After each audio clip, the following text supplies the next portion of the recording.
to the Lolcow Love Valentine's Day in Celebration Spectacular, everyone, where even if you're alone on Valentine's Day, you don't have anybody, even if you've never had anybody, even if you're in a relationship now where you're like, fuck, this relationship might not be what I wish it was. Maybe it's a bit lame, or I could do better, or I'm settling. You will feel a lot better about your place in life because you're not these people in these relationships. Josh, thoughts? It was my idea. I contributed. Yes. So I've done tier lists before, and I was thinking, what can we do for Valentine's Day? And I was thinking, you know what? There's lots of love in the air right now. We're talking about a lot of couples. You got iDubbbz and Anisa's Iconic. And they won Lolcow of the Year, a couples award. Even. Deserve it. So I was thinking, legendary, you know what? victory. All the people in our era of Lolcows, because now you have all these fucking new kids, like Zoomers, that I can't even bother to look into, like World of T-shirts. Like, I don't give a fuck about him. I don't give a fuck about these. Cares? Fuck, I'm drunk. Okay, it's literally like an actual retarded person with alcoholism, and Zoomies just like run out into the streets of New York City with piñata bats and just start beating the fuck out of them. It's just like, okay, so everyone's psychotic now. Everyone has antisocial personality disorder and torture. That one clip I saw of like Joshua Block on like the porch, I think on the 4th of July. And this just rabid group of hundreds of people are surrounding him, like all telling him to put the fries in the bag and trolling him. And I'm like, this is dystopian as fuck. This is like some, to quote Worski, Black Mirror, like fucking nightmare fuel, buddy. That we're living in times where a bunch of teenagers just find the Lolcow in real life and just in mob mentality murk them. Like, it's crazy, bro. Holy.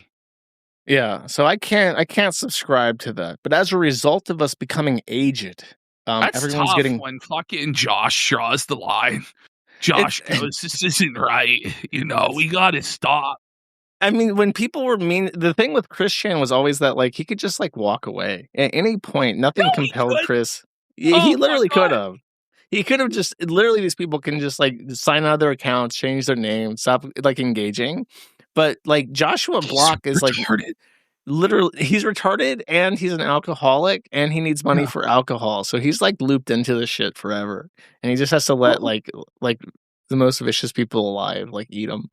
So no, I don't know. My point is that he's young and we're old, and the people that we make fun of are also old. And as a result, they're in relationships and they're getting married. Some of them are having kids. Some of them are getting dogs and iguanas or whatever the fuck instead. And that's just how it is. So we have a bunch of relationships, past, present, possible, I suppose. There's one of them that's just like conjecture. Okay. We're going to go through them. And I figured this one would be funny to start with because it just happened. It's brand new. PPP hasn't even heard of this yet. Yeah, I'm a babe in the woods when it comes to this one. So Josh is getting into some advanced playa hate here. Okay, what the fuck? Okay, so this is Empath Chan. I don't even think I can open her profile. You'll see that she's already blocked. What do you mean, buddy? Empath Chan? What the fuck is an Empath Chan, buddy? I think she got her start on like 4chan as like a name fag attention whore. And then an illustrious start indeed, my friend. The beginning of a great legacy. A name fag on fucking 4chan. Okay. Don't take that as gospel. It's just like my headcanon for this. She spawned in a fucking gutter somewhere at the age of 24 and just started sucking dick. And that also might be many true. Many such cases, all women online, right? Not all, but most. So she's hooked up with Destiny. I think she's into the trash she goes. She drop kick this gutter slut into the fucking wood chipper. What the fuck? No, she did. She lived with him for a while, I think even. I've never actually seen her talk, and I've only seen like she posts like super Photoshop AI pictures of herself because she's like, I think she posts what she does is she posts like semi-nude images, and she for whatever reason photoshops a cock on herself. What? They're like they're like pornographic, but it's not like full nudity. It's like very exposed, like bikini stuff, but it's not like or like implied nudity, but it's not. From what I've seen, I don't know. Maybe she's just like a giant whore, but that's what like I've seen. So she's basically a hoe. She has like a cult following. She has like 30 some thousand. I want to say she's been around Sam Hyde. Don't quote me on that. Basically, she tries to fuck every E-celeb. She messaged me and said, like, hey, and I immediately blocked her. Red flag on the field. Like, this isn't good. Okay. And then after I blocked her on her main, she just said, hey. So I just immediately blocked her because that's fucking dangerous right there. That's like alarms going off in my head. You don't trust yourself not to become a turkey Tom for Empath Chan, buddy? I don't even want to talk to her. That's like lured into Empath Chan's spider web of degeneracy. I don't want communication avenues between us to exist at all. Okay.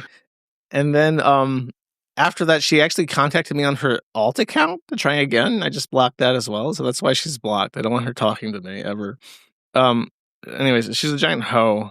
And she has met with Count Dankula, who you may know was married, had children, and is now divorced. She was married to Sue Hulk, who was just like bald. He's bald now, Josh. He's super his fucking hair bald. Fell out. He's having a midlife crisis. So I hope you can hear this audio when I play this. But I've never actually heard her speak before, and because this is on Count Dankula's account and his streaming setup. Ask, what the fuck am I looking at exactly? An Empath Chan. Well, you'll see that this is actually comedy stylings of Empath Chan. These are the comedic stylings of 2014 as brought to you by a 2026 e-girl. Okay. That's what I was thinking too. It's like this is like Soph, but without any of the humor of the fact that it's like a child. 100%, dude. Okay, so you're ready. Child, what a statement. Okay. Anyway, let's continue. Hello everyone, it's Empath Chan. I'm taking over Count Dankula's channel. It was promised to me by Allah. Allah was going to take me as one of his wives, but he said that I'm too old for him, and I'm taking over because Allahu Akbar. Oh, the cringe, the cringe. Anymore. It's all Allah. Oh my God. Is that a WWE wrestler? This channel was promised to me 3,000 years ago. But okay. No, so this is so obviously looking like he hasn't slept for 3,000 fucking years, bro. Like those eye bags are fucking intense, there, buddy. And I see he's got his cope helmet on to hide the baldness. That's good. It's true. He's wearing different kinds of headwear. Fucking hats to hide his. So that's The Rock. So we have a stand-up cutout of The Rock for I don't know what fucking reason, and then like the typical like Reddit soy sumer fucking backdrop where what is with that? It's like every single YouTuber has like industrial shelving of like shit in their fucking background. It's like, why is this garbage behind you? Every one of them does it. Hassan does it. I'm guessing it's so they can buy their gay little collectibles as a tax write-off, is my guess. But like they might not even be smart enough for that. Like I think it's just to show, hey guys, I'm like you. I'm a retarded consumer retard. I buy all this fucking trash. Like you. They're just it's like they're trying to relate. It's like, oh, look, there's a Warhammer figure. Meanwhile, PPP has got his WWE Championship spinner belt, everyone. So I'm not above that, but I try and keep it off camera tastefully over there. See, directly to my right, there's actually a glass display case with all the WWE title belts on velvet pillows. And I look over at it and I go, I'm the champ. The champ is here. Is this really a thing in your room? Yeah. Do you know what's in my room? In the studio room. I want you to try, because I don't have my camera on, okay? So I want you to guess, what does my room look like? What do you think's in this room? I imagine it's just like some concrete bunker 50 meters under the fucking earth. Just stacks of MRE rations in the corner. Stacks of gold coins and silver bars in the fucking corner. You've got a stockpile of ammunition. There's like a collection of multiple hard drives full of fucking big, beautiful women pornography. There's like an entire freezer stocked full of cheese. That's there is in my room. I have my closet. That's where I keep my coin and weapons and ammunition stockpile in the closet. I have a single bed in one corner. And then I have that makes sense. Yeah. I have a big table that takes up half of my room, and on it is a triple monitor, 4K, 240 frames per second surround video assembly. Okay, to the point where if I try to boot Windows open with all 3 monitors on, it actually breaks Windows. So I have to turn one off to start the computer, and then turn one on. And then I have a weird like corner of my room that nothing fits into, except my 24-unit server chassis. Okay, I actually have a rack. No, that's exactly how I envisioned it. The massive server chassis, like in the fucking underground bunker. Yeah, I have a 10 gigabit switch. Okay, I have my network attached storage. I have my server, and then Nintendo made a premium model just for you, 10 gigabit. That's crazy, dude. And then I actually have a $1,000 battery that I had to get a custom installed NEMA plug into, so that when the power goes out, as it often does, my entire room stays lit for up to 15 minutes. When you're talking about finding Nemo, this is like the techno babble in Star Trek for me. It's like, I don't understand what he's saying. But this is really, we really don't have any room to dunk on anyone. Like, it's tough. My room's comfy, okay? My audio foam is a wonderful background decoration. All right, well, let's get back to Felting Dankula for having this. Listen, has he not learned, by the way, that anytime you film content with like a girl online, like it always goes bad? Like she's like not funny at all. It's just like nonsense. She's like 30 or something. Many such cases, like none of these women are funny. Like you can count on one hand the amount of e-girls that have ever actually been funny. And even then you'd probably be found lacking on like finger 3, It's there's a all right, well, a very let's just take this cringe right to the chin. You want to watch he's this? wearing a hat. Yeah, you brought fine. it. Let's. I mean, I wasn't actually going to subject you to 2.5 minutes of this, but Jew, Lowaki commander, Lowaki reggae hat. Okay, let's watch it. Fellow Redditors. The jungles of Vietnam, circa 9. It took me like a good 5 seconds to actually figure out he was speaking English. An American accent for his like, hey there, Private Pile, I'm here in Vietnam. Like, if I can do a fucking British like, oh, excuse me, it's me, thank you, like he couldn't even make the attempt to do the character. He's not trying to entertain you. He's trying to make voice. No, this is all to showcase his new e-girl and that he's on the rebound from his divorce. And look, it's a weak facsimile to bother justifying shilling her, which was the entire. This is definitely meet Empath Chan with the fucking tag. This is what she paid for. But with bodily. Could there be a name any more try-hard and pandering to our demographic than Empath Chan? Like, if you're putting Chan in your fucking name, okay, as an e-girl, just stop it. Just stop it. Get some fucking help. Get some respect. Seriously. This is like barely a step above. Oh, I'm an e-girl and I'm doing the baby voice for money. Like, it's fucking pathetic. Get some class. We deserve a better class of e-girl. After all these years, we still aren't even any better off than Boxy. Like, what the hell is this? Nobody beat Boxy. June tried. She never did. Tried. She is making a generational run to be Boxy, but she never will be there. You know what Boxy did that they didn't? She fucking logged off and got like a job.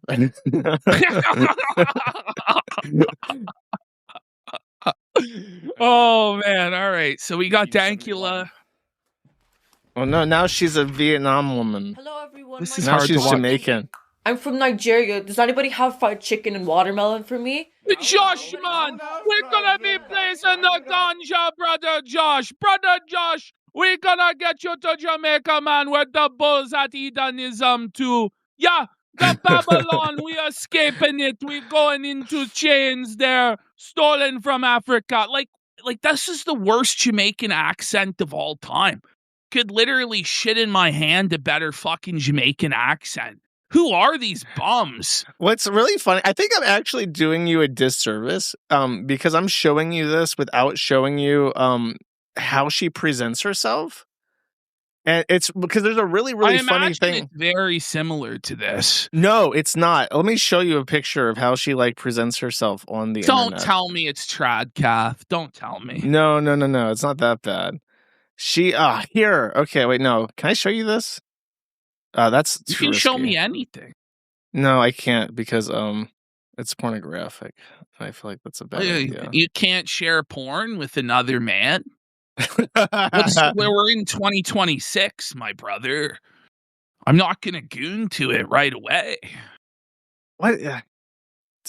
Let me try opening this up because I want to find like a picture of something she's posted recently that she posted herself. Because what's really, really funny about this video is that she had it posted by Dankula, and it's just so obviously okay. Like, can you explain what the hell is going on? With what? Okay, right.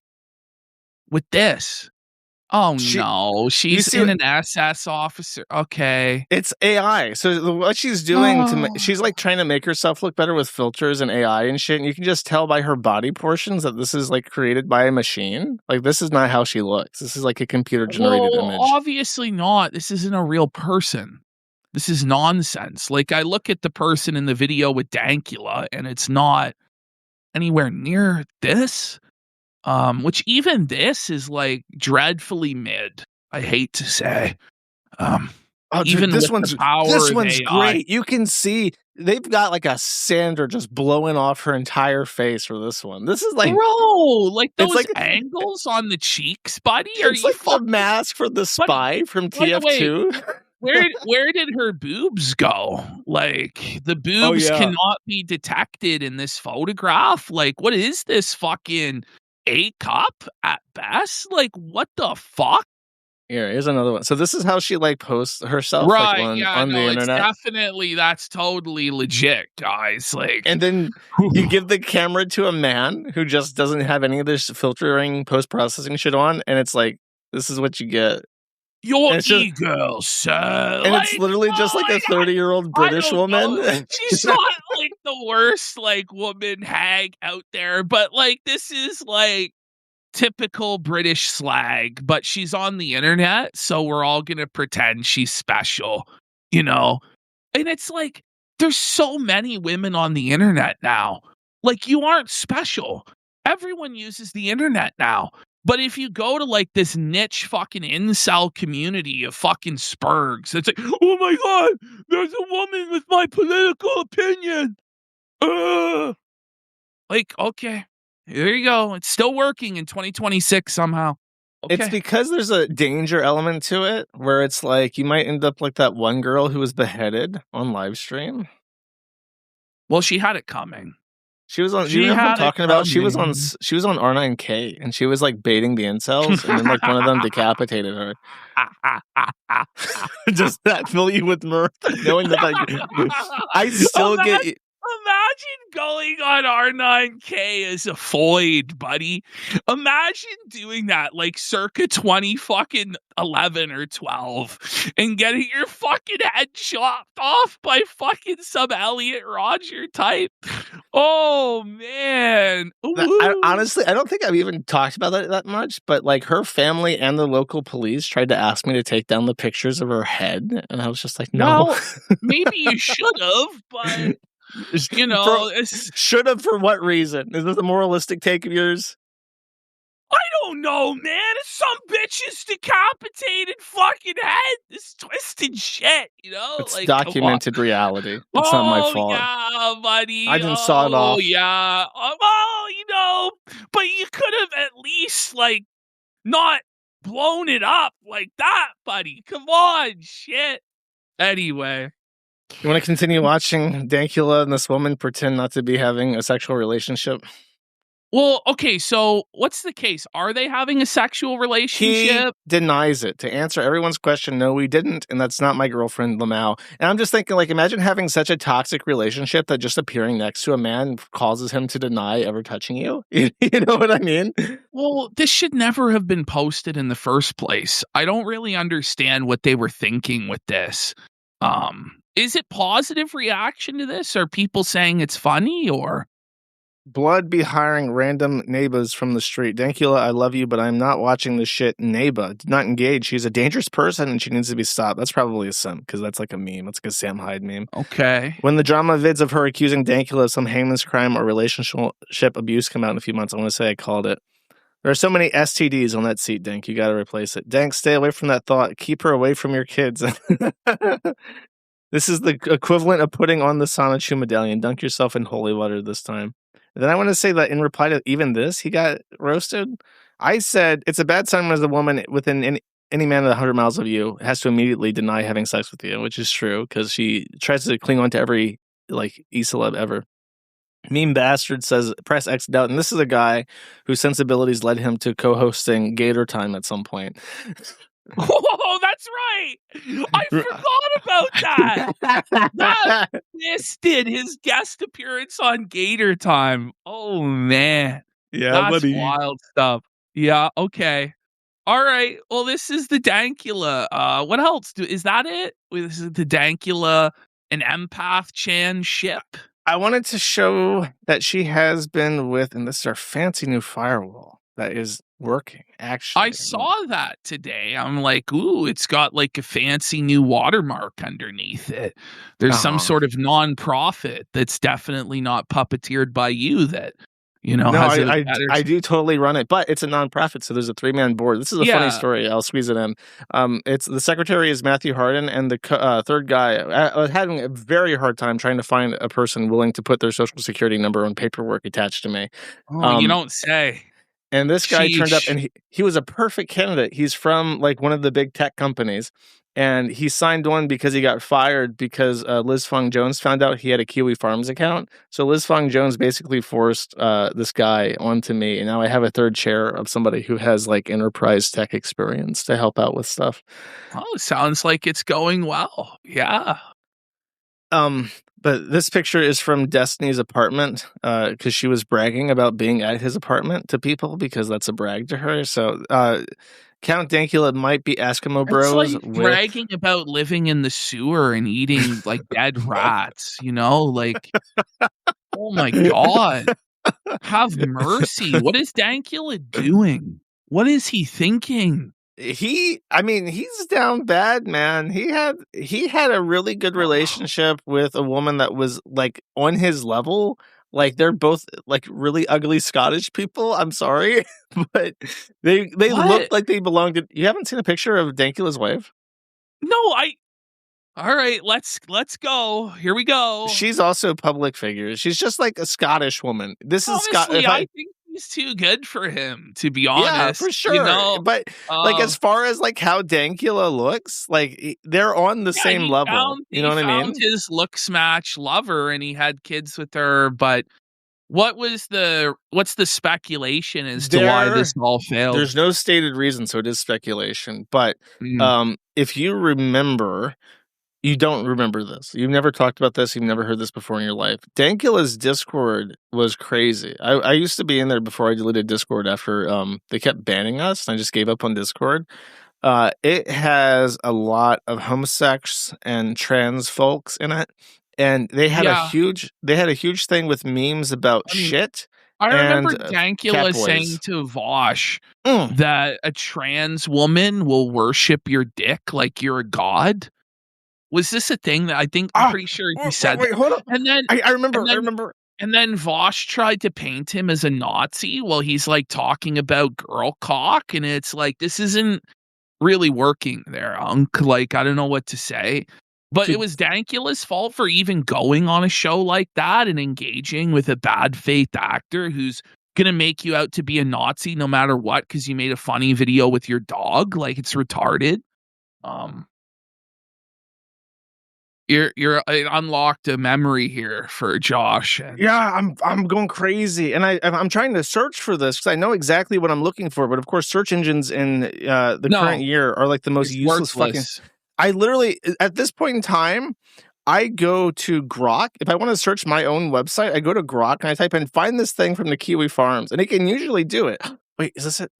You know, I don't actually use AI for any purpose at all myself. Like, I don't use Grok. I don't use ChatGPT. I don't use any of them.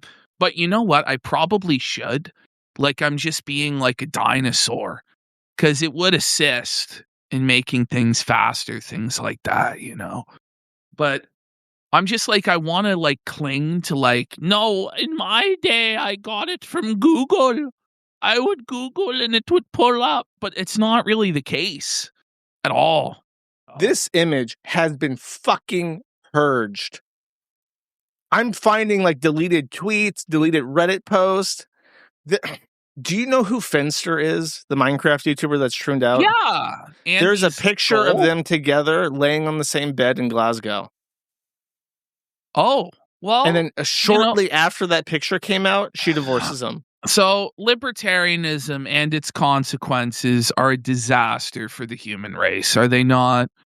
You know, they are. I'm so sorry that I can't find this picture because I believe you. I believe that he was with Finster in bed, and I believe that they had unsightly, abominable sex in that hotel room. They met up, and this is not even Finster. This is just another femboy at like a bar crawl with Count Dankula.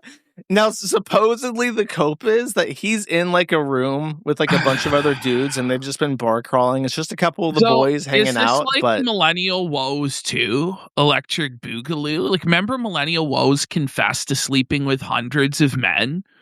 I confronted him about that, and he just lied to my face and said that no such thing ever existed.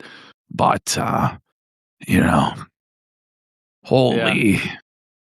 Yeah, no, they got divorced. It's almost certainly look, it's impossible to know, but just based off what we do know about like all the weird rumors of him being involved with Catboys and shit, it's just like it has to be that he stuck his dick in a tranny.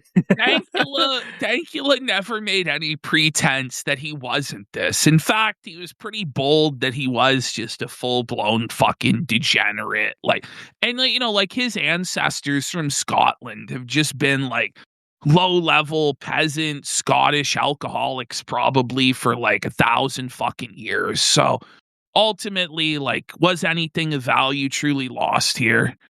I don't know. I mean, it would be good for his children to be raised with him in the house, I think. Well, but he's banging trannies, allegedly, speculatively. And so, if that's what you're doing, do we want him around the children?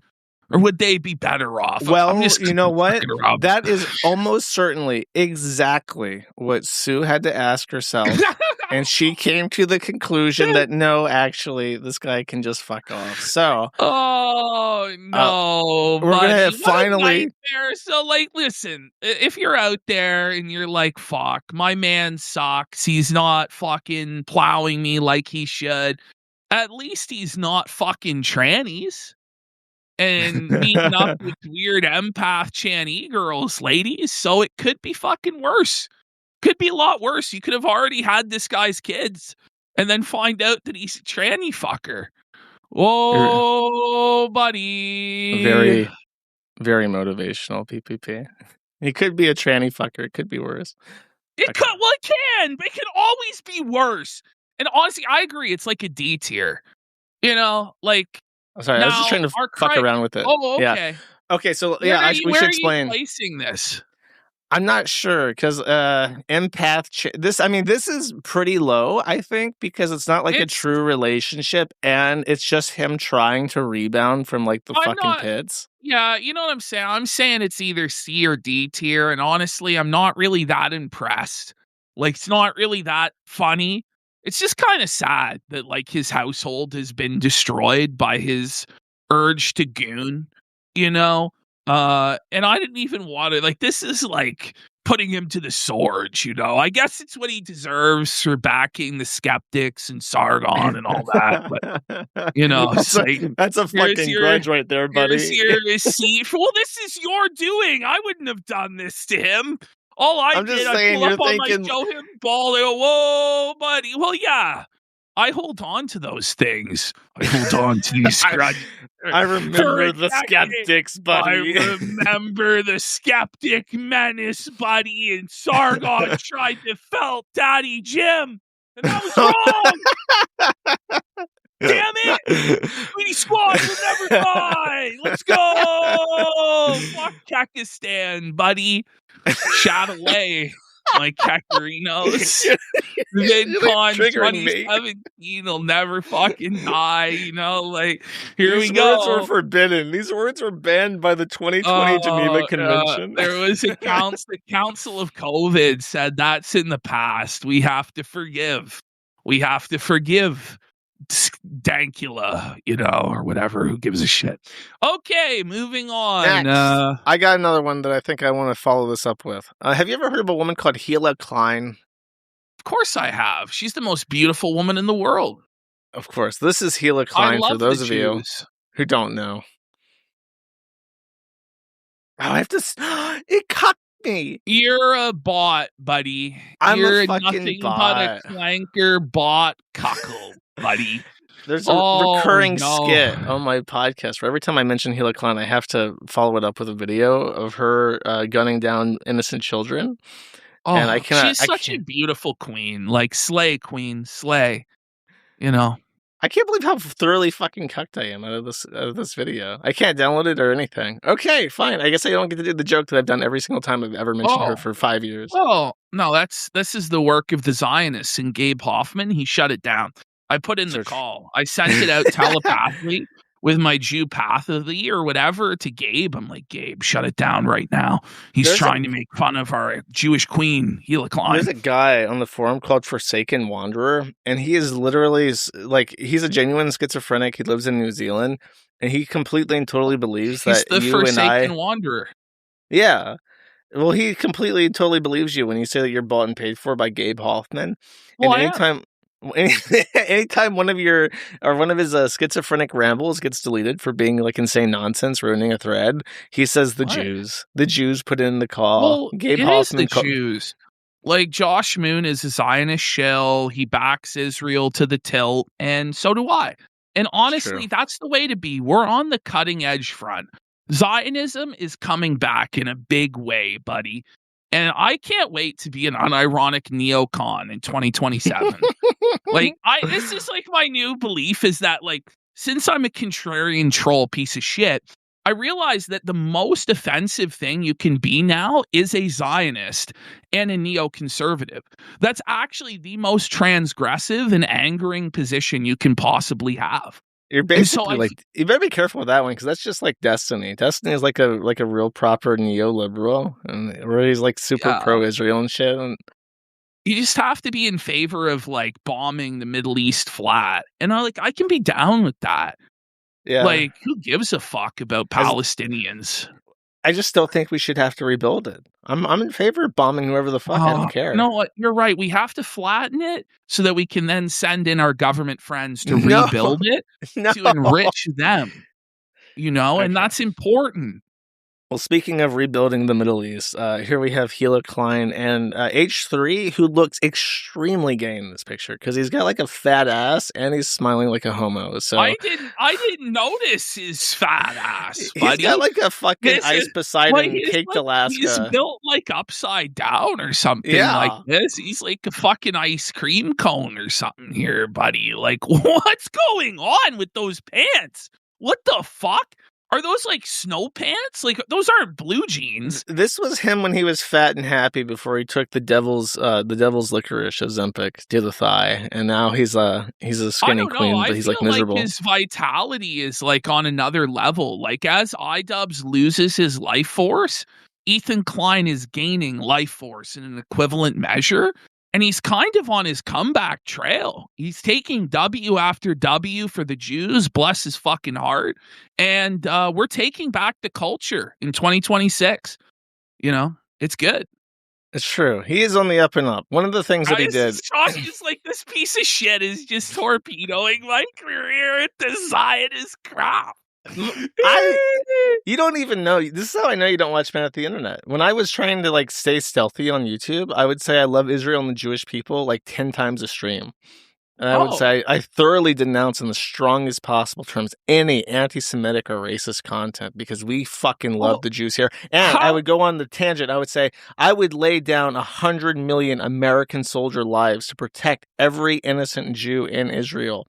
And that there should be an Israeli flag 100 feet wide flown over Palestine. And we should celebrate by firing Desert Eagle IDF issue Akimbo into the air.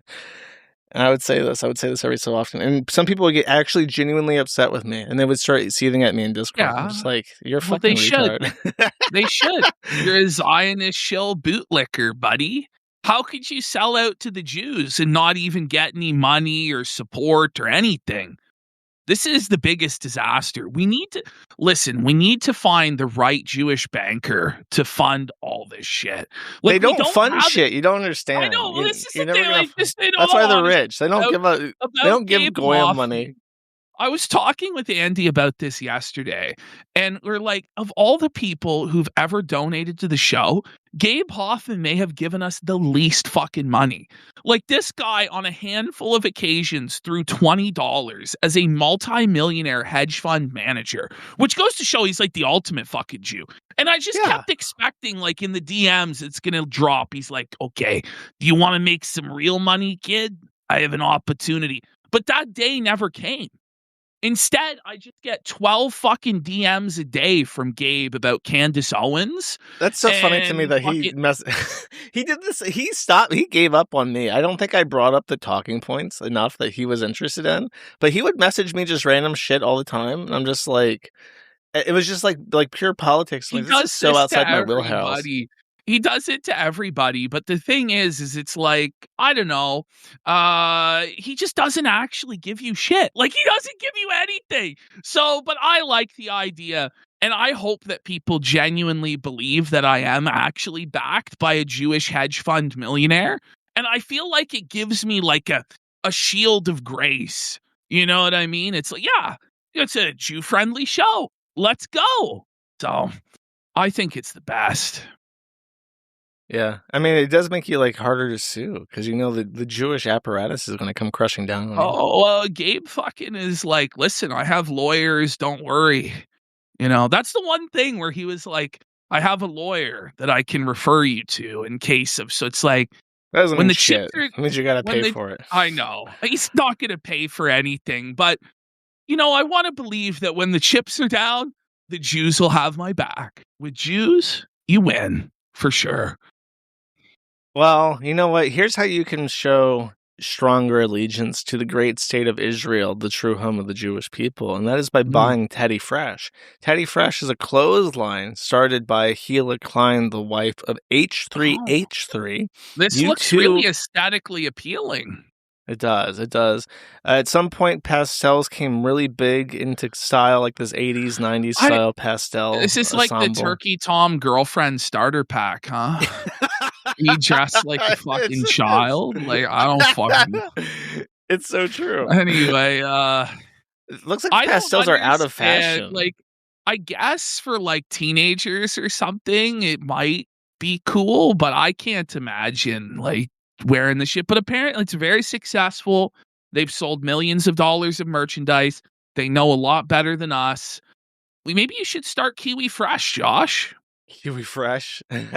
Kiwi Fresh. I mean, I have like 10 different sweaters of my own design in my closet. I basically do have my own Kiwi Fresh line. My thing is, I think if I'm going to start my Kino Fresh, I'm going to sell the shirts at like $500 a pop. I think that's the only way to do it. Like, people are all about, oh, make sure they get a good value. Don't rip people off. No, people want luxury. They want exclusivity. They want their purchase to make them feel better than other people. And so I feel like I should price my shirts at minimum $500 to $1,000. Socks $100. This is how you do it. Why does she look like this? This is like a collab. She looks like one of those like this children. Is one of the portraits in John Podesta's fucking house. I was going to say exactly that. What the fuck? The moment I saw it, like, it's haunting. Like, this is actually like the Pizzagate Podesta file shit, bro. Like, whoa. Yeah, so that I'm not a big fan of this collab. But there you go. That's pretty cool. That guy looks like, is this like the style in LA right now? Does it look like this giant piece of shit? Why the fuck did everyone look like this? Well, it's safe edgy. It's safe sleazy or whatever the fuck, where you're trying to look like a sleazy fucking cokehead from the 80s while actually not doing anything crazy or edgy at all. Dick Masterson iDubbbz this fucking guy. Like, shape the fucking hair. You look fucking terrible. Anyways, yeah, well, it's supposed to look terrible, Josh. It's ironically terrible. But it's to the point now where it's just, it's like, it's passe and cringe. Like, this was the style like 5 years ago. Like, the Jommas are like 5 years behind the times always, and jump on at the tail end of trends. Like, I'm going to be a bread tuber in 2025. Brilliant. Real so smart, obviously, guys. Gila and Ethan, power couple. However, there have been some upsets, in particular, and I hope I can open this on. You don't so this say. is Gila Klein trying to she look looks like a cracked out fucking like vampire from hell. Because here's what happened. Okay, at some point, Ethan interviewed serially like a bunch of porn stars, like Bella Delphine. And it gave her like obvious image issues, and she tried to look like a 18-year-old OnlyFans whore. Yeah, and this is what it looked like. Trying to do, but it's like you're a 40-year-old Jewish mother of two. Yeah, like you don't get to look like an 18-year-old whore anymore. So many such cases of this. Fucking sad. I don't know. Like, what's the idea behind that? Like, interviewing these whores. Like, what do they have to say of value? Fuck if I know. I'll never understand it. Like, even like the Fresh and Fit show, where you just bring them on to like dunk on them. It's like, isn't this like the lowest hanging fruit in the world? Like, this is that cringe. shit gets so many fucking views too. It's like, is that just like black people? Is it like BET, the modern era? It's because the low hanging fruit is just as sweet for incels. You know what I mean? Like. And for men, like, it's basically like, yeah, these fucking stupid bitches. I'm validated in my world. Is that what it is? These stupid bitches are fucking Fresh trash. and Fit's hosted by like Mirren Gaines, right? Yeah, I mean, it's just men in general, right? And I'm sure there's like a female equivalent, like the Balloon Pop game or whatever the fuck, and where it's like these men are trash and like their fit is trash, and is basically we're just in like gender wars. Like, everyone's like fucking mentally broken, you know. The Zoomer, I'm so like, I think the Zoomers are just fucked. The way that Zoomer men and women talk about each other is like tragic. Like, they're just gonna all, when robots come out with dicks that work, part of like, the problem with it too is like the proliferation of stuff like am I the asshole, or our relationship problems, where people will start browsing this stuff in a relationship, and then they will like see things that aren't there. You know what I mean? Or they'll get expectations in their relationship based on what other people are saying. And this was always the case with women, where their friend circle would say this or that, and they would want to keep up with the other women in the circle or whatever the fuck. But now it's just crazy. All these insecurities are getting created from constantly scrolling this stuff all the time with men and women, and it's caused all sorts of fights and all sorts of fucking problems. It's just nightmare maxing, really. I think it's like time, because it's like the Zoomies sit down and like, oh my god, it's my first time. Okay, let me spit in your mouth and then I'll start choking you. Well, It's like how they have yeah, sex. it's like these porn expectations as well that people fucking have, and it's fucking delusional, and it will never live up to the expectations. And of course, you've killed the sensitivity in your cock by fucking death gripping it. So it's like you're not even gonna come in this fucking bitch anyway. Like it's a fucking nightmare fuel, really. It's over for all of us. It's time to embrace the black pill. 2026. So Where I'm are gonna you putting put this the shit? We Kleins didn't as even a really B. talk about the Kleins. Right. This is just completely arbitrary and pulled out of our ass. Honestly, I think it's good. a solid B. I think the reason we're rating it a B is because it's inoffensive enough to everyone. Where the people who hate the Kleins will be like, good, they were ranked as a B. And then the Kleins will be like, oh, fuck yeah, we were ranked as a B. We're winning. It is pretty good. We're doing the Switzerland stance on the Jews, buddy. It's that always great. works out for everybody. Oh, no, it really does, especially on the Jews, for sure. Let's do one of yours. Do you want to do... We can get into the Ralph stuff. We can probably talk about Ralph for an hour. Which one do you want to start first? We're Ralph gonna and go Nora? chronologically, bro. Chronologically. All right, let's start with Ralph and... Fetching away. You muted yourself. She's very fetching, Ralph's first wife, Nora. Now, he claims that he met her at 18 years old on Discord when he was in his 30s. If we... I forgot how different Ralph used to... That's like a different person from a different universe. I know. It really is. He's just so weathered and so shop worn now. That's probably the most iconic photo. That's the winner right there. Nora's unibrow there. I don't know if we can blow it up to enhance better. It's like a fucking JPEG for ants. Like I went on Google Images and like, oh, there we go. Yeah, I can scroll in. So allegedly, I think she's only like 22 in that photograph, which is like It's really funny how, like, I can't rank it yet, but it's really funny how, like, he looks so Virginian. Like, that's just like how, like, Virginians I don't look. know. And then she looks so Pakistani. Just looks like a happy, kind of normal white trash guy, as opposed to the grotesque rage pig monster that he would later become. And Nora and Ralph, this was the love of his life. This was the first woman he was ever with in his life, in a relationship in his life. They talked to each other extensively. She was actually the co-host of the Kill Stream during its early years. She stayed with Ralph while he was in jail, waited for him, I think like posted stuff and did maintenance to his website and his social media and would like get recordings of him in jail to post and shit like this. I don't fucking know. And obviously the relationship failed because Nora is actually an educated woman. She is a doctor, from what I understand, and she had actual hopes and actual dreams and aspirations for her life that being with Ralph, she just could not pursue. Also, she's from the UK. Really. Go ahead. Because, I mean, she could have gotten, like, her doctorate and then moved to the US, which I think was their plan. Like, they were looking for apartments and shit, right? And it's like... She could have, it would have been difficult, and he probably would have toned down. Like in a sane world, he probably would have calmed down a bit, said less offensive things to stabilize her life so that she could pursue her dreams and shit. But it wasn't even that his content was so offensive that it caused her problems. It's that he fucking cheated on her. I love my wife, Coach. I love my wife. It was multiple instances of cheating, wasn't it? I mean, there was the one in Knoxville that everybody talks about, but do you remember like what the specific instance was that made her just call it fucking quits with Ralph? I thought that was Knoxville. Is it something else? I think it was, right? But there might have been other instances as well.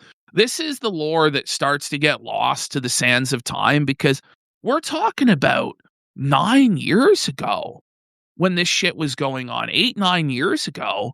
And anyway, this one really tears Ralph up to this day. He really thinks that they should have stayed together, that, this is a woman who loved him and he loved her back.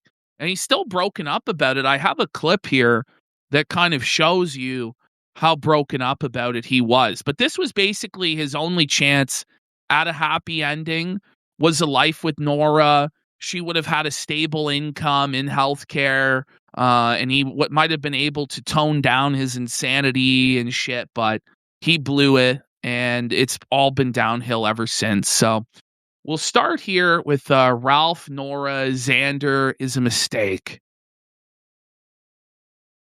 No, I didn't. I just lost. I hate to say this because this can kind of get the A-logs. But I lost the love of my life, basically. And, I was susceptible to a replacement. And so, I partook in that, right? Like, it's not,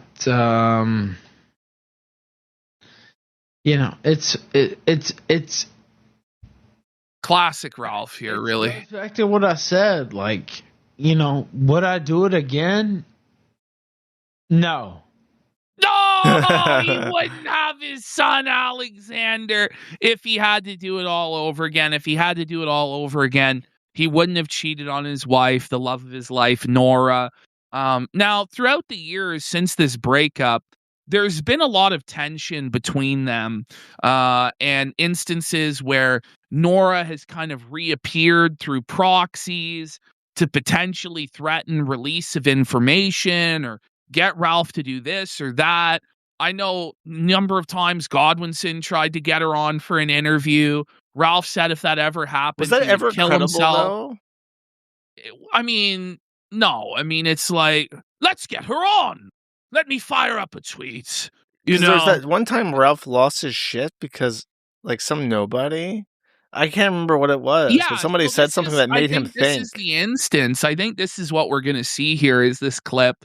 This is kind of superfluous, but it's kind of interesting to real Ralph heads, however many of them are left. So I wake up and I see, I'm just trying to decide basically how nuclear to go on my ex-wife. What a brilliant idea. How nuclear I'm going to go on my wife today. Like, what a terrible idea. And Ralph knew it was a terrible idea, and that's why he didn't go nuclear, because Nora would fucking just scorched earth the motherfucker to the ground, Yeah. Oh. And I've kind of held fire in that regard, even though probably should not have, to be quite honest with you. But I saw one of her friends on a stream last night. I didn't see it till today. But they were bullshitting about my marriage, basically, seemingly at the behest of my ex-wife, who, if you don't know, actually co-founded the kill stream with me, used to write on my site, was actually a collaborator. A collaborator. As well, basically, creative partner, at least. And so it is kind of curious. She's basically joined the Labour Party over there in the UK and has renounced all of her past. What a super chat. Burn the brown bitch. She doesn't even tell people about what she did, obviously. She keeps all that secret.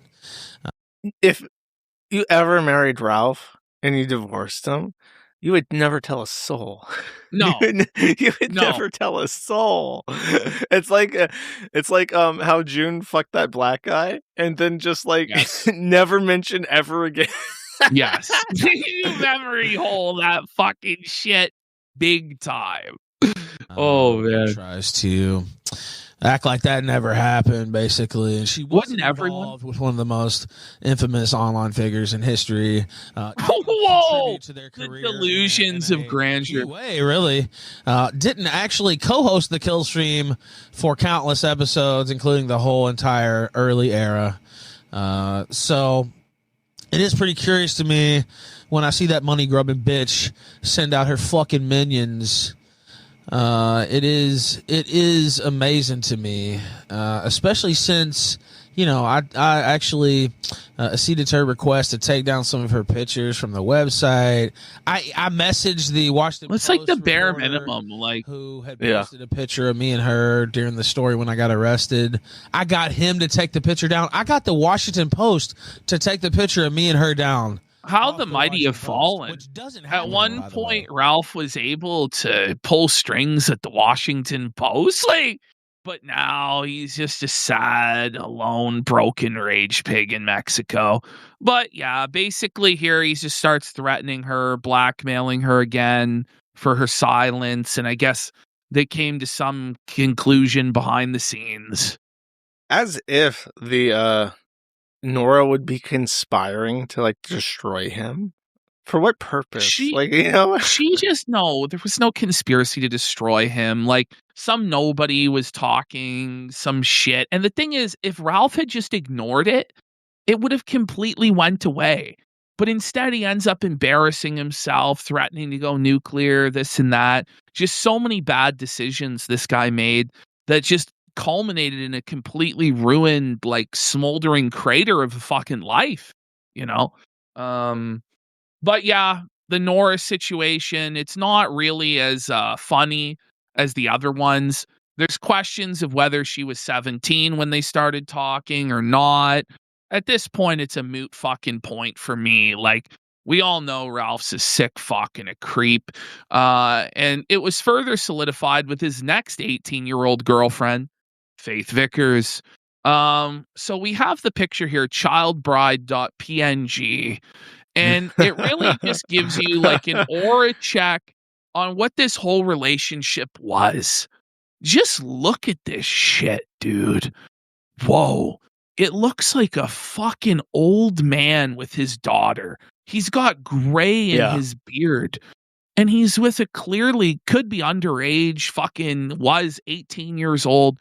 Teenage girl. Look at her pupils. Her pupils are so dilated in this picture. Because Ralph was feeding her all sorts of fucking booze and drugs and shit like this. And this led to like the Vickers saga. There's so much. This is so we can't be comprehensive here. But basically what happened was Ralph got into contact with this 18-year-old girl on Twitter shortly after her prom. Okay. She snuck out in the dead of night of her parents' house and flew across the country. Well, actually, there's like the whole situation where she went to Dick Masterson's Barbie Dream Mansion and allegedly procured a fake ID from Dick Masterson to party with them. And then she flew out to Ralph's, and then Ralph basically like kept her hostage as his child bride slave in the fucking house there, where she was forced to toil and make him chicken salad sandwiches. We did like a 3-hour stream on this chicken salad sandwich JPEG. That was like the craziest, like, virtuoso in the Sydney Opera House A-logging of all time. Dude, it's like Turkey Tom did the exact same thing. I remember he very proudly posted a picture of like tuna salad sandwich that Kai had made, his original girlfriend. And I'm just like, what is it with people and expecting me to be impressed by sandwiches? I can make my own fucking sandwich. Let's remember, it was on a paper plate. Yes. And it had a side of Lay's regular potato chips. Yeah. You'll never eat this good, Lost Fish. Do you remember who gave her this award-winning recipe? Was it Pantsu? No. It was Aid? Nope. Who was it? Dick Masterson's wife. Oh, God. Come on, dude. No, he credited it. Maria's famous salad. Marie's, that's right. It was 80s girl's famous fucking salad. And then Ralph was skinwalking his dick and called her Zoomer Girl. Remember? Oh, God. Yeah, Zoomer Girl. Yeah, Zoomer Girl cooked me up the chicken salad sandwich, bish. I'm fucking 2 generations younger than me, you know what I'm saying? Nobody's on my fucking level. And meanwhile, everyone at the time, right, when Ralph was doing this, Warski tried to warn him. Like everyone, like all the co-hosts of the kill stream were like, bro, you can't do this. Like this girl's 18 years old. This is going to be a fucking nightmare. But he wouldn't fucking listen. And we'll go to the next clip because this is kind of this is a really underrated clip. This is actually, yeah, we talked about this right before we started recording, but this is one of the best moments of Ethan Ralph's entire life because it is so embarrassing, and it's just because so much shit happens with Ralph that it was forgotten. But this is like a peak moment for Ralph. All right, now the humiliation is fucking real. Poster Zoomer girl. He doesn't want to show this poster. All right, she drew this. He's embarrassing himself. Ralph Chan. Ralph Chan. Show Ralph Chan. Do I have to show this? Himself. There's the female version of me. I just realized now we can watch this in retrospect and find funny things about it. She gave him like pig slit eyes, like in the drawing. Yeah. The famous and a choker like a whore.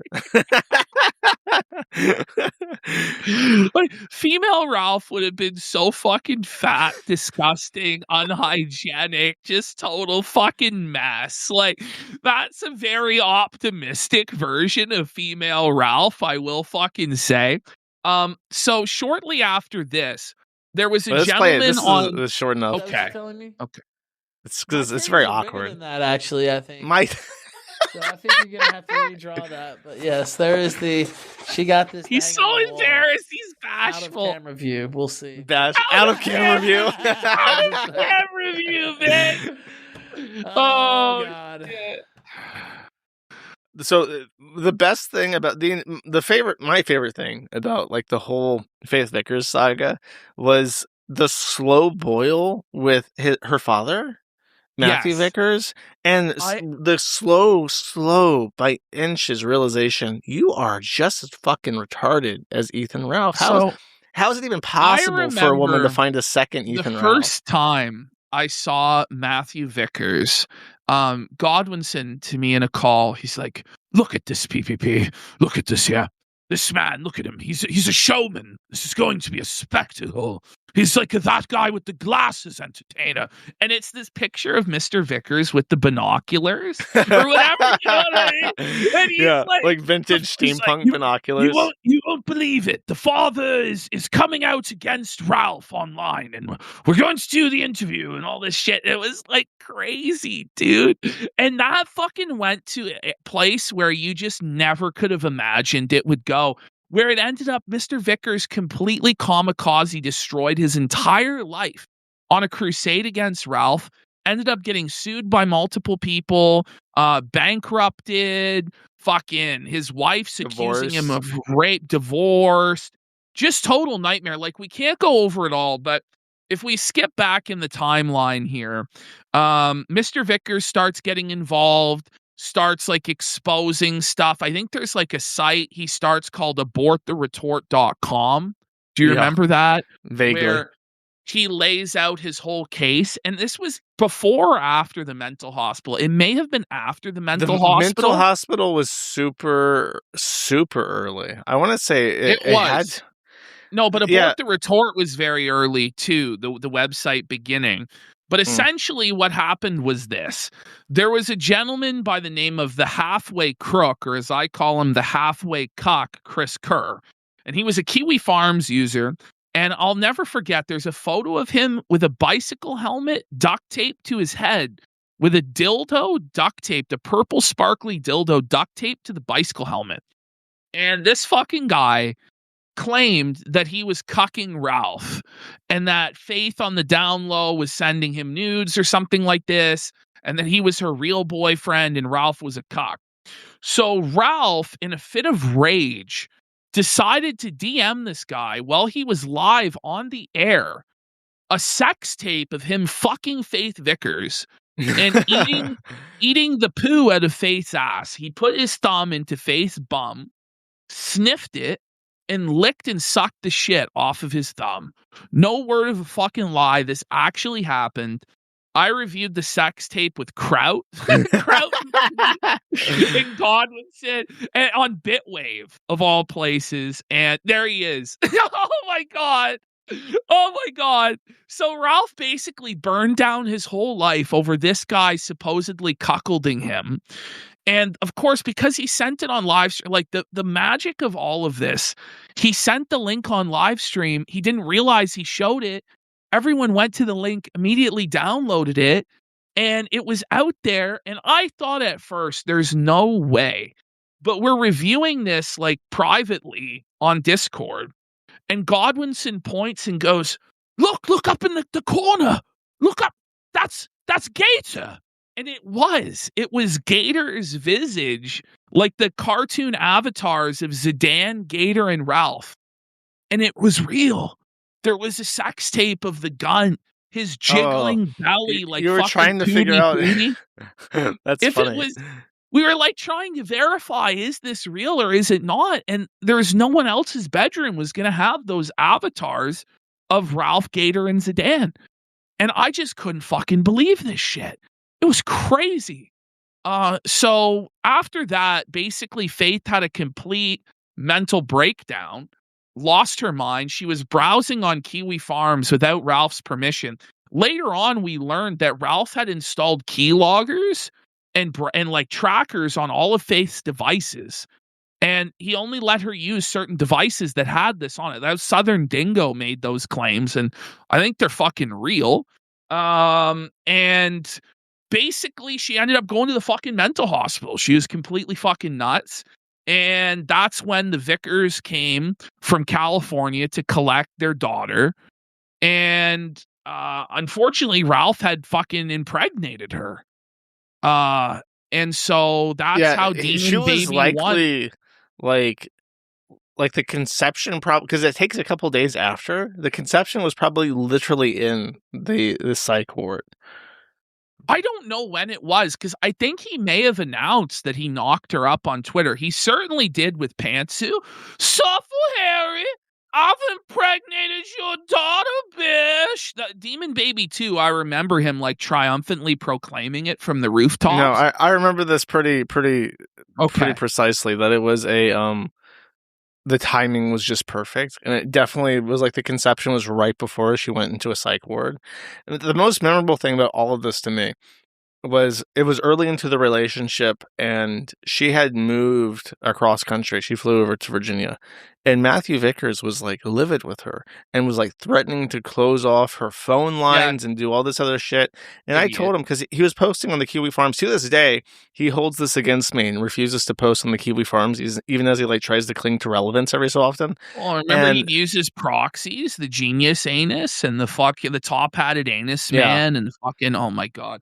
Anyway, but he was on the forum directly, and I told him, I said, the last thing you want to do is shut off her phone, because that's how she calls you to come back home. It's like you're trying. Someone told me this, reminded me of this story, but it's a Aesop fable about the sun and the wind. How the wind made a bet with the sun that he could blow off a man's coat, and so he blows as hard as he possibly can, and the man clings to his coat because it's so cold, and then the sun just warms it up, and he takes it off on his own. It's like you're trying to like pressure her into doing something, and it's going to backfire, and you're going to really regret it. And he's like, "Fuck you! I got 5 kids. I can do whatever the fuck I want. I know what's best for my daughter." Was like he had this moral authority because he had kids. Meanwhile, this guy was a total train wreck. His personal life was a disaster. He was in debt up to his fucking eyeballs, but we didn't know that at the time. And there was hot debate as to whether you should side with Vickers or not side with Vickers, and people were taking different sides on it, right? But ultimately, had he not been such of a control freak, like tyrant lunatic, his fucking daughter may have come home before she got completely gunted, impregnated, and her life totally fucking ruined. You know, because she was eventually going to find out that she didn't want to be with Ralph. And it was probably pretty early on.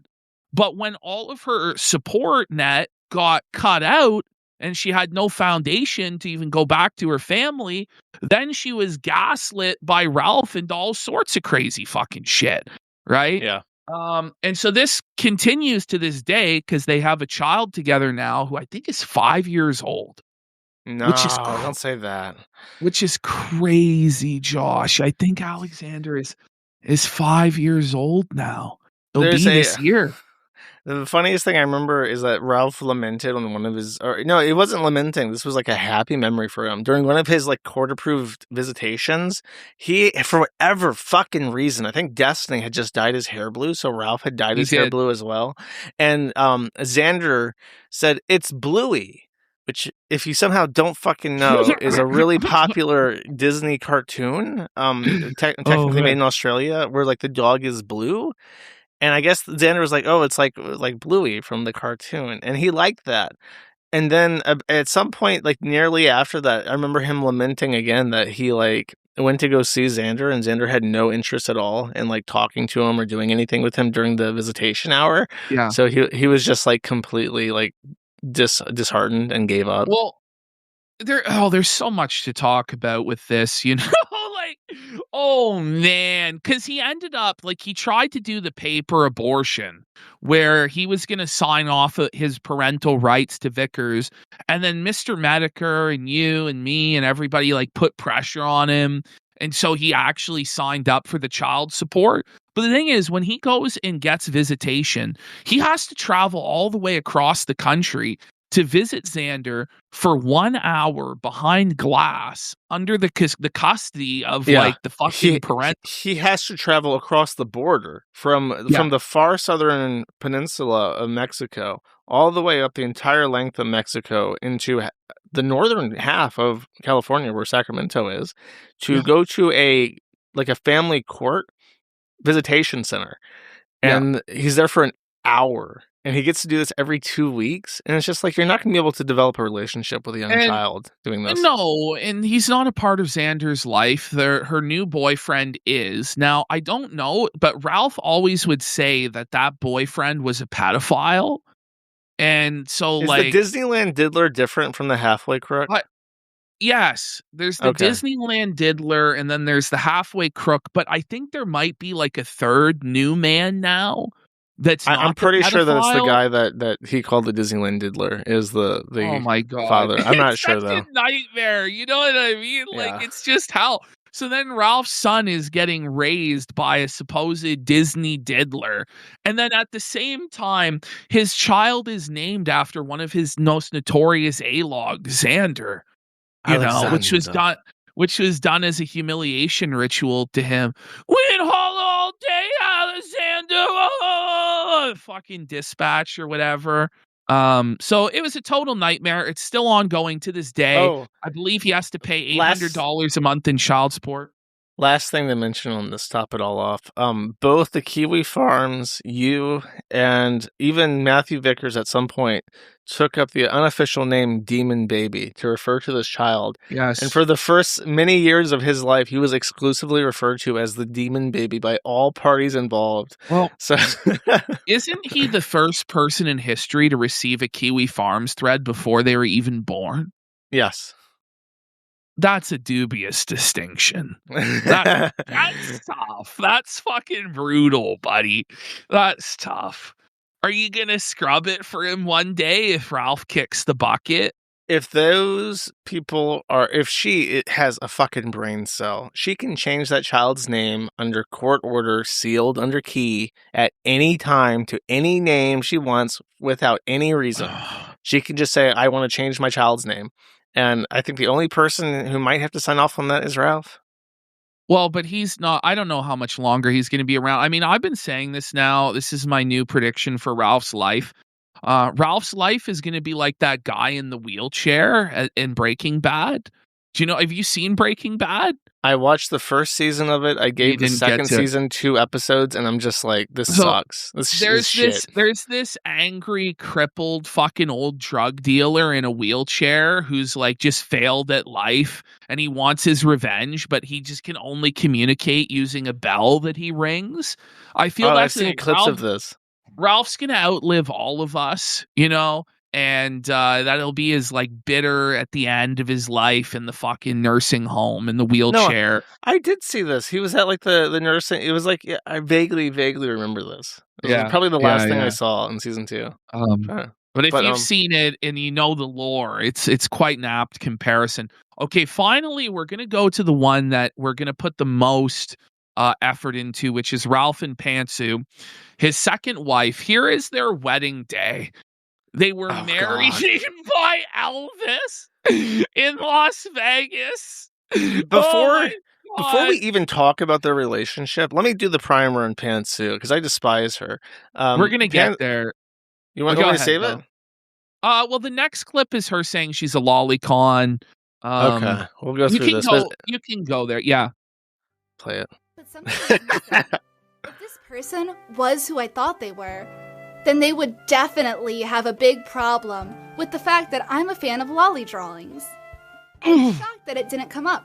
Look at those kids in the background. That uniform is like for elementary school age kids. And she points at it. And there's a second clip. We could pull it up where she points at it and says that she wants to fuck that, right? No, that is actually a fake subtitle, but it's so iconic that it's just what everyone immediately assumes of. What everyone remembers. Well, I'm glad that you good faith corrected the record there. She points to it, and what she says is, "This is not a child. It doesn't have a fucking nose," and that's what she's pointing at. But someone just subtitled it with, "This is what I'm into," and it just fits. It's the same fucking thing in so many words. Yeah. Every single time that Digi retweeted anyone drawing her as an anime girl.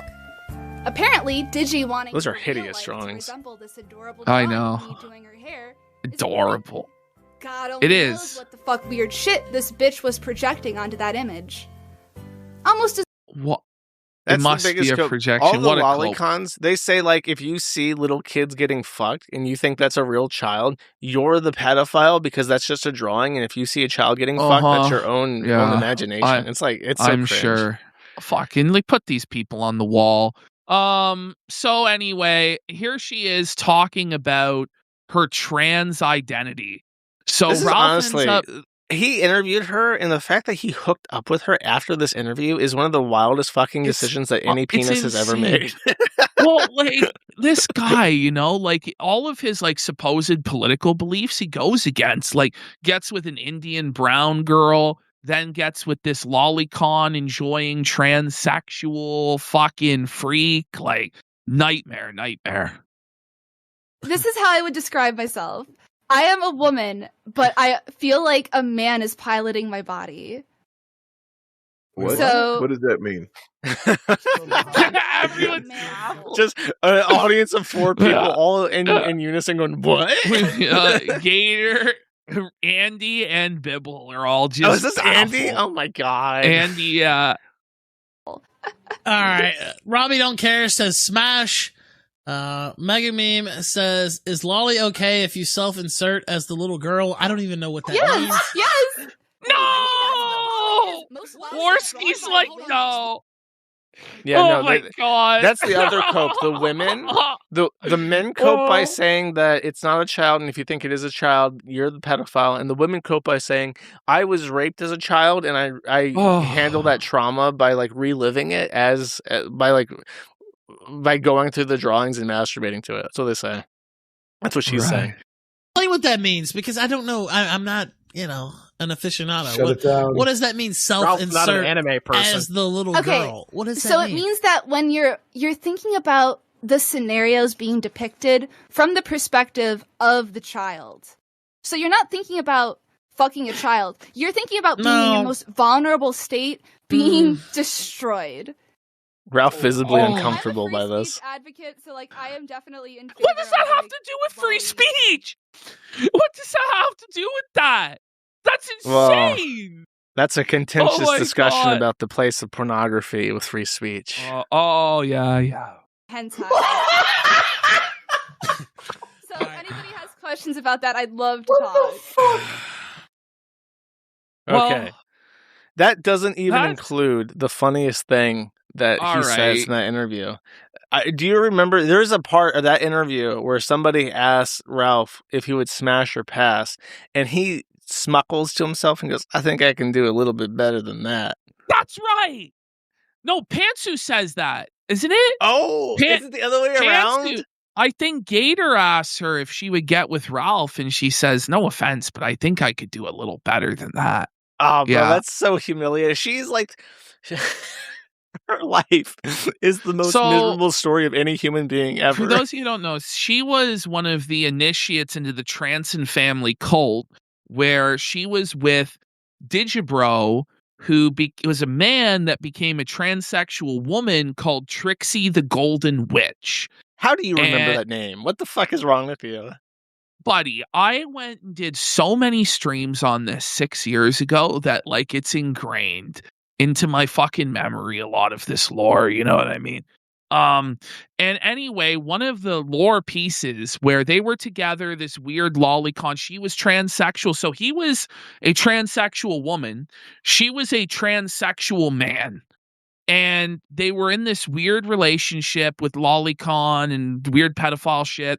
And then what happened is this weird stalker broke into the Transon family compound where they all were, and like fucking tied up May or some shit like this. And Digibro didn't do shit. Digibro sat in the corner like a bitch while Pantsu was getting manhandled by this stalker.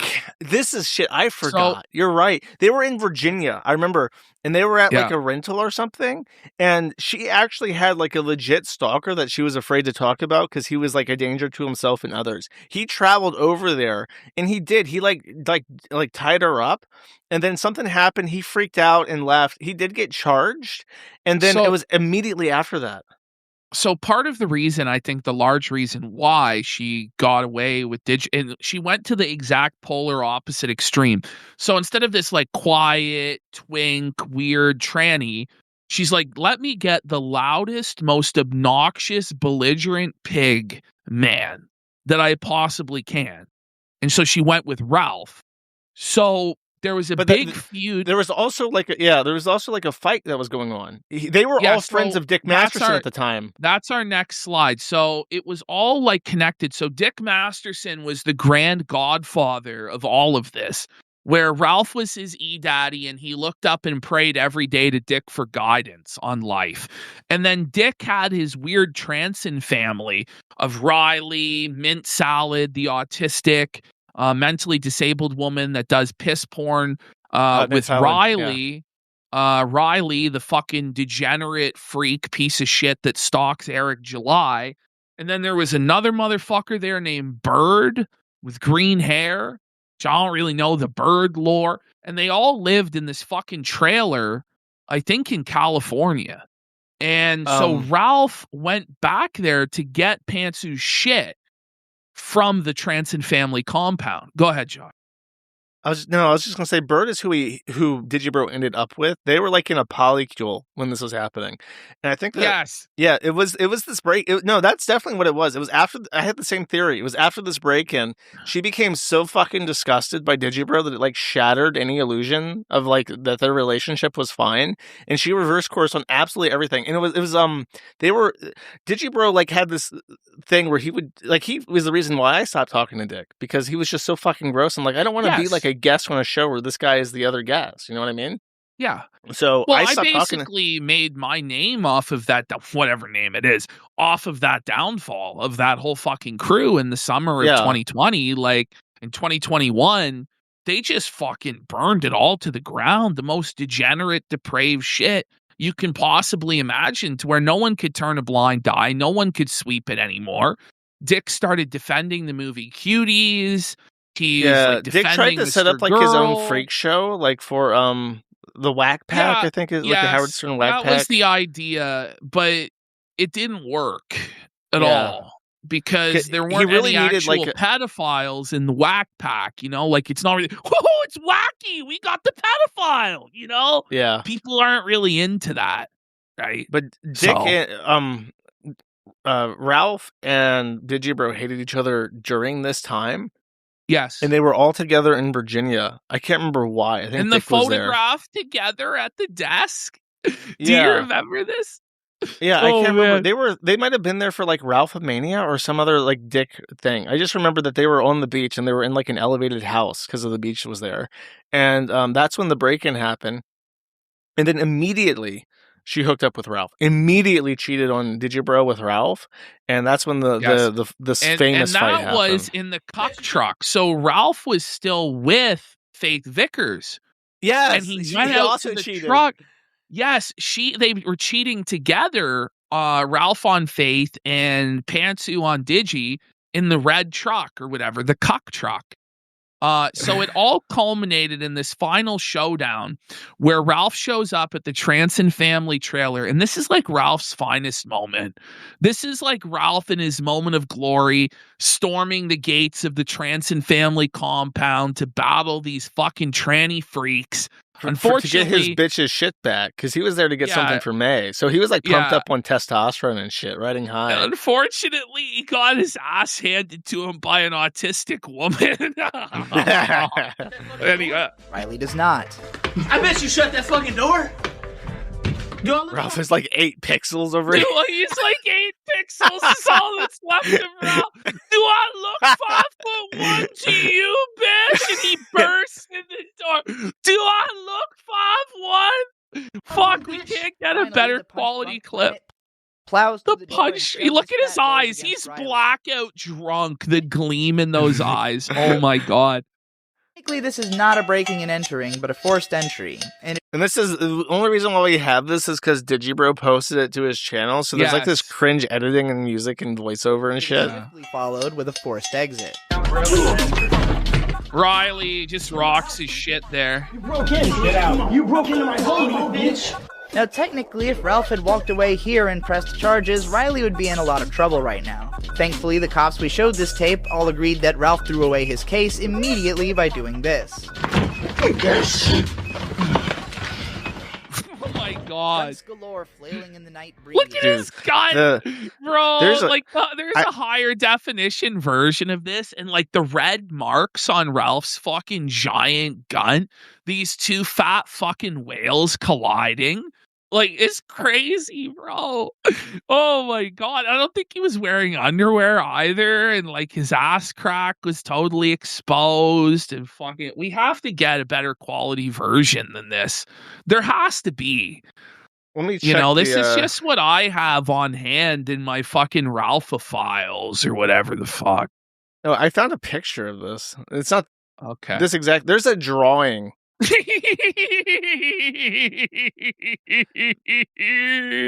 is a drawing. Fungal growth on the backside of his gun crease. Like, it's so red and swollen, bro. Trying to search guns kissing, and it's like desperately trying to get me to stop. People don't even know like how kino Ralph was at this time. It was like every day there was some new crazy shit. Like every week there was some new arc that was going on. And this guy really gave his life for the business, He really gave his life for the content. And now he's just like a broken, shattered shell of a man. It's tough. I'll keep it playing, and I'm going through I found the forum thread. I'll see if I can salvage something, because there's something that's really, really funny that needs to be shown. 35-year-old gray-haired alcoholic starts pulling out the 22-year-old home defender's hair like a little girl in a school fight. No longer content to watch her man get some gross idiot's belly sweat all over him, absolute unit Mint Salad dusted him like 12 punches straight to the fucking dome. Body and spits a mist of blood into Mint's face. You guys are fucking pathetic. Stop. Stop.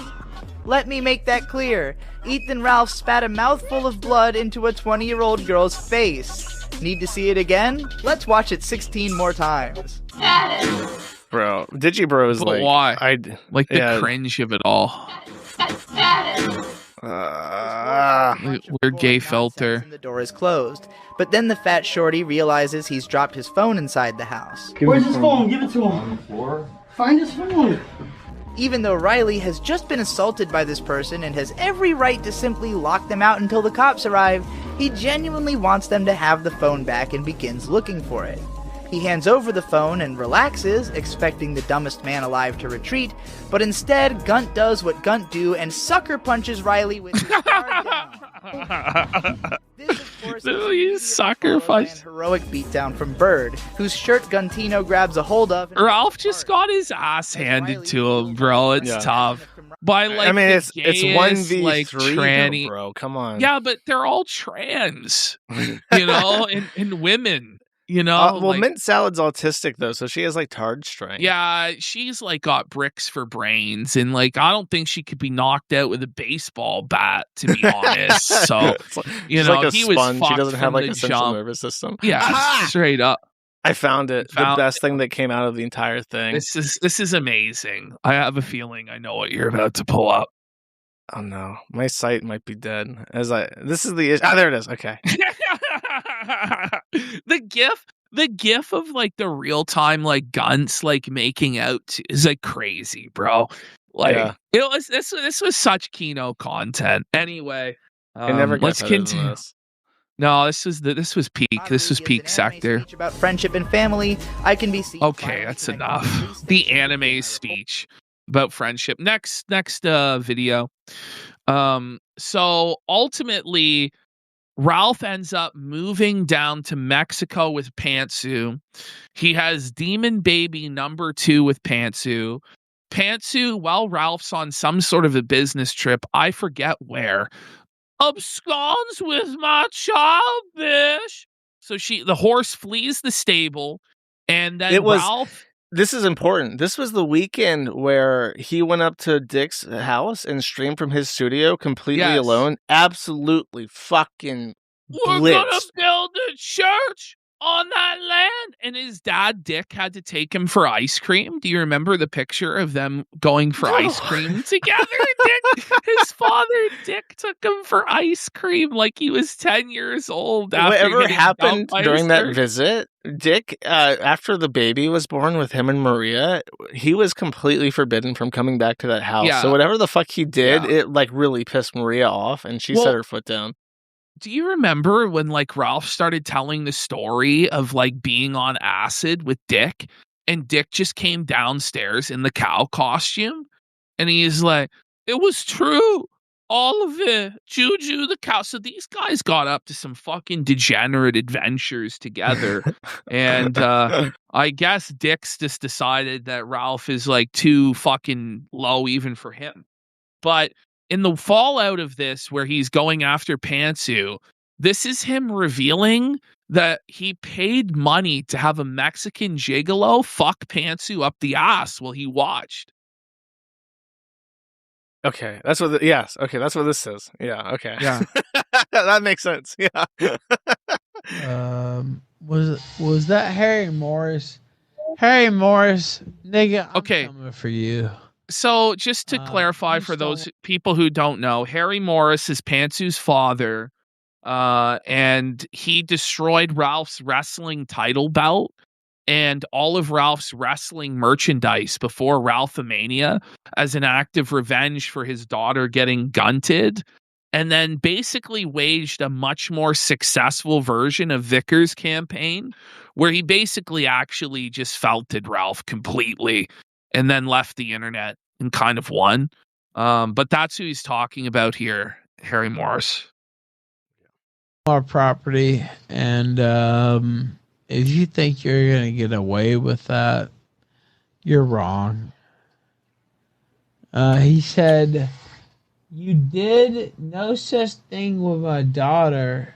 Everyone fuck off and go to bed. She told me things you would never want repeated. Well, tell her. Tell it, nigga.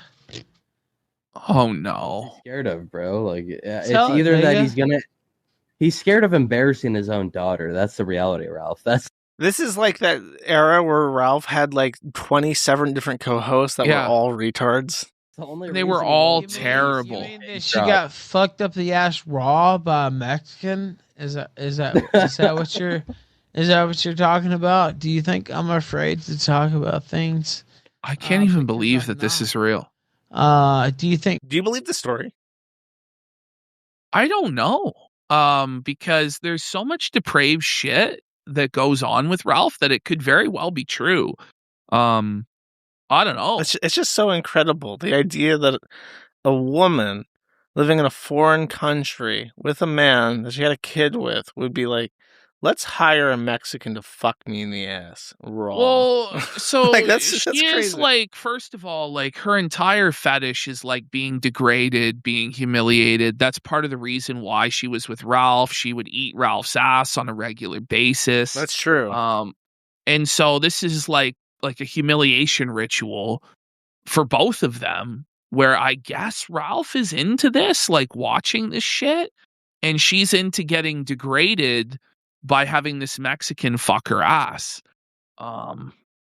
It's crazy. Okay. Do you think that she got fucked up the ass raw with no condom by a Mexican? No condom. Do you think that would be something that I would be afraid to say? I'm not afraid to say it. She's a whore. And I'll say it right here live on air. If you think you can shame me or put me if you think I have the capacity for shame, you dead wrong, Harry Morris. You're wrong. It doesn't matter if you catch me cuckolded it.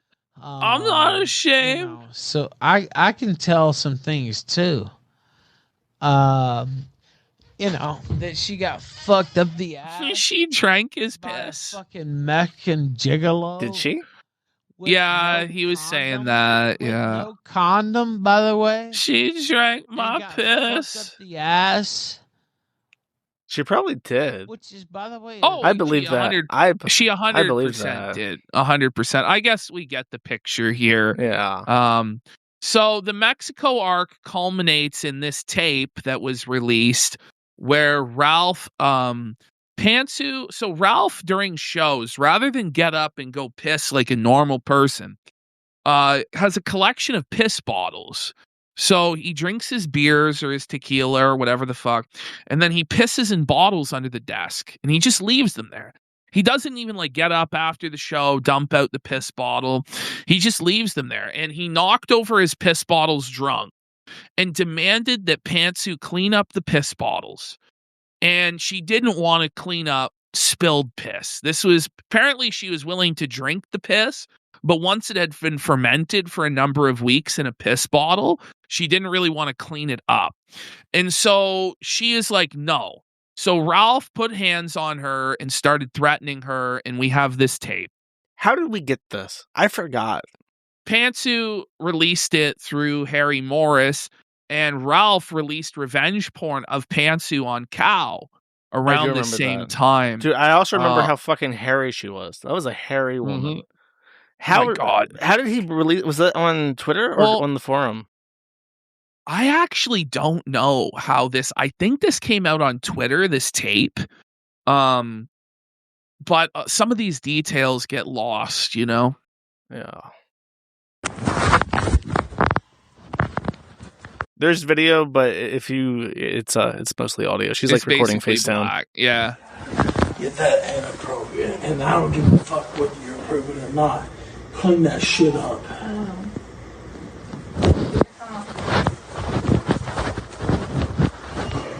Stop. $1 million? I'm gonna put your ass. Stop. You think you're gonna talk to me like this? You're not. Do you understand? Do you understand? Do you understand? You won't talk to me like this. Do you understand? Go ahead.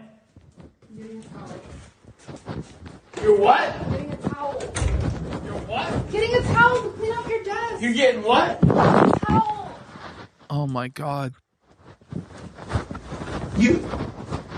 I'm not gonna hurt you, but I'm telling you, you won't talk to me like this. Do you understand? Do you understand? I understand. I'm going to put my hands on. Oh my God. You're not gonna stop. Just like announcing what he's doing, so there's absolutely no benefit of doubt whatsoever. There's no ambiguity to it. I'm gonna put my hands on you. Oh my God. It's so bad. It's so grimy. All right.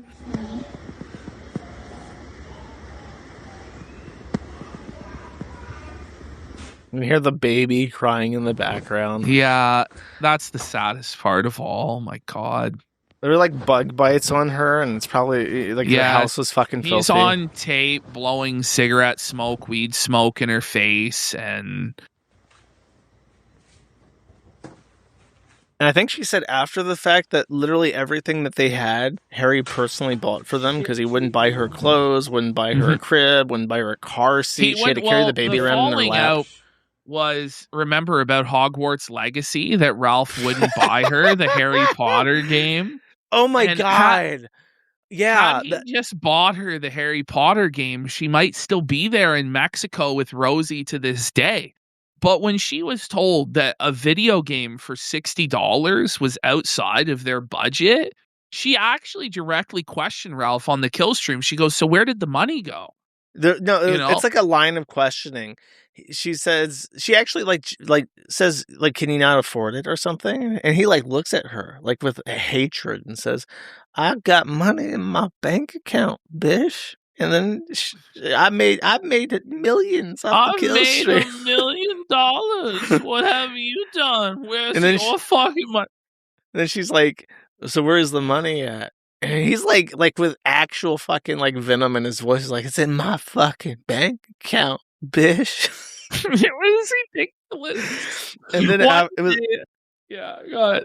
And then I remember I kept playing this clip because I was making fun of him really hard at the time. I'm like, "Oh, look, your own wife is saying that you don't have any fucking money, Ralph. You broke bitch. You broke bitch." And then their entire relationship falls apart. She's fleeing the country. Yeah. Do you remember the stream where he falls asleep and she comes in with the ice cream and the spoon and pokes him in the stomach with the spoon to wake him up? And then his greedy pig hands reach for the ice cream immediately, and he starts eating it. It's literally 1-to-1.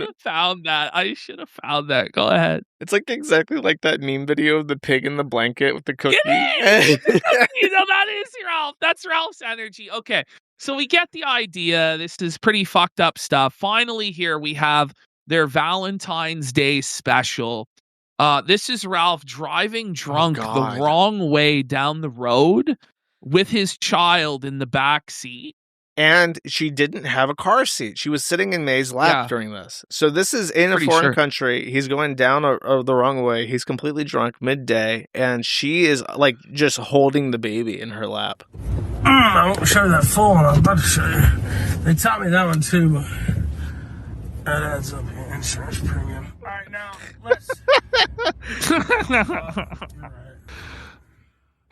right. He's having to dodge. Yeah. Pro tip for anyone who needs to know this: if you're driving down a road and cars on both sides are parked facing you, you are on a one-way street going the wrong way. He was blackout fucking drunk, bro. And then there's the other clip. I didn't find it where he's passing 2 semis in a row on the highway like a lunatic. Yeah, I still reference this fucking clip to people because it's just he is with an 8-month pregnant woman driving to Knoxville from Virginia, and he's stuck between 2 semis. And I'll give it to him. Americans can't drive for shit. I've driven in foreign countries. Americans are uniquely fucking terrible at getting down the goddamn road. But he's blocked between 2 semis because one's going 70 and the other one's going 68, so it's going to take miles to get past him. But he loses his shit and passes 2 semis in his truck with an 8-month pregnant woman next to him on the margin. And it's the most... I've never seen that in real life. I have never seen a guy pass on the margin like that. So he didn't even try to honk or anything. How this love story ended up, Pantsu fled the stable. She's now living with her father in New York. They just don't communicate with Ralph at all. There's no child support agreement. And basically, the end game here is abandonment. And basically, Ralph is just not the father of the child anymore. And I think they've changed the child's name. But ladies, listen, you might be like, fuck, my man is a piece of shit. He cheated. He did this. He did that. He pisses on the seat. He fucking doesn't clean up after himself. Blah, blah, blah, blah, blah. Well, at least he didn't beat you for not cleaning up his piss bottles and fucking... I don't want the lesson to be that if your husband is better than Ethan Ralph, you should stay with him. That's the wrong message. That's a twisted lesson, isn't it? But listen, the real takeaway is at least you aren't these people. You're laughing at them on the internet, which is only like a measure less sad, I guess. But this is our lives. So here we go. All right. Yeah, we put that in F tier. We put it under F tier. There's like It's an undecided. under the jail. It's an undecided how tier. do you decide? Because it's obviously an extreme, like I think, where it's F tier or S tier. You could say with Nora, it was a lot less let's do this bad. first. Rate them on your own personal preference of which is best to worst, just in the Ralphosphere, and then we'll go to grade. I mean, obviously Nora is the best one for Ralph. I mean, she's probably like the ugliest one, I guess. Yeah. Like it's hard to say, really. It's hard to say because it's like Pantsu is so fucking hideous.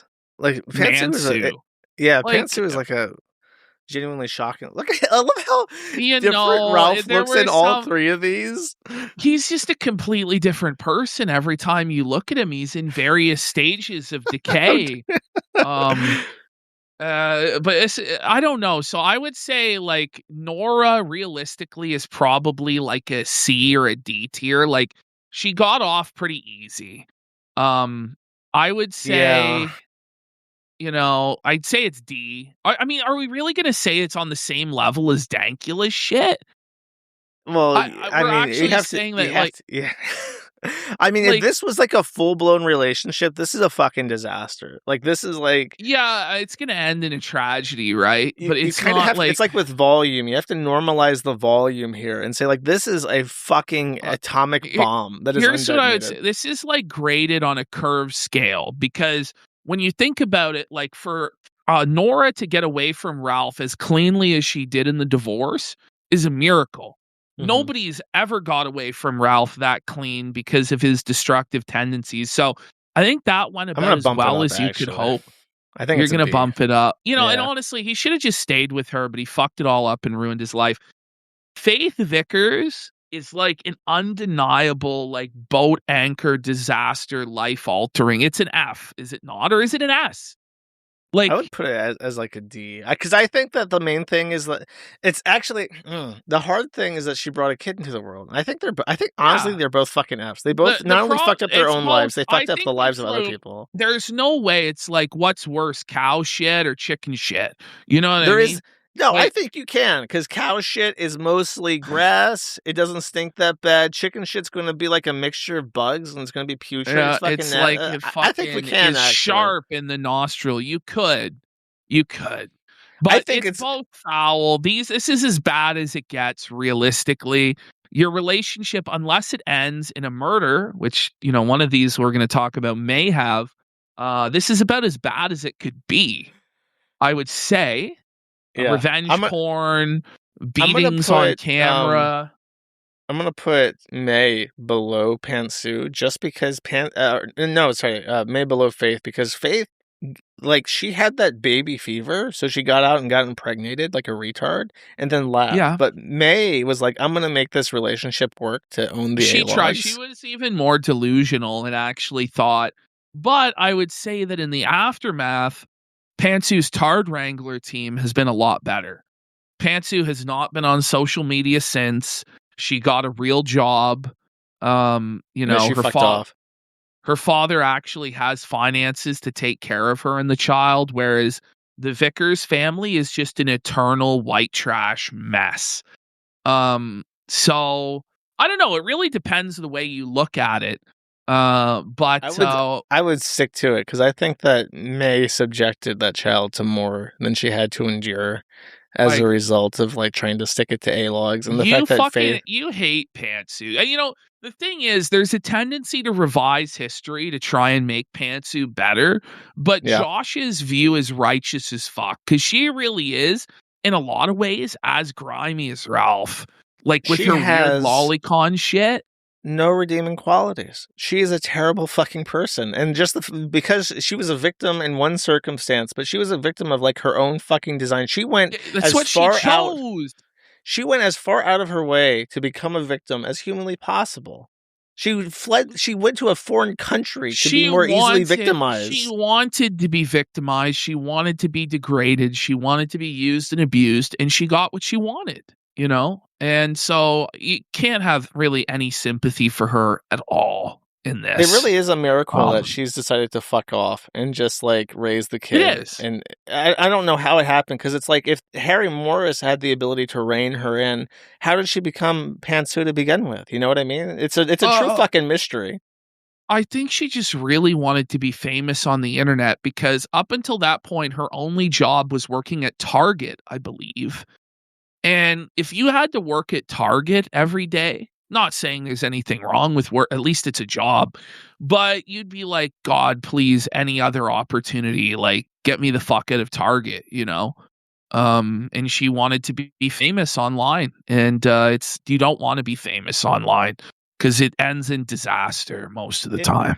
There must have been a moment, I think that it came from within. There must have been a moment where she thought everything was fun and games owning the A-logs, until she realized at some point, like, I'm stuck with like a psycho and I can't leave. And then it just like she completely shattered. Like Pantsuit Party just fucking died horrifically at that moment, and it's just like, she okay, became sad and trad. Remember the Twitter handle? It was ridiculous. Oh my god. We could sit here honestly with the Ralph stuff and do 12-hour retrospective fucking war. When he dies, we're gonna have to like put together like an editorial team and get it done. I've already talked about it. There's gonna be like the funeral where we're all like, rest in peace, Ralph. We're gonna hold a candlelight vigil. So we need to find like an actual educated producer and film crew and do like shoots, because that, if we get that on YouTube and manage to keep it on YouTube, we can split like $40 million off this. My dream vanity project, I've talked about this before, is doing the Ralph bio picture. Like I'm like saving money and putting it aside for when Ralph dies. We're gonna adapt the story of Ralph with me playing Ralph. We're going to get Warski playing Warski. We're going to get like a professional acting troupe in to play Ronnie and shit like this. We might even get a real actor to play Ralph. Like, it may not even be me. I'll go in half. We'll crowdfund this. We'll go in half. We'll get the biopic done. Okay. It's going to be amazing. Like the greatest story ever told, the Ralph biopicture. Yeah, at some point I need to go back and just like start getting clips and like a timeline together, so that when we write our script, we can pitch it. Well, the thing is, $20 million for the Ralph pick. Right now, there exists no comprehensive documentary on Ralph, because all these documentarian guys are afraid to do it, because Ralph will fuck with them. He'll flag the video. He'll dox them. He'll go. It's more that there's just so much there. It's like Turkey Tom did a video on Bossman, and it's like 6 hours long. And Bossman's been around for like 2 years. You want to do a video? We've talked about his relationships as briefly as possible. It lasted 50 minutes. There's no fucking way you can cover Ralph competently. Yeah, there's no way, because the archives don't even exist at this point. Like, unfortunately, like a lot of this, you go through the threads on Kiwi Farms, people didn't archive shit. Yeah. They posted YouTube links. Shit's fucking lost. It's all fucking a mess. It's in like a million different fucking threads on page this and page that. You know who has it? Doesn't Gator have it? Well, ultimately, Gator has not only all of that shit, but he has like an entire blackmail folder on Ralph, which he like drip feeds out over the eons, you know, instead of just like dumping it all after Ralph died. But the thing is, Gator is compromised in the blackmail folder himself. Like a lot of the gay ops and stuff that were going on, Gator was complicit in. Like, he was running point on it, so he can't even fucking post that shit. What we're gonna have to do is I'm gonna have to blackmail a VTuber into going on a date with Gator in exchange for the archives. Well, is this the time to do our Gator relation, or should we just, he's so irrelevant, we just move on? Yeah, fuck Gator. Let's all right. I want to make fun of Shoe on Head. I feel like this is more my wheelhouse. Do you know anything about Shoe? Yeah. Yeah, I do. I've made videos shitting on Shoe before, but you know what? Shoe is now a Kino Casino respecter and watches the show and said positive things about the program. So, I'm gonna have to simp a bit here now. She's my girl. I don't know what to say. Fuck her. She hates the Kiwi farm, so she sucks ass. Well, you hosted all her nudes, buddy. You hosted all of her fucking nudes, bro. Listen, it's not my fault. It's not my fault. Yes, bro, this is the shit with Gregory. She's just so ashamed of this.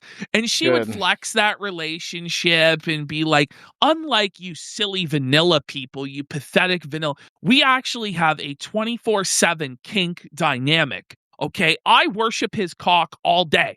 Like, that's what she would say. Like, it's crazy. They had merchandise of it, and he would put her on a fucking dog collar. And, oh, my God. He dumped her, I think, on her 29th birthday, right? 29th birthday, exactly. And he got, like, the younger model. Actually, I don't even know if that's true. I think I made that up. I'll circle to the Armored Skeptic thing at the end. But okay, Armored Skeptic is a broke bum now. Fuck him. He's like begging for groceries on his fucking YouTube tab community. There was a point in time. He's Canadian, right? Yeah. He lived on like the Ontario cases, bro. And she was in New York. They lived they lived across the border. He was up in Ontario and she was like in Buffalo or like somewhere on the border with Canada.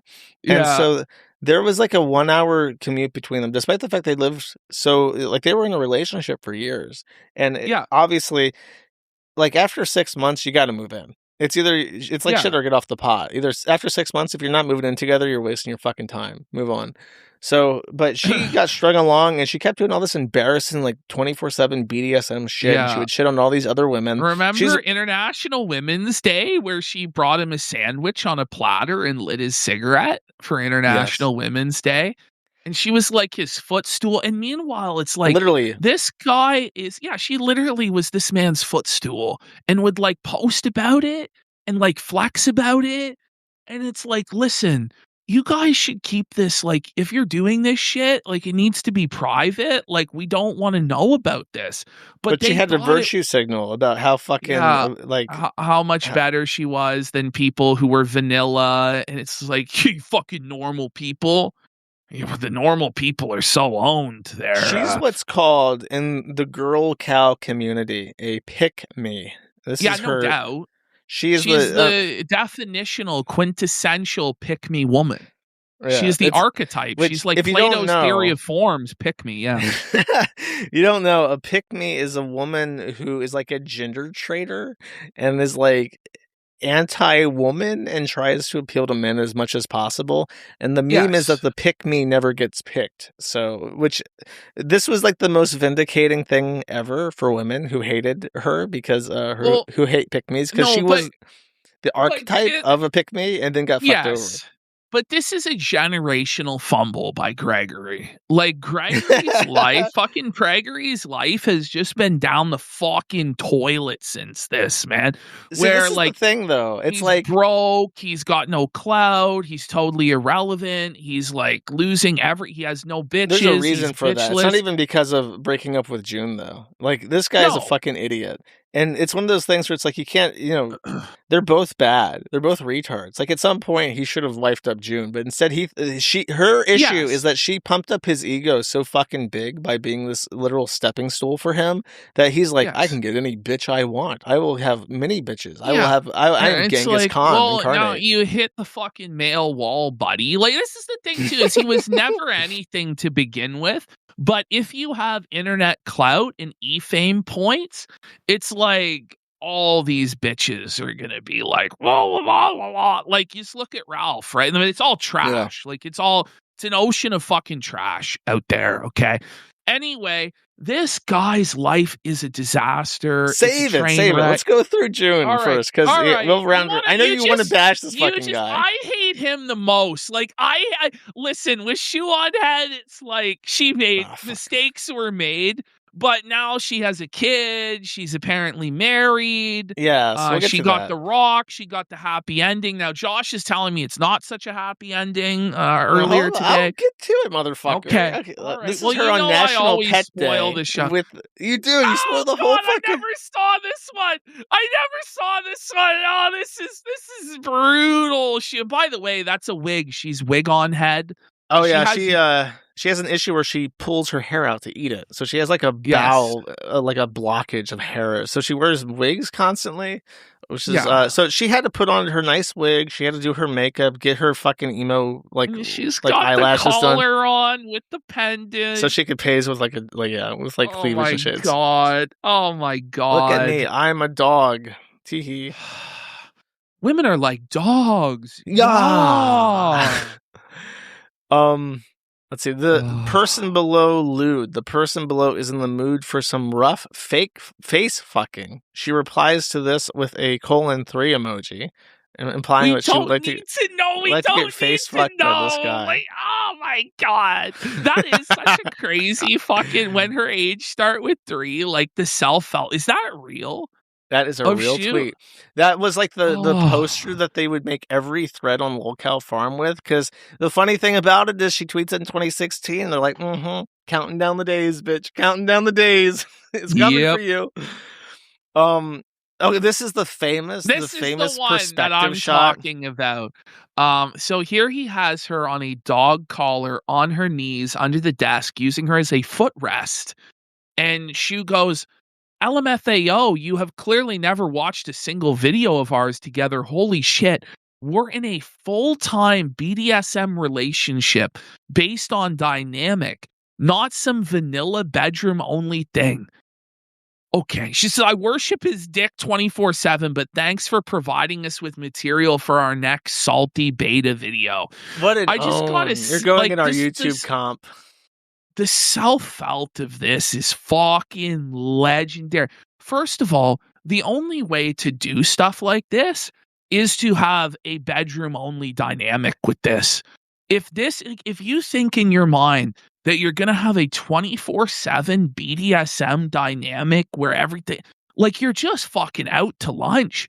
You're not living in the real world. That's fucking insane. And to like post that publicly and try and flex that is unhinged. Yeah. Oh my god, the cringe of it. I'm just imagining, like, is this like an actual candid photo where she's like, let me just own this fucking chud by like taking a picture of my perspective right now? Or did they pose this? Like, Skeptic is on Twitter, like, oh, look at these chuds, bitch. He's kicking her in the ribs. Look at this. Go.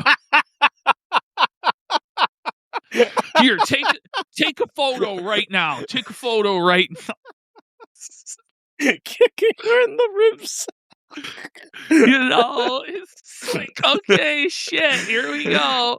It's just so funny imagining them like, wait, we have to go take a picture for Twitter. Let me sit and I'll hold your leash, okay? And then they're just like posing, and then they're just like, okay, let's go back to watching our movie. But do you think she's even fucking like on the leash, or is he just holding like a limp leash there? Like, he's in Canada, she's in New York. It's fucking crazy. But I don't think she would stand by this today. Like, if she was forced to she would be like, this was obviously insane. Her way of dealing with this is to completely fucking ignore it, I'm pretty sure. If it's a long distance relationship too, right? You can maintain this fantasy cope that it's this 24/7 dynamic. But once you actually start living together, life is not like that, And I think what happened is, once they actually started spending a lot of time together in real life, the whole fantasy of Gregory as being this alpha Chad was just totally destroyed just by day-to-day life. Like, he's not that guy. And so all the attraction went away, and you realize that this is a fucking joke and it's cringe. Seriously. Yeah, I don't know. I mean, she stayed with him. He dumped her, is the thing. Well, yeah, because you're in so deep. I don't know. You're right. It's actually so bad. Like, you can't even call. I'm trying, June. I'm trying out here. You made this tough, bitch, because you got fucking dumped by this fucking bum.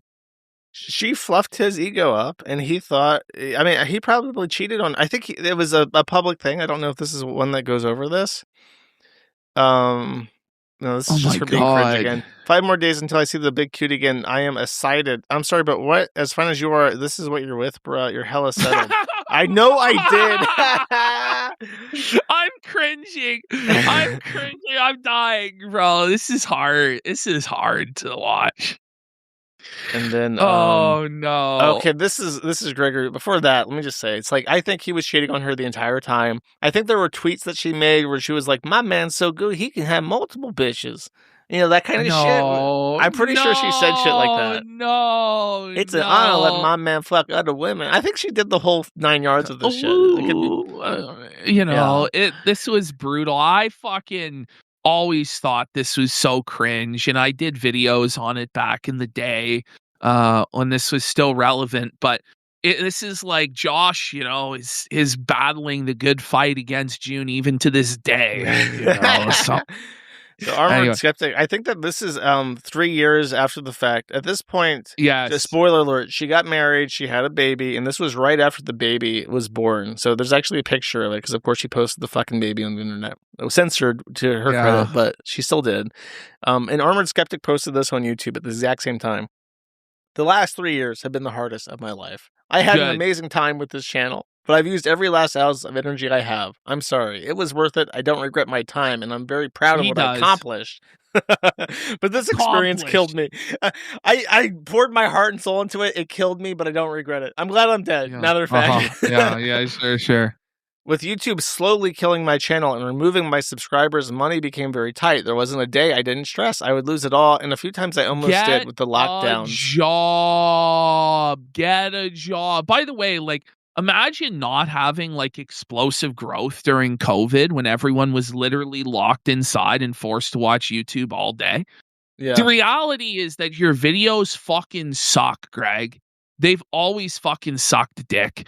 At least back then they were a capsule of their time or whatever the fuck you want to say. But the videos that he's been doing for the last 5 years appeal to nobody and are terrible. And he kept doubling down on conspiracy theories, even as it was ranked out of the algorithm. Anyway, this guy basically, the only time I see him now is begging for fucking cash, constantly. And then just a quick detour and I'll round it back. She married. It's a weird story. I predicted this. I said that she was going to settle with one of her like beta orbiters or whatever. And this guy is a guy. I got a following on Twitter. He's like a trad cath who believes in demons. So this is their wedding photos. He's kind of balding. He talks about how politicians are literally possessed by demonic entities. He's right. Yeah, that's this guy sounds exactly like what June needs. Another brain rotted poster. This post I cringed at, I mean, credit to her for she filters it. Yeah. I think part of it though is she feels a need to dunk on the haters who said she would never have a kid and she would never have this. But I mean, she did what everybody predicted though. At least I did, that she would settle with somebody that was a fan of hers, that was decent enough. Aren't lucky enough to fucking do that. Some of them just can't figure it out. So I mean, it took Pantsu having to go to Mexico and almost getting murdered before she woke up. But she turned, I think, getting dumped by Gregory and realizing that he would never ever put a ring on it, despite how well she treated him and how much she gave of herself to him. I think that was a snapping moment. She's like, okay, so now I'm going to have a marriage relationship and I'm going to have a fucking kid, and that's what she did. It's so crazy on his part because she was always a bigger deal than him, but it's exponentially bringing in, she probably brings in 100 times what he does in terms of money.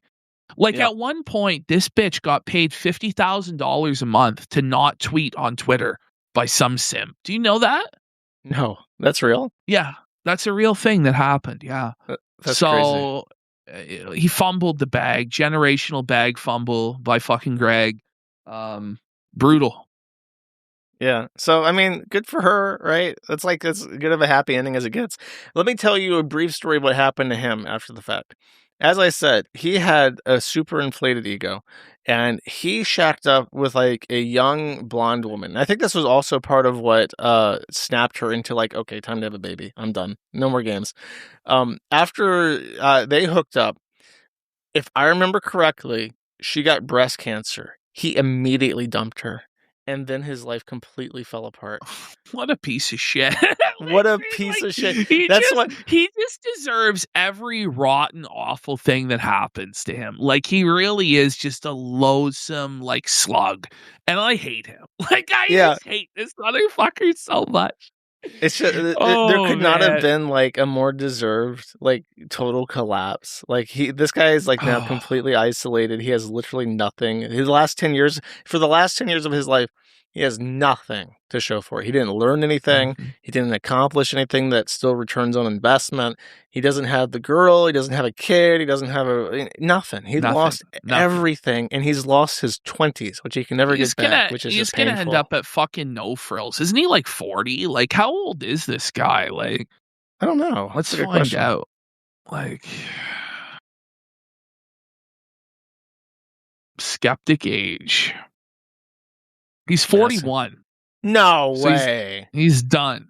He's done. This guy's August 11th, 1984. He's done, bro.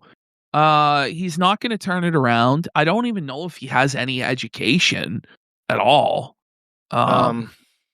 So let me get it's not looking good. No, that's what I'm thinking. Like with him, what do? You go back, you get like an MBA or something, and then you do finance or some shit. You're 41. Like, you're not getting hired. You're not getting the promotion. They want to invest in people that they can have for 20 fucking years.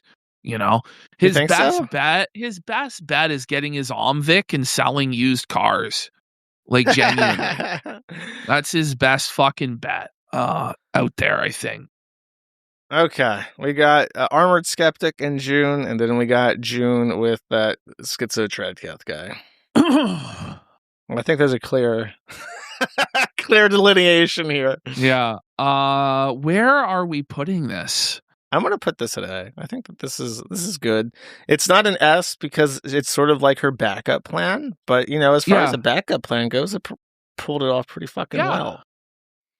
It pains you to give her any sort of kudos about this. I should have went along with your haterade and been like, yeah, he's fucking balding. This Norwooded subhuman beta male. No, I look. I tried to be objective about things, and she did very well.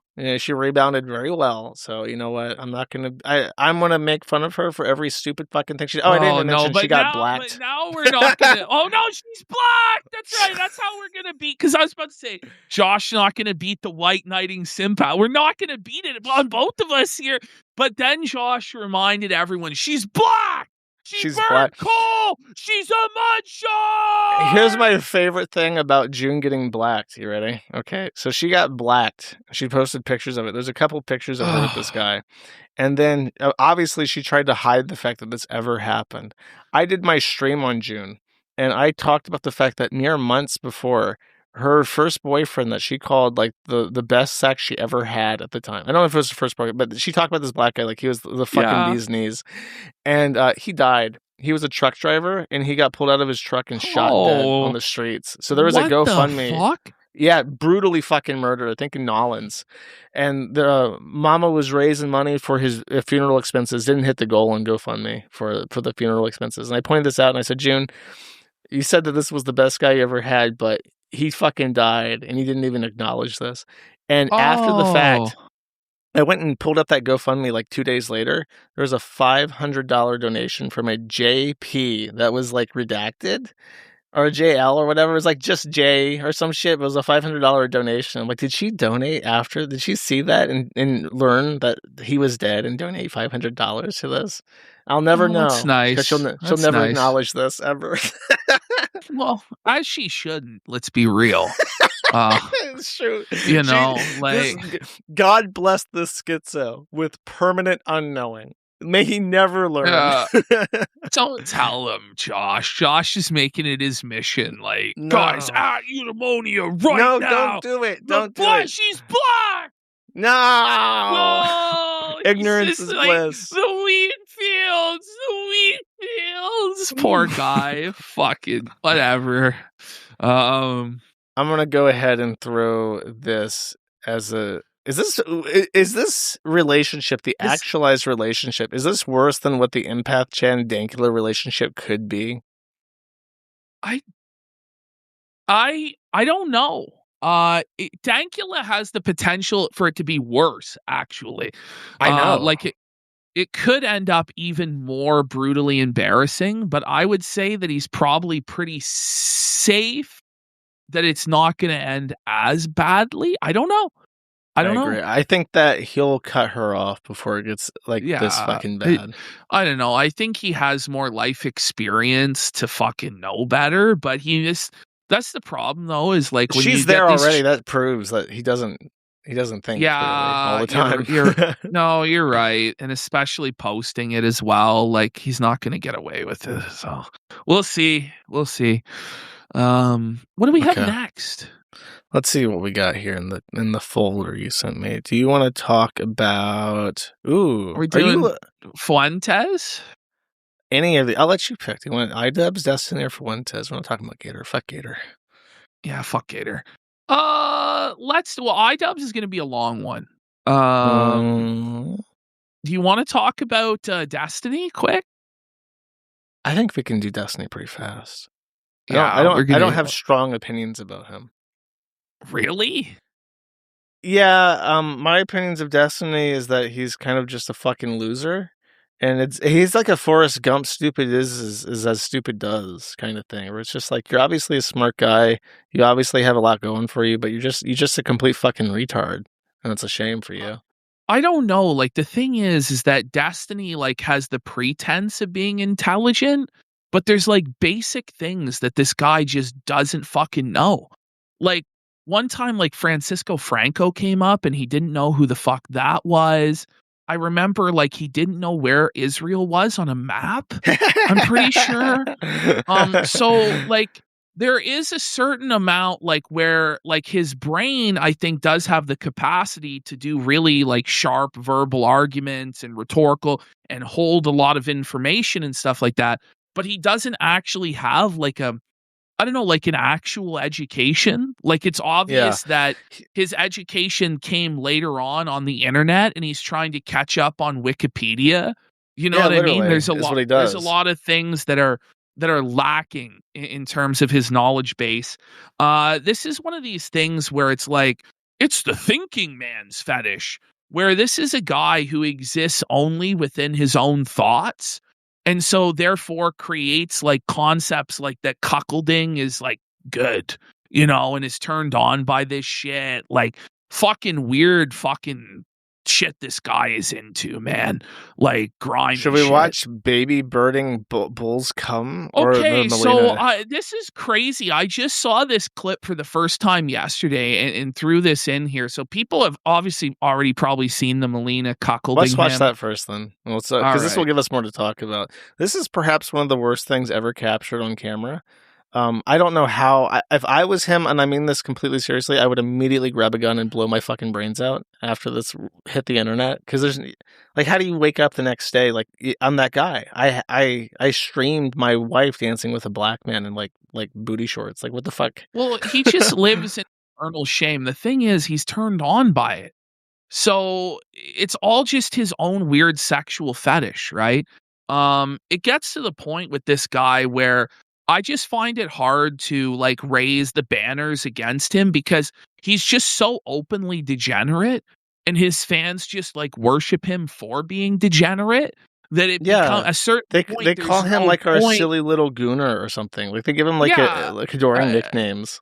And they all view themselves as they would do the exact same thing Destiny does, where they would have the harem of Discord kittens. They would have them come in and do all these depraved fucking sex acts. They look up to him and think that he's their hero. And if you're that lost, like there's nothing anyone can do for you. You know what I mean? Like, and Turkey Tom is one of those lost boys who looks up to Destiny. Looks up to fucking Destiny. It's so sad. As his father figure online and defended him and swept for him for a long fucking time. And, the tree of the apple doesn't fall far from the tree now, does it? Well, we can't dilly-dally for too long because it's Mel time. Uh-oh. Mel time. Oh, no, bro. What do you think, like... Oh, that Cope smile stuff. The Cope smile's the worst part because it's like It's one thing to like not be happy about it. It's another to like try to smile. Like, yeah, this is okay. Do you know how this relationship started? No, between Destiny and Melina. So I covered this on stream probably a couple years ago. And so Melina was with this like twink, broke boy Norwegian guy, and Destiny just cucked him. And the Norwegian guy streamed the whole experience where he's over in the other room in the hotel as he hears his girlfriend getting pounded through the door by Destiny. It's unbelievably savage, bro. So the whole relationship was birthed out of Destiny cucking this twink. And then in the end, it was like an Ouroboros, like a snake eating its own tail, where Destiny then got cucked by some Scandinavian twink, weird femboy. It wasn't even like the traditional black bull. And she was off with that fucking guy. Well, yeah, that's, I don't know if I have a picture of this, but there is the photo of Melina with, she eventually left Destiny, who's like fabulously wealthy, to go live with a stoner in Sweden. Yeah. Well, the grass is always greener. You know what I mean? Like, this whole situation was obviously awful in every single way. I don't know how Destiny got away with everything scot-free. It's pretty crazy that he's just completely got out of all of this, the legal issues, basically with no consequence, and he's still out there every day, you know, reciting his talking points. They didn't play their cards right. My Harden has been following that case pretty closely, like relatively closely, because I've asked him to keep an eye on it just because we could be involved in some way, you know, so we shouldn't be caught unawares. And his opinion is that her attorneys are bad and they do a bad job representing her. And his attorney is excellent and does an excellent job representing him. And usually in law, it's kind of overstated how well, you know, how much a good attorney actually matters. Like, if you're like a murderer and you're caught red-handed, like, you can have the best attorney in the world, you're still going to fucking jail. But it's like that scene in Scarface, Tony, baby, when you're on tape with 13 million in cash, it is hard to make them believe, you know? Yeah. Yeah. And it's like, you know, but this is like a case where the skill of the attorneys really does make a difference, because they're just like, I think they're doing this pro bono, and his attorney is like an actual celebrity attorney that does Me Too cases like regularly. So he's got like the best possible representation. And the issue that she faces is that Destiny tried to buy her out. He flat out said, "I'll give you $250 to fuck off," and she said no, which is. And like Harden was just like, you better be fucking lying to me when you say that, because that doesn't make any sense, because statutorily she's going to get $250 if she wins. So it's like, there's no reason not to accept that deal. But she was asking, according to him, like multiple millions. I mean, I don't know. I mean, it's obviously, it seems motivated by money, and she thought she was going to get a lot more than she was going to get. But I don't know, it might have been motivated by a desire to embarrass him, which normally going through the process embarrasses the e-celeb. But the thing is, like, it's actually been like vindicating him somehow, but not actually. Like, it's just through pure fumbling. It's through pure fumbling, though, of the attorneys. You know what I mean? Like, he's not actually Destiny innocent. has suffered immensely as a result of this case. Not in a way that is going to bring him down, which some people may hope. Yeah, but I like to consider myself really pragmatic. Like, Dan doesn't want to associate with him anymore, Dan Saltman. So he's lost like his podcast host. He's lost a lot of face. His whole inner circle of sweepers. And the problem now with this guy, he was the debate guy, right? Well, now if you start debating people, they're going to bring up all this shit. Yeah. So you say this, but you're revenge pornographing women and shit. And it's just like, you can't live that down. So, but he has all the money, and, you know, he still has a fan base that are going to keep him rich for basically an indefinite period of time. He's going to be able to continue his gooner harem. But what's going to sting him is that he'll never be Hassan Piker. He'll never be like a legitimized, like, potential political candidate or anything. Well, like, if you remember, I think they tried to do that back in 2020, right? Where I think it was him, Vosh, and was it Keffels or who Yeah, they was went it? to Like DC. all sit, No, the all really sitting at the cursed picture table of together. Keffels with Yeah. And he was trying to do that, and he had these dreams of becoming like an actual established Democratic politician or some sort of a kingmaker or this and that. But I don't know where these guys get these delusions or illusions that that's ever going to happen. I love this picture so much. The thing is, you guys are fucking internet clowns. And by virtue of being internet clowns, you have left skeletons in your closet, all of these people, that disqualify you from being involved in mainstream politics. And Hassan Piker has the exact same problem. And right now, the only reason Hassan still gets any push or any motion at all is just because they have no alternatives over on the left. They haven't been able to grow any talent because nothing out of the left is really resonating. There's like a general attitude over there of fuck Trump, fuck the fascists, fuck this or fuck ICE or whatever the fuck, right? But they aren't creating these like stars that are able to replace Hassan or replace Destiny.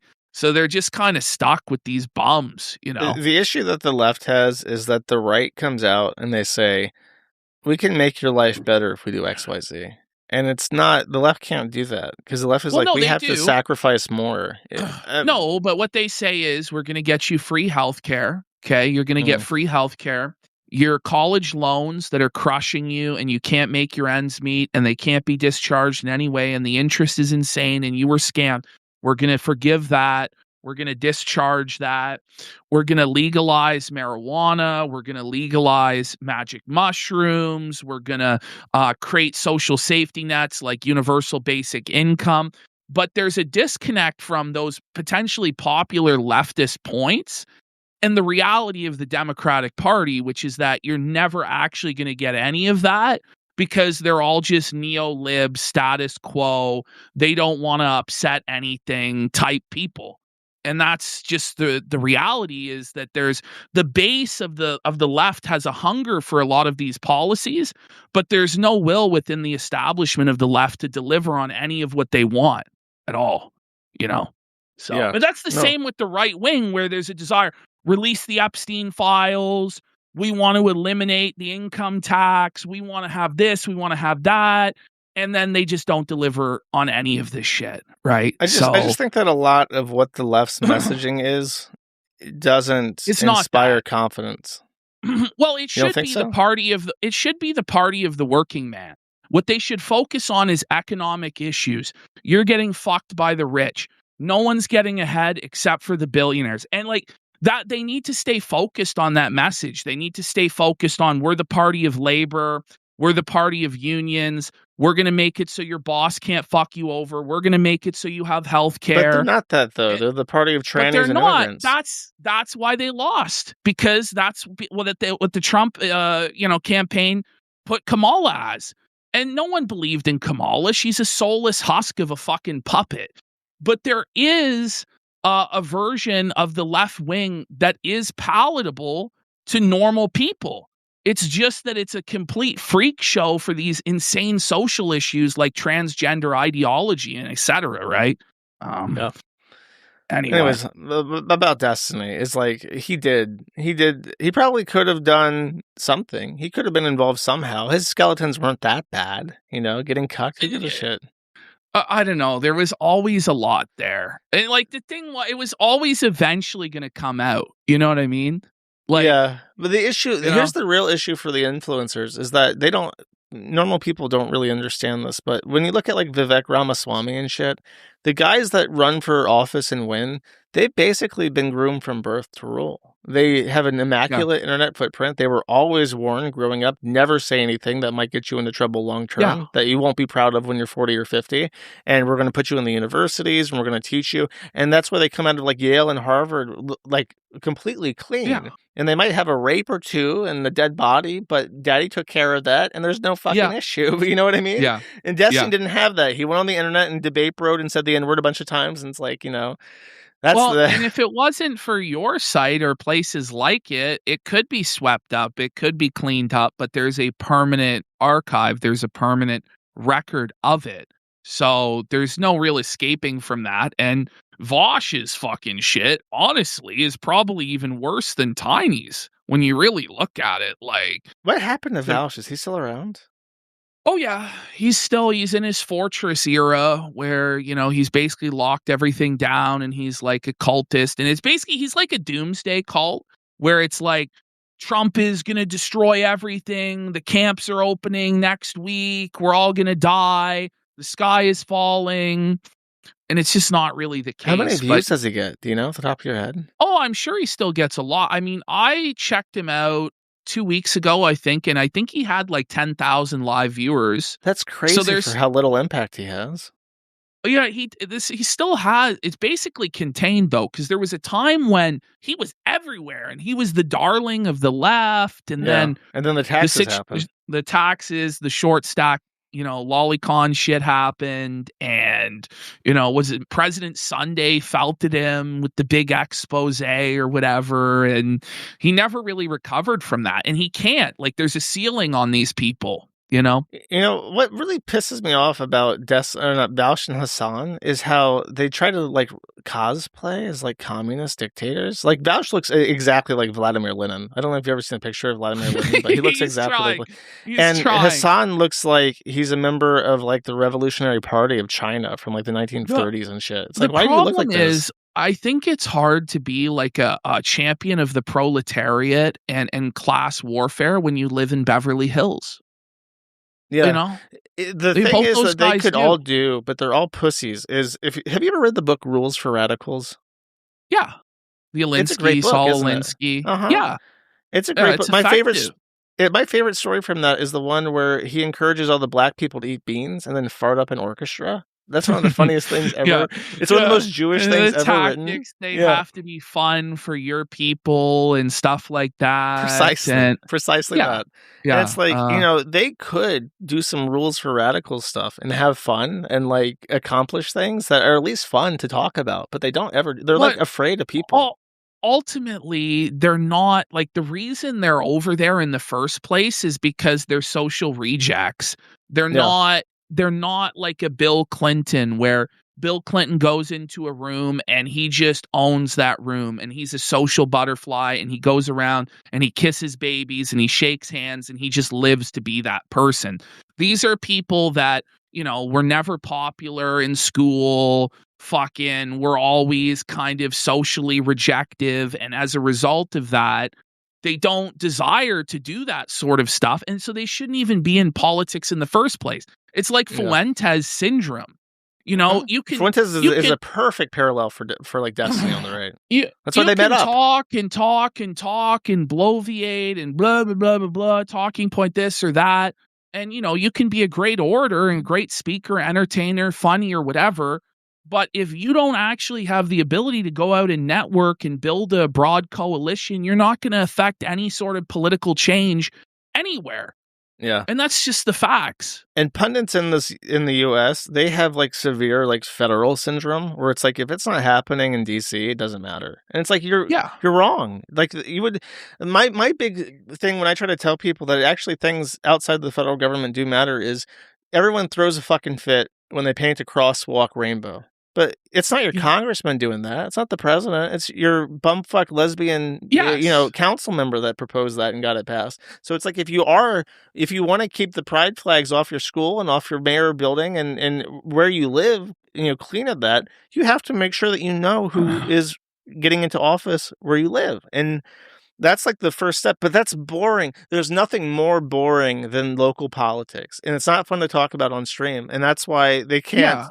Yeah. But when you have an audience of... But also, like, the people that do local politics are established, successful business people in the community. Like that Alex Triafontu guy that Vivek's friends with? Yeah, they're not like socially rejective fucking spurgs watching 8 hours of a live streamer a day, right?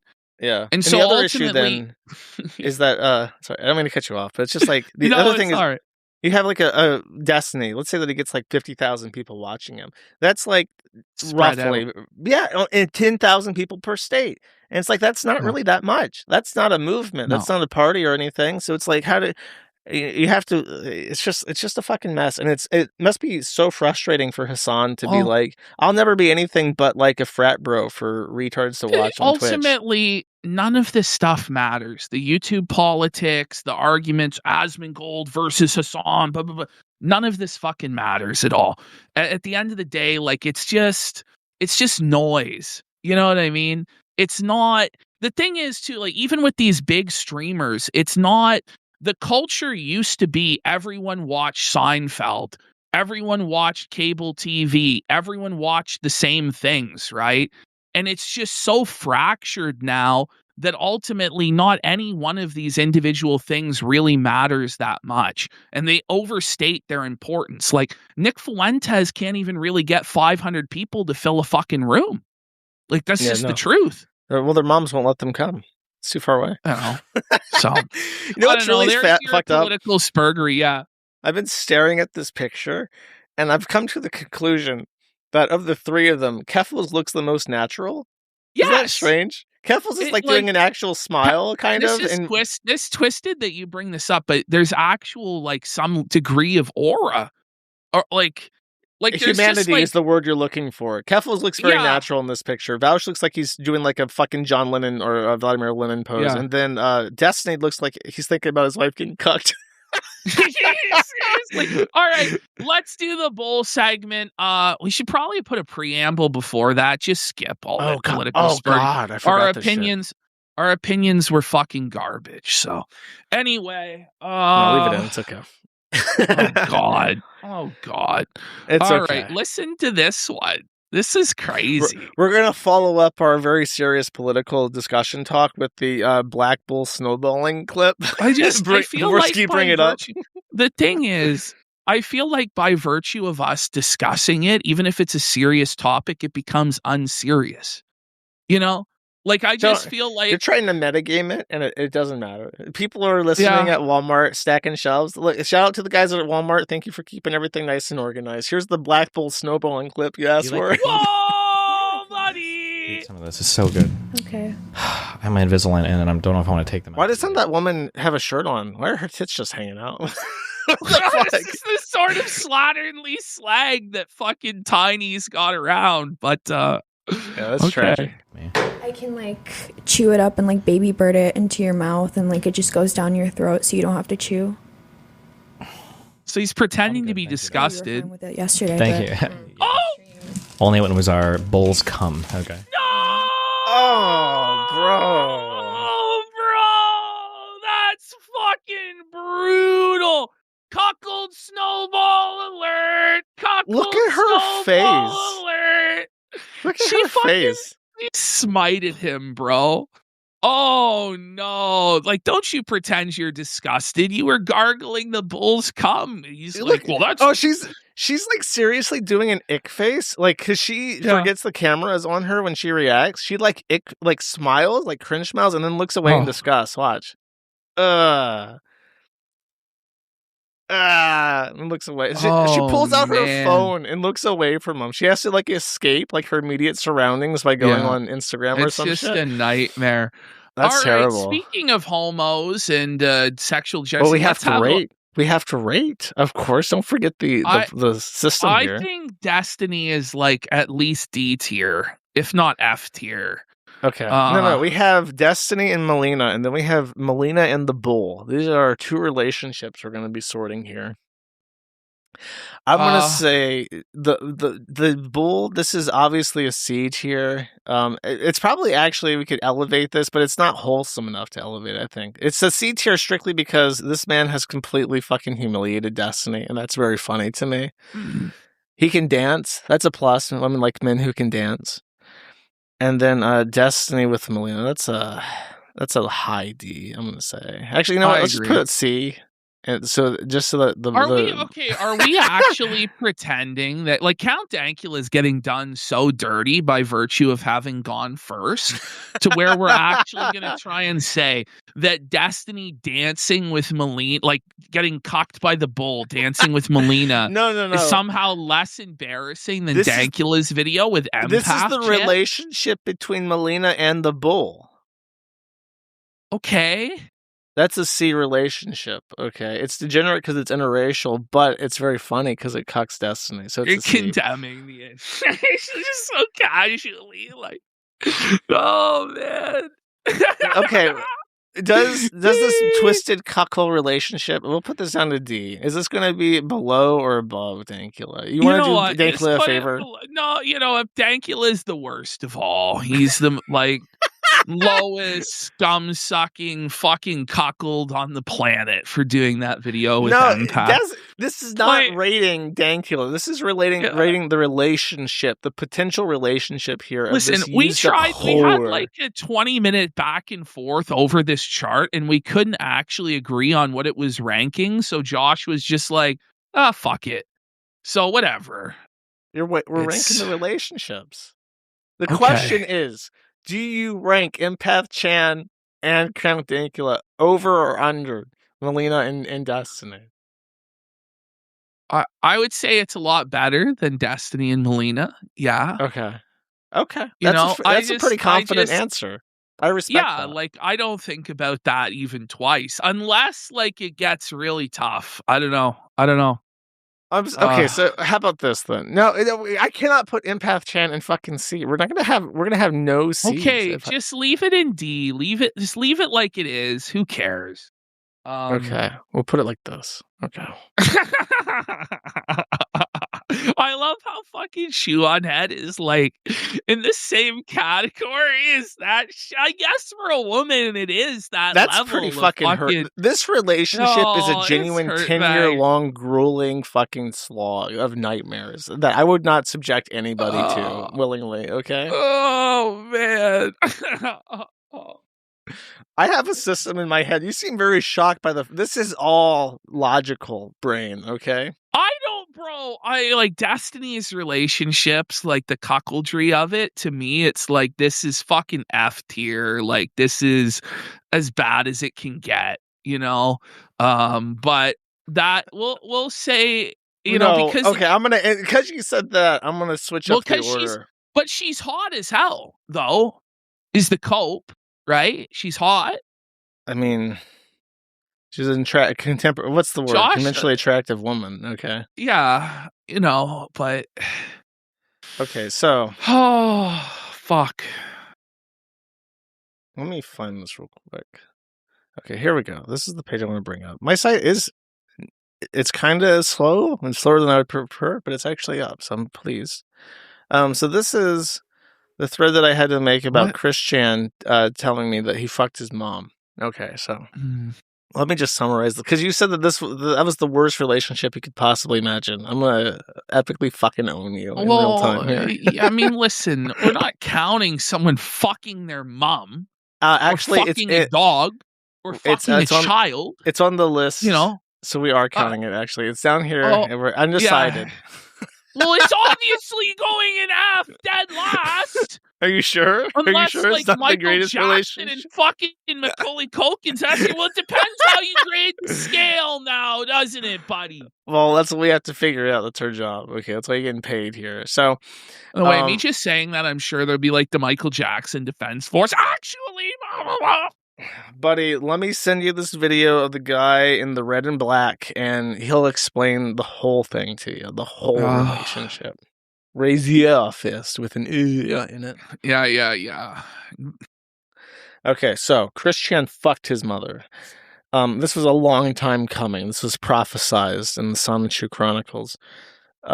Chris had always had a very bizarre and close relationship with his mother. They would cuddle at night. After Bob died, she began cuddling with him as a grown man. The most demented thing, I don't have a clip for this. I didn't clip a bunch of shit for this. The most demented thing that I remember is there was a time before this came out where Chris was selling stuff on, it was one of the funniest streams I had ever seen ever. Because Chris came out of nowhere, booted up Twitch, and started selling shit on eBay exactly like QVC. It was like an impromptu QVC marathon of him trying to sell shit on eBay. And he was selling stuff for like $500 that had no business being that much, but people were buying it. And the chat was completely unmoderated. And it was a bunch of like Zoomer age kids watching Chris for the first time. Many of them just on the Twitch homepage, seeing this channel with like 20,000 live viewers, thinking like, what the fuck is this? Who is this person? Why is he selling like this shit on eBay? What the fuck is happening? It was like utter befuddlement, confusion, disgust, shock, horror from like actual kids who were just completely incapable of processing what was happening. And in that wonderful, amazing stream, he gets his mother to help him sell some merchandise, and she comes out and she is like gone. There's some hot debate between me, one particular person, Marvin, who's the guy in the pickle suit. He says that Barb fakes it when she's on camera, but there's reasons to doubt this because she waddles out. She seems completely out of it. And then Chris commands her to say, "Turn me loose, you silly goose." Which is like a weird line, because Chris watches nothing but 1950s television because his parents are so old that that's what they watch. So he is like kind of diet at like 1950s, 1960s shit. Like I Love Lucy is like his favorite TV show of all time, and a man of taste. For whatever reason, I don't know if this is from a TV show or what, but he liked that line and he asked her to say this, and she does. And says, "Turn me loose, you silly goose," and Chris says, "You used to say that more flirtingly." And it was like the most bizarre exchange ever. And it was like dumping scalding hot water on a bunch of Zoomers' faces because they were watching this unfold in real time. They had no idea what the fuck was happening. And now in retrospect, it's very evident what was happening there. That Chris was literally grooming his mother into being like his bride. So the whole ordeal was very terrible. I was somehow at the core of this. It traumatized me and changed who I was in a lot of different ways. And for that reason, I'm just going to go ahead and summarize and say this is the worst fucking thing that's ever happened on my website. And I can't think of anything worse than this. I would say, it's bad. Listen, there's like zoo sadist shit and like that doesn't count. Pedophiles. That's what I'm saying. Like as an actual, like this is a big site-wide scandal. Like the Lolcow of all Lolcows is fucking his mom. It is the worst thing ever, right? Yeah. So now anything that we rate has to be anchored. We now have like an objective 0, like on the scale. Yeah. So then we can kind of wait to that. The objective S tier? We have one. I have an actual S tier that's picked out. I'll get to it. Here's what I'm going to do. Whenever we decide that we're done doing this, on hour 4, I'll cap it off with. Are we on S. hour 4? We're coming up to hour 3, so we'll probably do another hour, and then towards hour 4 we'll be like, okay, here's the real S, and then you can kind of approximate everything against that. Okay. Maybe something else will be an S. I don't know. I have a perfect segue for this. Okay, so obviously Christian, horrific. It was not only like a way that like just fucked up morally and ethically in every way, but he also like stole money in the process. So. Yes. It's like, even if you're like someone who's like, well, I think incest can be consensual and healthy. It's like, not this really. Even Grace Thorpe.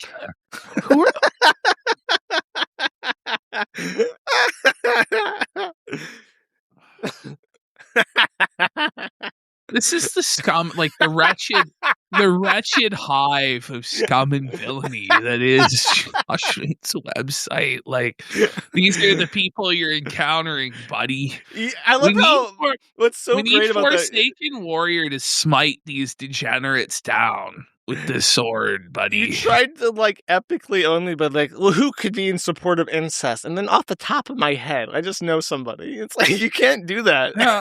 I got somebody for you. Oh, you do. You do. Yeah. It's not like you don't know who Grace Thorpe is now. You probably cover her more than I do. What? I don't know what you're talking about, weirdo.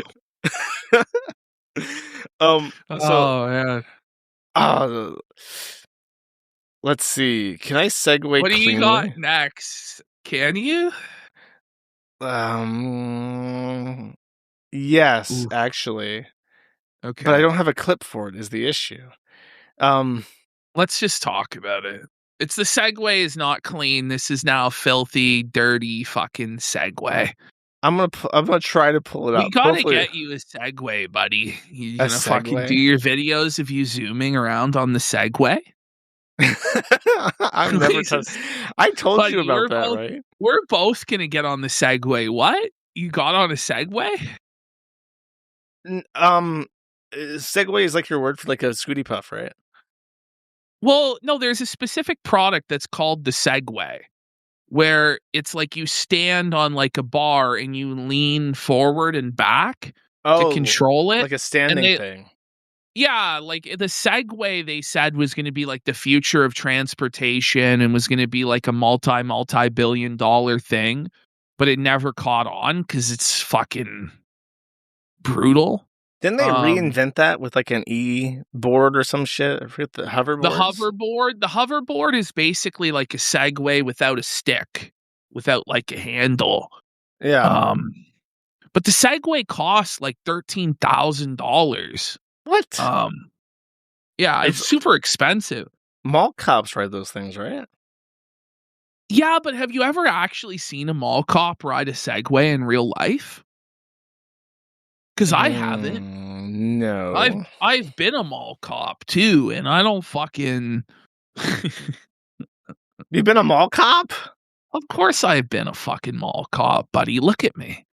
But yes, Segway, Segway. Welcome to Segway, your premier choice for personal transportation. And I actually don't even know if they sell like the 9-bot S2.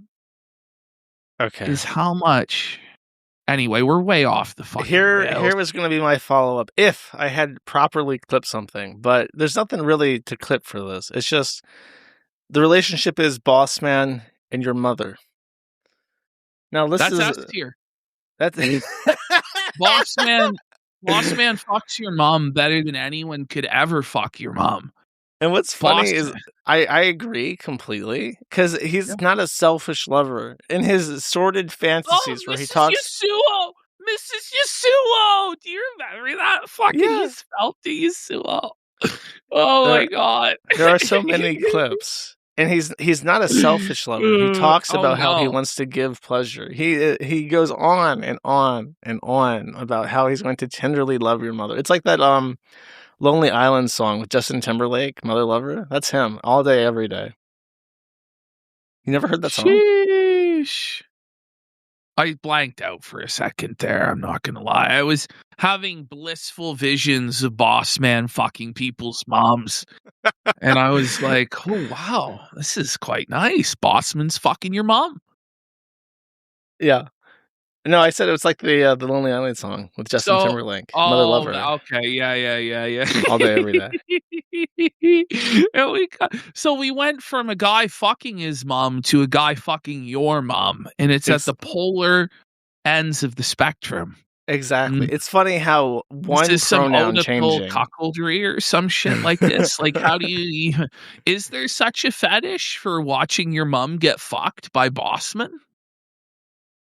You got to believe there's someone out there like that. Would Destiny be into that? He would be. He would be fired up like his fucking Trump supporting mom getting smashed by Boston's Buford. Is she a Trump supporter? Yeah. Really? And she gives him shit. It's insane, bro. And like, there's like the live stream. He's in her kitchen and she's just like scolding him for being against Trump, and it's amazing. That is really funny. It really is. He justified his own mom getting shot in the wake of like the Trump assassination. He's like, well, if she was at a rally supporting Hitler, that's collateral damage. Okay, fucking psycho. Like, that's crazy. I don't know if you even actually mean shit like that, but it's like his version of trigger the libs and own the libs, but it's trigger the rightoids.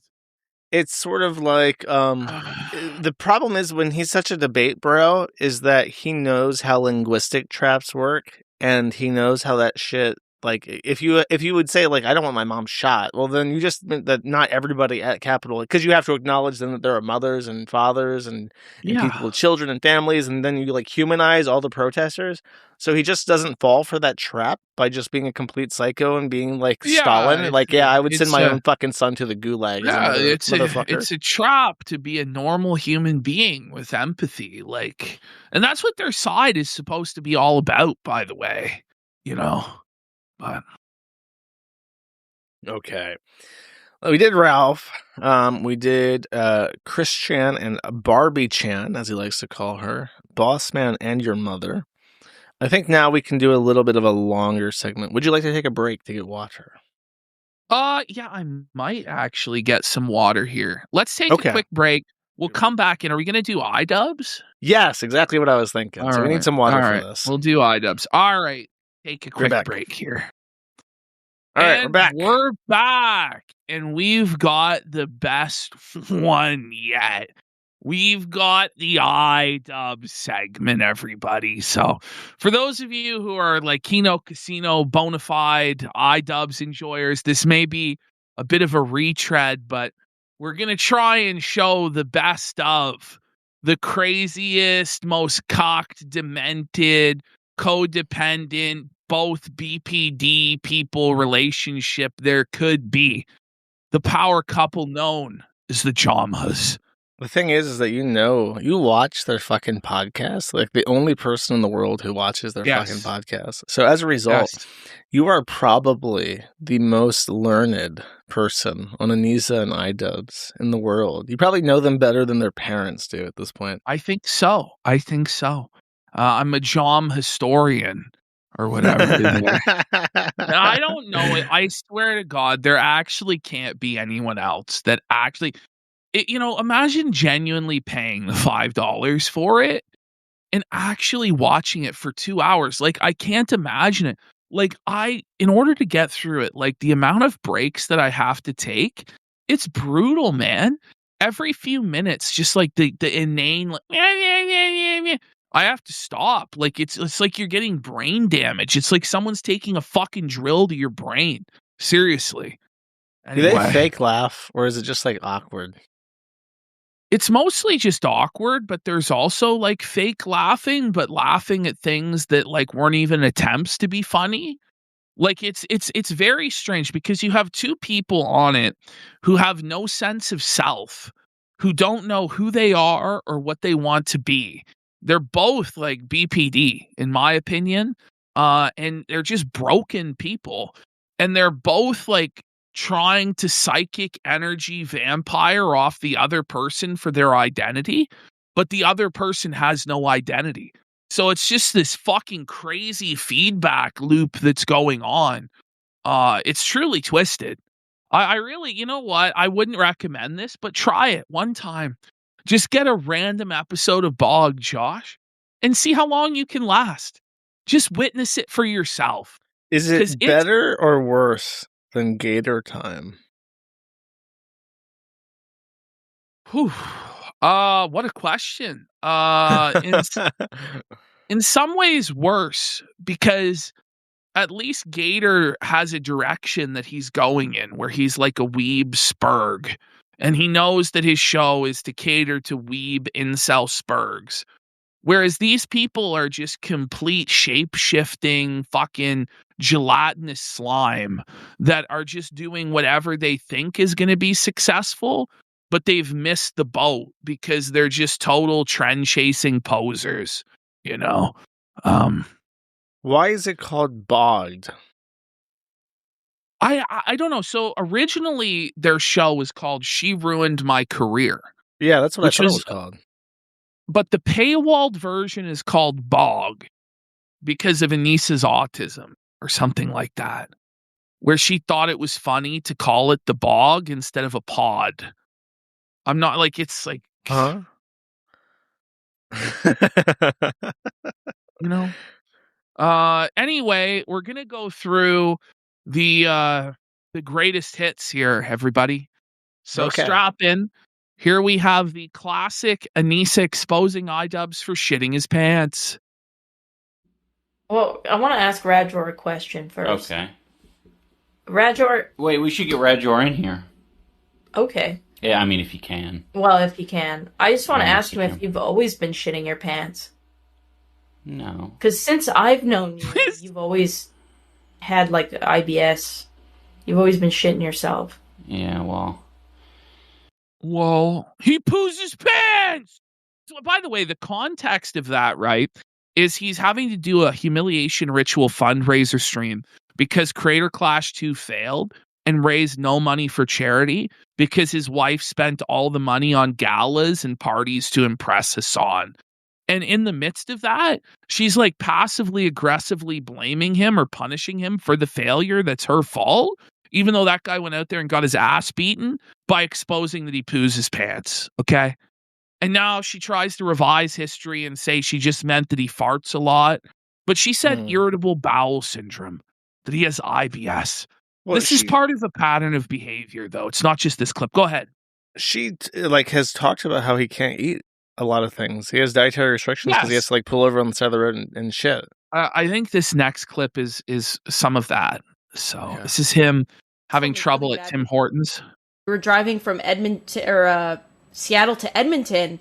We had stopped for Tim Hortons, and he had gotten donuts and a double-double. In Canada, we don't use oil-based creamers. We use cream creamers. So the combination of the gluten from the donuts plus the lactose, the scientific science breakdown via these. And like he thought he was gonna have to go in the woods because it was so bad, but we ended up finding a bathroom.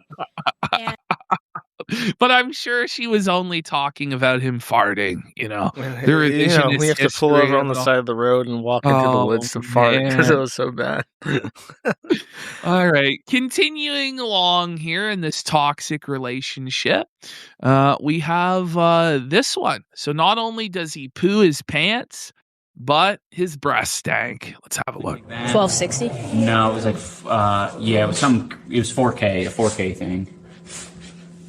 You smelling my breath? No. Does it always smell like piss? No. Or did pee? The way he is when he's embarrassed, the way he rejects it by going, no. He has such a shy no. Like he just doesn't want to have any confrontation. He's so avoidant in his personality style. But you know this like felts him. You know he's seething, bro. Like he poos his pants, his breath stinks of piss. Come on, Anissa. She's like brutal sometimes, you know. We're gonna go over in this the most humiliating clip of all time eventually. Here we've got what's this? Oh, this is Trans Dobby. This is actually the picture I have for them in the couples thing. I have Trans Dobby. Fittingly so. Okay. I don't know why they thought this was a good idea, but they decided in order to own J.K. Rowling, they were going to have iDubbbz pretend to be a trans house elf on his knees, servicing gender swap Snape. And somehow this was going to own J.K. Rowling. J.K. Rowling doesn't know who they are. Did she ever address this? Did this ever get spammed at her enough for her to say anything? Oh, yeah, well, because it was problematic, right? Because you're depicting a trans person as like a monster, like a goblin fucking beast.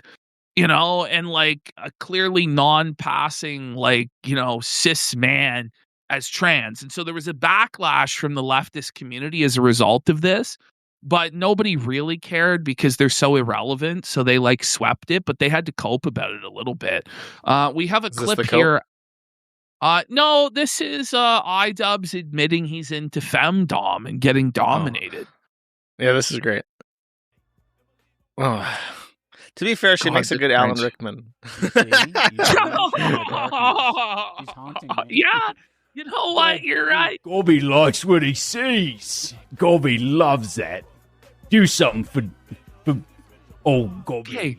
Like they're flirting, like there's no actual chemistry. Oh my god, he's gonna lick the boot. A woman in boots. The way there's something about this clip that's like so uncanny because his face is like tortured as he's trying to think of funny things to say. And it's just like he looks like he's in agony trying to speak. It's so bizarre. This is the thing is he can't perform. Like he's not. Gobi loves a sexy Snape. I get fucked. No, we won't be. No support. Sorry. Gobi's in the femdom. Oh my god, just brutal, man. This guy can't fucking perform at all. Like he has no improvisational ability whatsoever, but he insists on being a live entertainer. I don't know what he's thinking. Like it's just never gonna work out. And these are just brutal humiliation rituals. This is a new one from this week, though. Some of you may not have seen this one, but this is just a Kobayashi Maru unwinnable scenario, Josh. Let's have a look here. I don't know if chat can back me up. AFABs, gay men, whatever. The bigger the dick, the worse it's sex. Like a lot of men that have huge dicks, like breaking the Richter scale, are like the worst in bed. I'm just saying. That's what I've heard. And let me just say, that's what I've heard. It's like, no. There's that scene in Ghostbusters where God, I forget his fucking name, but he says something about it's true that guy has no dick, and then afterwards they kind of like ADR him in saying like, well, that's what I heard, because I guess the actor thought that sounds gay. Why do I know what this guy doesn't have a dick? So he's like, I don't want to sound gay. You have to add that line in. It's like she realized like, oh, that sounds really terrible for me to say because this looks like a long time ago. Yeah. So she might have had an iota of shame left. So she had to like add in. This was actually this week. Really? She had shame this week? Oh, I know. Terrible. No, but what you got to realize is these people, like we're used to dealing with people who are completely shameless, like unshameable. They're like crazy, like Ralph, right? These people are super neurotic and live in shame every moment of their life, to where they doubt every single decision they make, and they have to like pathologize and like get super neurotic. Like, do I put on my sweater today or do I put on my t-shirt? And like just the decision fatigue of something like that exhausts these people, and they're just completely non-functional because they overthink everything to the point where they just completely cripple themselves. And it's wild to witness. It really is. Yeah, it's really bizarre. What the fuck are they watching? Do they just like watch TV on Twitch? They're watching. What they do is they watch 90 Day Fiance. That's the content, Josh. Okay, that could be a funny idea with like a couple that had chemistry together, but they're like the most vacuous people that have ever lived. Yes. No, I've heard like 9+, 10+. It's like they Right. just think they're a gift, so they don't Uh-huh. put in any work. Yeah, it makes and sense. they're like the worst. The problem is, like, they have been told their whole life that they're 8+ or 9+. My Dubs is 8+, 9+. It's so funny, dude. Look at his face. He's fucking rattled. Always looks like this. He has the most man. pain. It just constantly looks like an Easter Island statue of perpetual pain and sadness. Like he's constipated the whole time. Like he really has to take a shit or he smells something awful. I don't know what it is. But he actually had to cope and say he's bad at sex to try and preserve the size of his dick. But it's an unwinnable scenario she put him in. It's so funny, dude. And there's a weird thing that really bothers me about his face, where it's like, I don't know if his facial structure has changed from boxing, but like his eyes are always like deep set in like a shadow. And I've watched his older videos, and he doesn't have this issue. And it honestly, it reminds me of The Thing, because in The Thing, they take the light out of the eyes of people who are the monster, and that's like a weird directorial thing where there's no glint in their eyes to kind of indicate that they're possessed. And it's sort of like he has like this innate Kino element to him, where his eyes are just constantly in shadow because he's like completely hollowed out or something. It's very weird. Anyways, Already a freak, not a freak. Nobody, no size of genitals makes you a freak, okay? But I'm just saying, like, they're like, I'm already like a gift, so they just don't put in any work. Uh-huh. I've heard so many I've heard. men and women. She's heard. I think that's what probably it really boils down to is I think a lot of people don't understand that contact with the cervix hurts.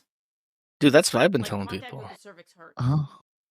Just letting you know. It's important for women to know, for men to know. Put it on a t-shirt. Contact with the cervix hurts. Yeah.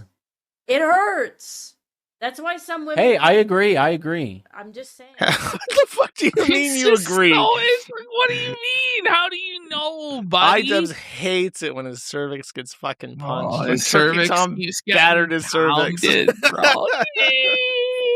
Some women do doggy with certain partners because it fucking hurts. It was like that weird spastic scream at the end there was unnecessary, you know?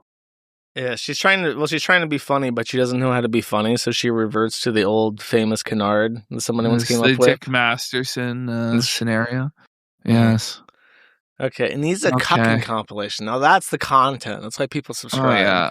Yes. This is just a whole compilation. 6.5 minutes. I just want to ask him if you've always been shitting your pants.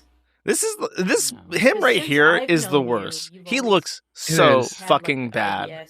He's so done with life in that moment, right? Like he's just his soul has left his body. 6 minutes straight.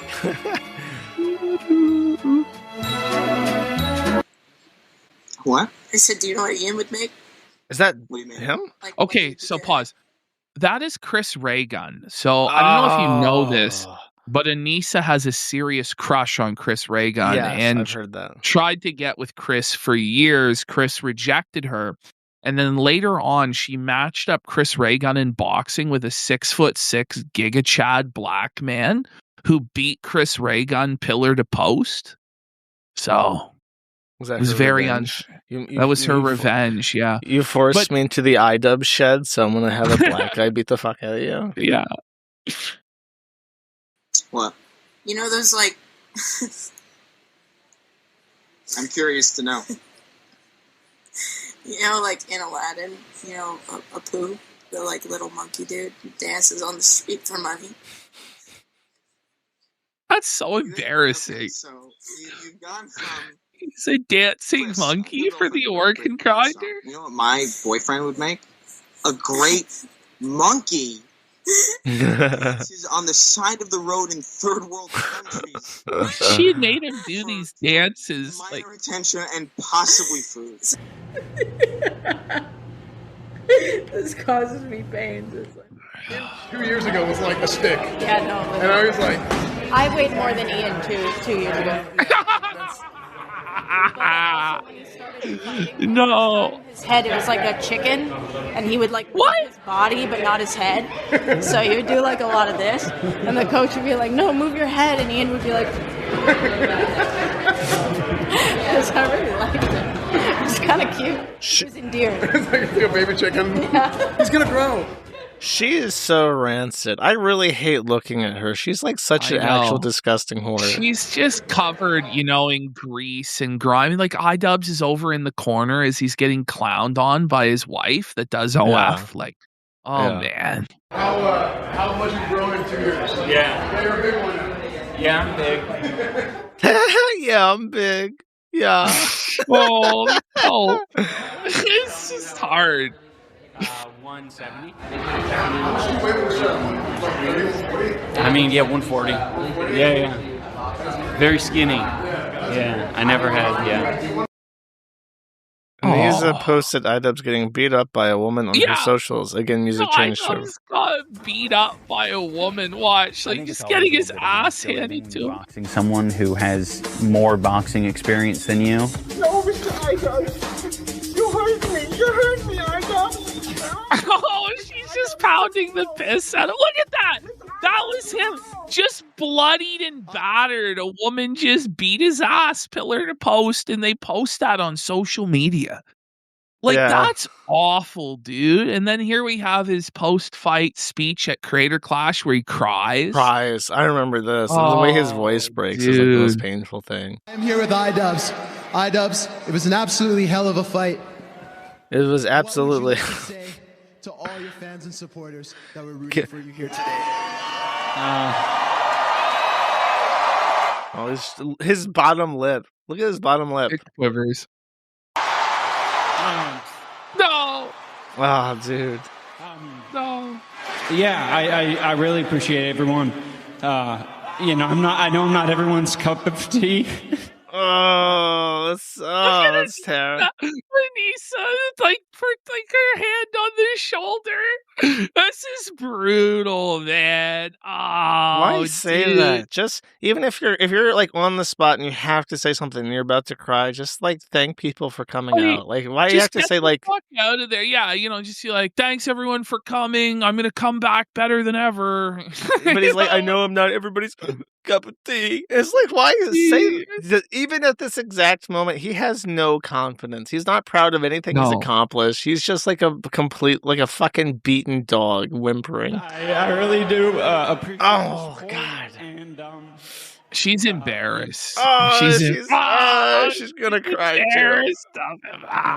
They talked about after the fact when they're in the hospital, iDubbbz is in the hospital from this ass whooping where he's received permanent brain damage. Right?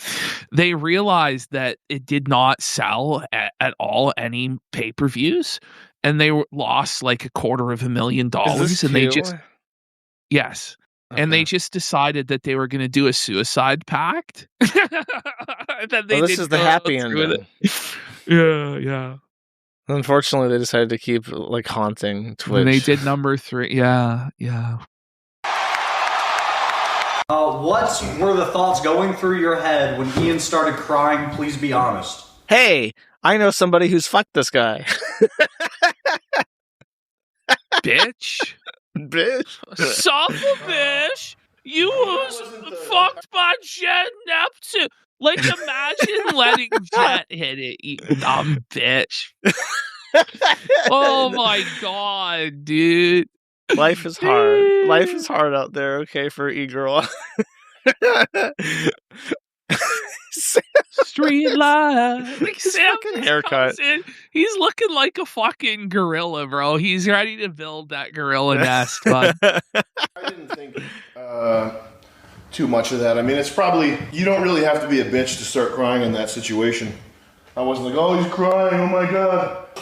I was just like, this kid just took. This is honestly as gracious as I've ever seen Sam Hyde. Well, what's crazy is that Sam actually is very gracious and charitable to iDubbbz, even to this day, where I covered a couple weeks ago, Nick Rockefort tried to bring it up on Perfect Guy Life show about iDubbbz, and Sam wouldn't dunk on him and tried to move on very quickly. Because if you remember, Sam's whole thing was that he was going to keep fucking bullying iDubbbz until he relented and said stop, just leave me alone. Yes, and he did. So now I think that's Sam trying to be hold up his end of the bargain, which is a good thing to do. Yeah, and I think he also appreciates that iDubbbz doing that crossover with him blew Sam's shit up massively, and he really gained a lot of. Oh yeah, he gained a lot of followers and new support off of that for sure.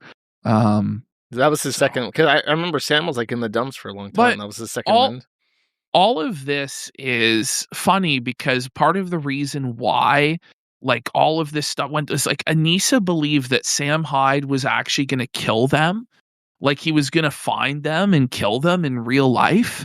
And it's just completely delusional. And that's why they moved. Part of the reason they moved and stuff like that was because they were so worried about Sam, which is crazy. That's dumb. Took so much head damage for nothing because his bitch girlfriend made him do it, and it made me sad. Coughing. I'm not okay. I want you to put a number between 1 and 100, or 0 and 100 rather. How at fault is, in your opinion, is Anissa for iDubbbz's condition versus iDubbbz's personal responsibility? I think iDubbbz is 100% responsible for his own actions in his own life. And I really, Anissa, the thing is, though, is iDubbbz was ultimately probably going to end up like this no matter what, like a broken fucking man. Because he had no real confidence in himself. Yeah. A thought I've been holding is that if I remember correctly, Anisa is his first girlfriend. Yes. And they've been together for a very long time, which is why one of her immediate defenses, if anyone accuses her of ruining his life, is that we were together when he was doing Content Cop and when he was at his peak. In fact, I helped write. I mean, this is dubious because I think people have disproved her, but she says, I contributed to some of the Content Cop videos. So you can't say that. She claims responsibility for iDubbbz saying the N-word to Tana. Based. Like she's, I don't know. It's... Honestly, the real thing that killed these people is that they just could not handle any negativity or criticism at all. Had iDubbbz just ignored like the simp OnlyFans allegations and not made the 14-minute video crying about people making fun of him for OF and then just continuing to spiral about it and then do like this whole apology tour for his own existence, he probably would have been fine.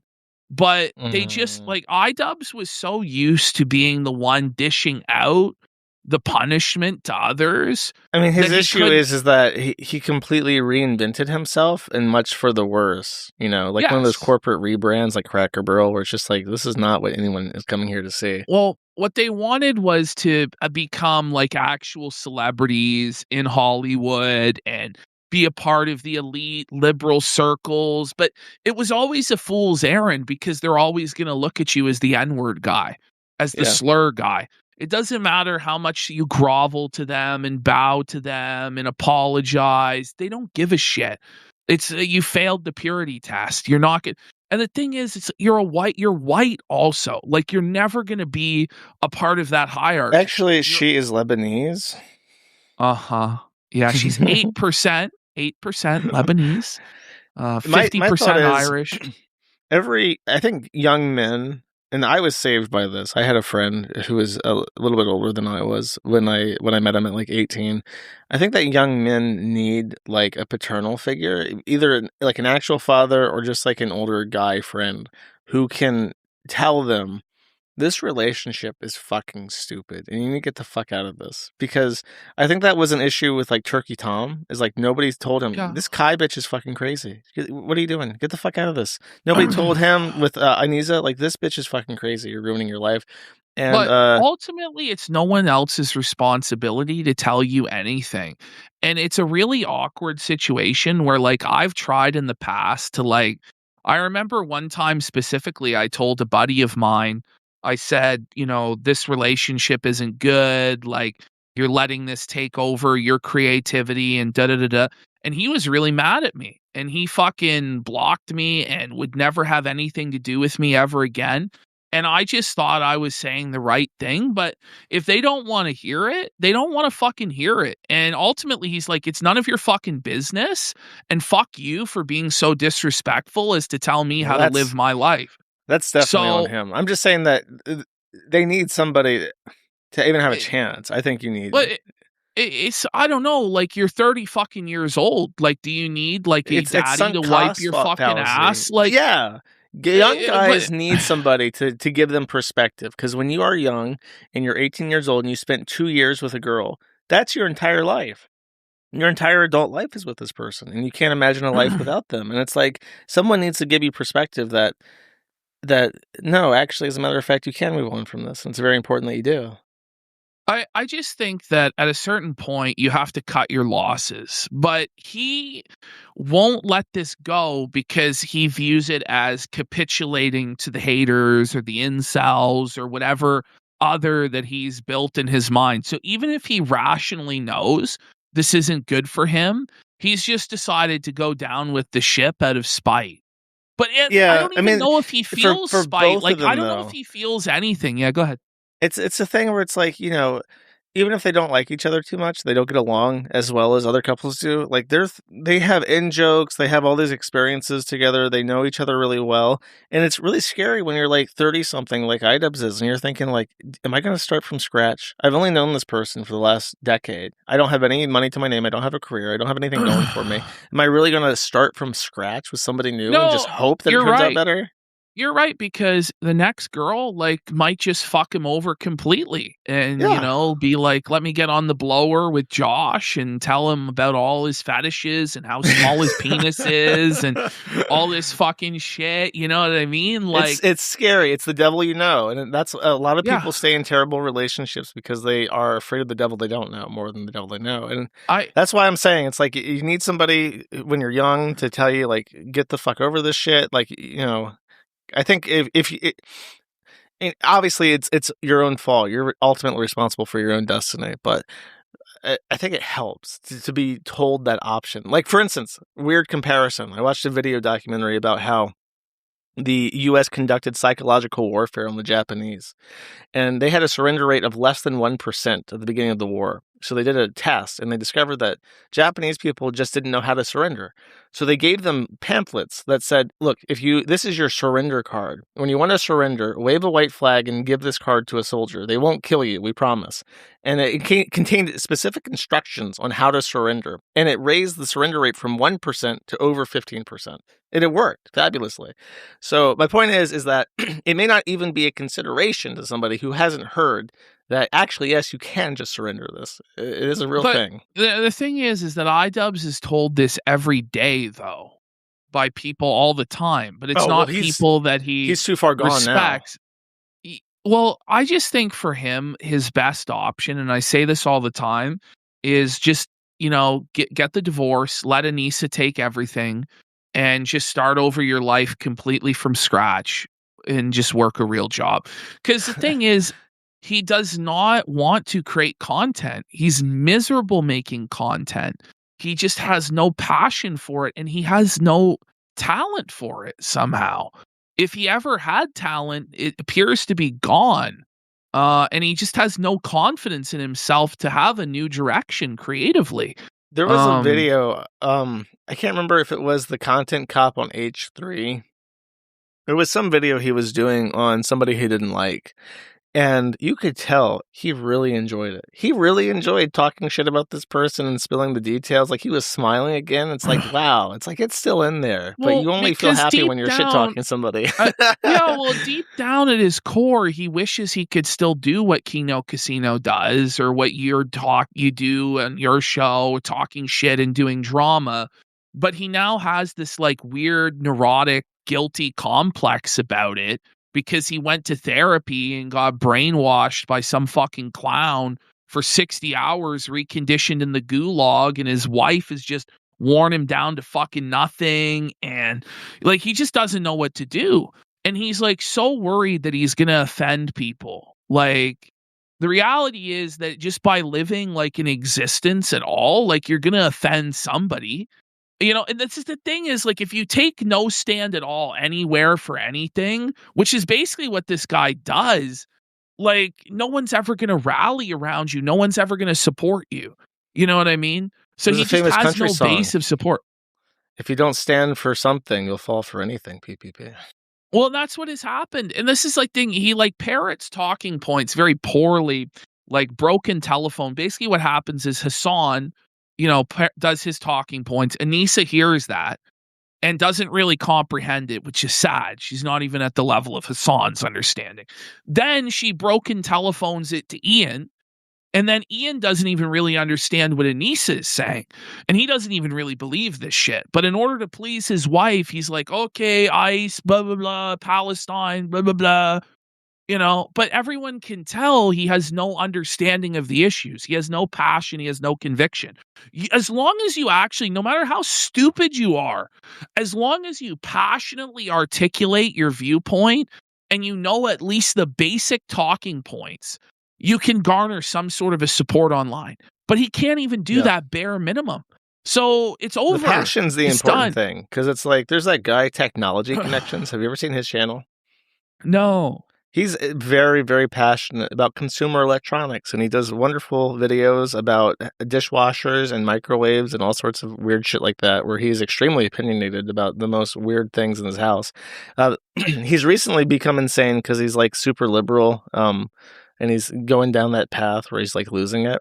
But despite that, it's despite his weird comments every so often about renewable energy or whatever the fuck, it's wow, this guy really cares about microwaves and dishwasher settings, and if the popcorn setting on the microwave was a good thing or not. You know, it's like so. And those creators are great because they can he's got get millions you of interested subs in that hobby that you didn't know anything about, and you start to pick up the lingo of it, and then you can talk to other people about it if they're into it or whatever. Like, those are good channels.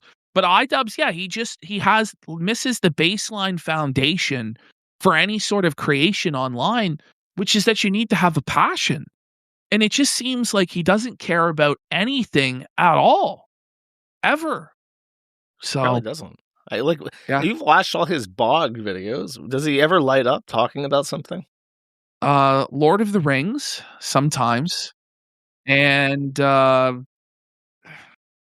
maybe like whatever project he's tinkering with in his like garage. But it's like he doesn't even get that excited about that.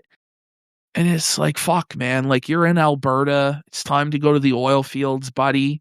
It's time to put in your fucking 80 hours a week on the oil rig, and you won't even have time to think about Anissa or any of this fucking shit. And do fucking 5 years in the patch, fucking save up your money and live your life, man. Yeah, that's a good idea. I don't think he'll make it on the rig, though. I don't know. I think surrounded by men, he'll man up a little bit. Anyway, let's do this final one here. Number 7. So this is CoffeeZilla. I'm trying to think. Oh, of, bro, this is brutal. Okay, have you seen this clip, Josh? The World of Warcraft behind him does not look familiar, so I'm gonna say no. So this is Anissa giving her breakdown on how she thinks every e-celeb would do on OnlyFans. And she's going to give her opinion about her own husband, Hassan, H3. I think this is the most humiliating and brutal clip of all time. I'm not going to lie. So is she talking about them doing like solos or what? You'll see. Okay. By far, Dr. Mike.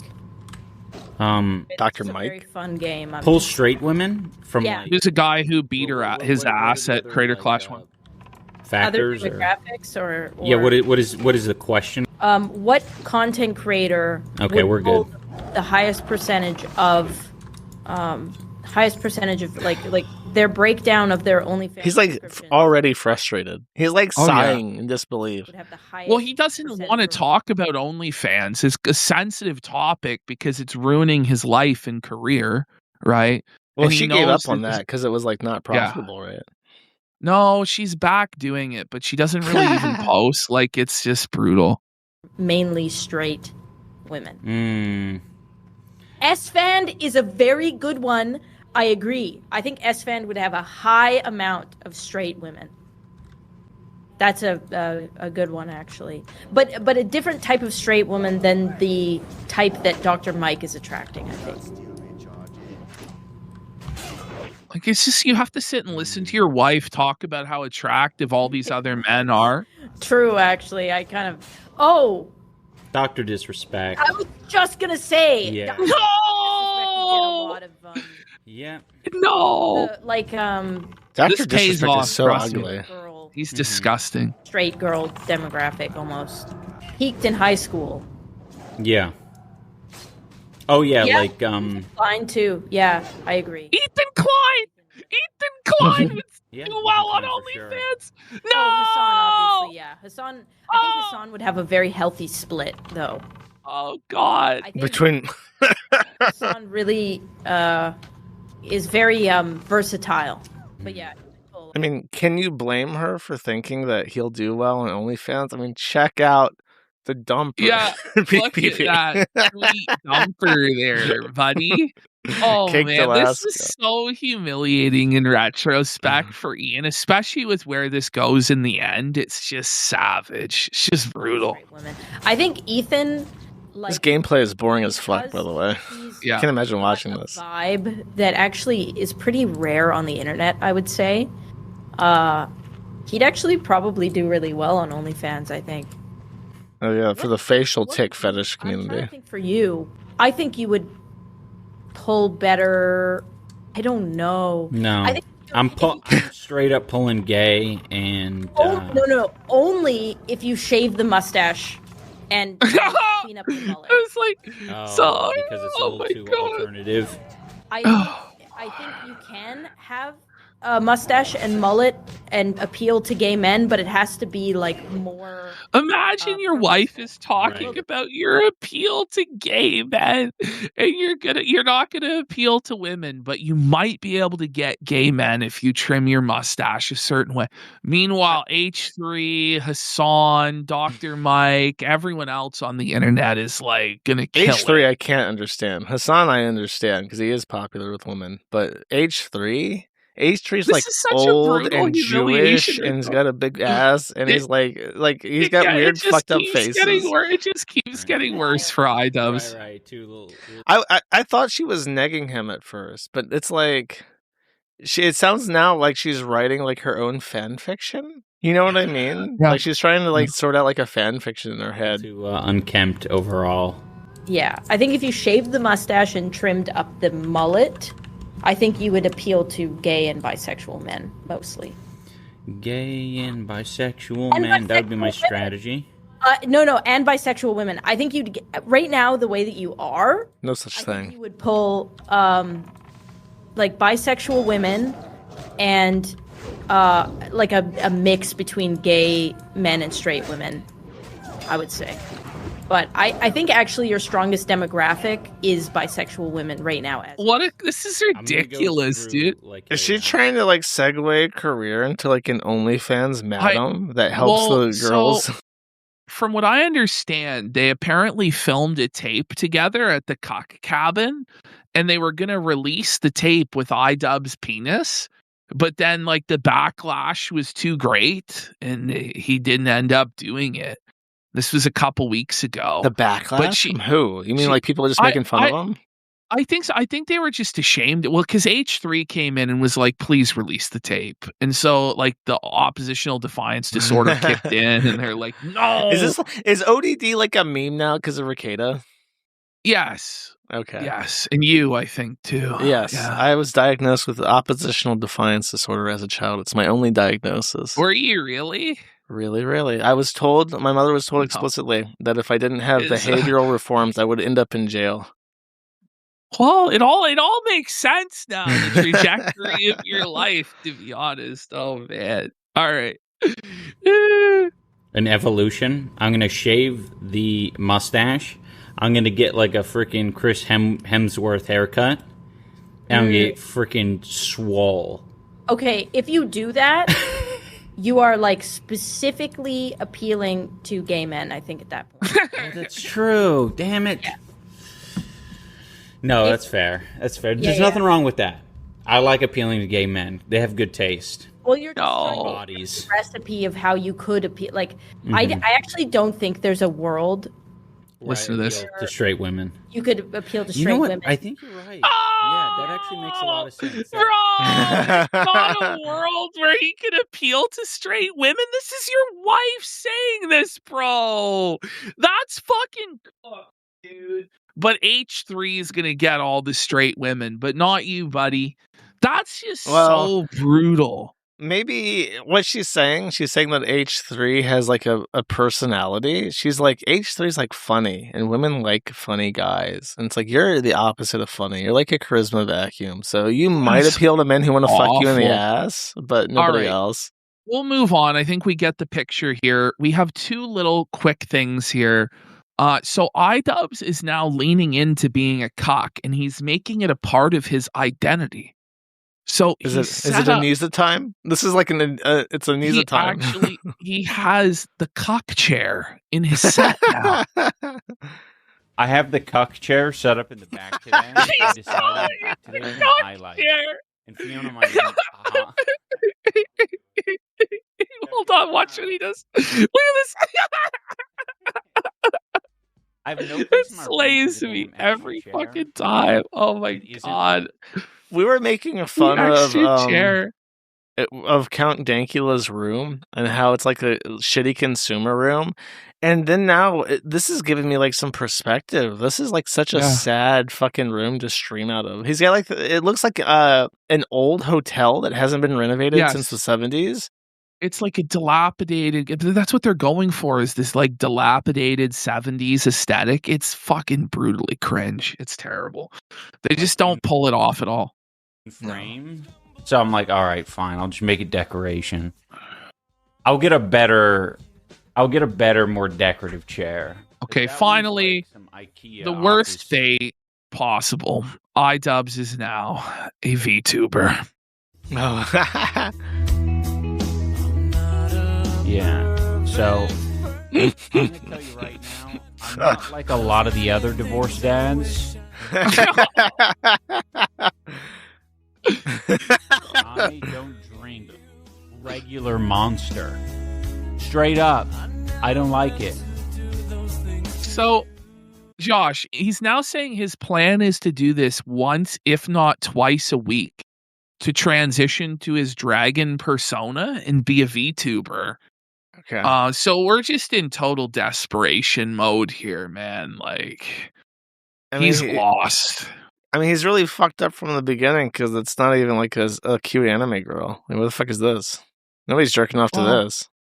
There are some, I'm sure. I mean, it's a very small audience. Like, and he's do just they sitting here have talking. a lot of money, the dragon fuckers, though? Do you think that they're gonna cough it up? The only dragon fucker I know bankrupted himself. So that's tough. Do you know Phil's top mod is a dragon fucker, Darziak? Is he really? Is he a good Yeah, pig? he is. No, he does, but he does all of Phil's bitch work, like his thumbnails and shit like that. And ran DSP throwback. All right, that's the iDubbbz situation. He went from I want to king hear of this. YouTube. I want to hear him. Shout out White Monster. Let's go. All right, that's it for iDubbbz. Where are we ranking this? iDubbbz and Anisa. This is a hard one.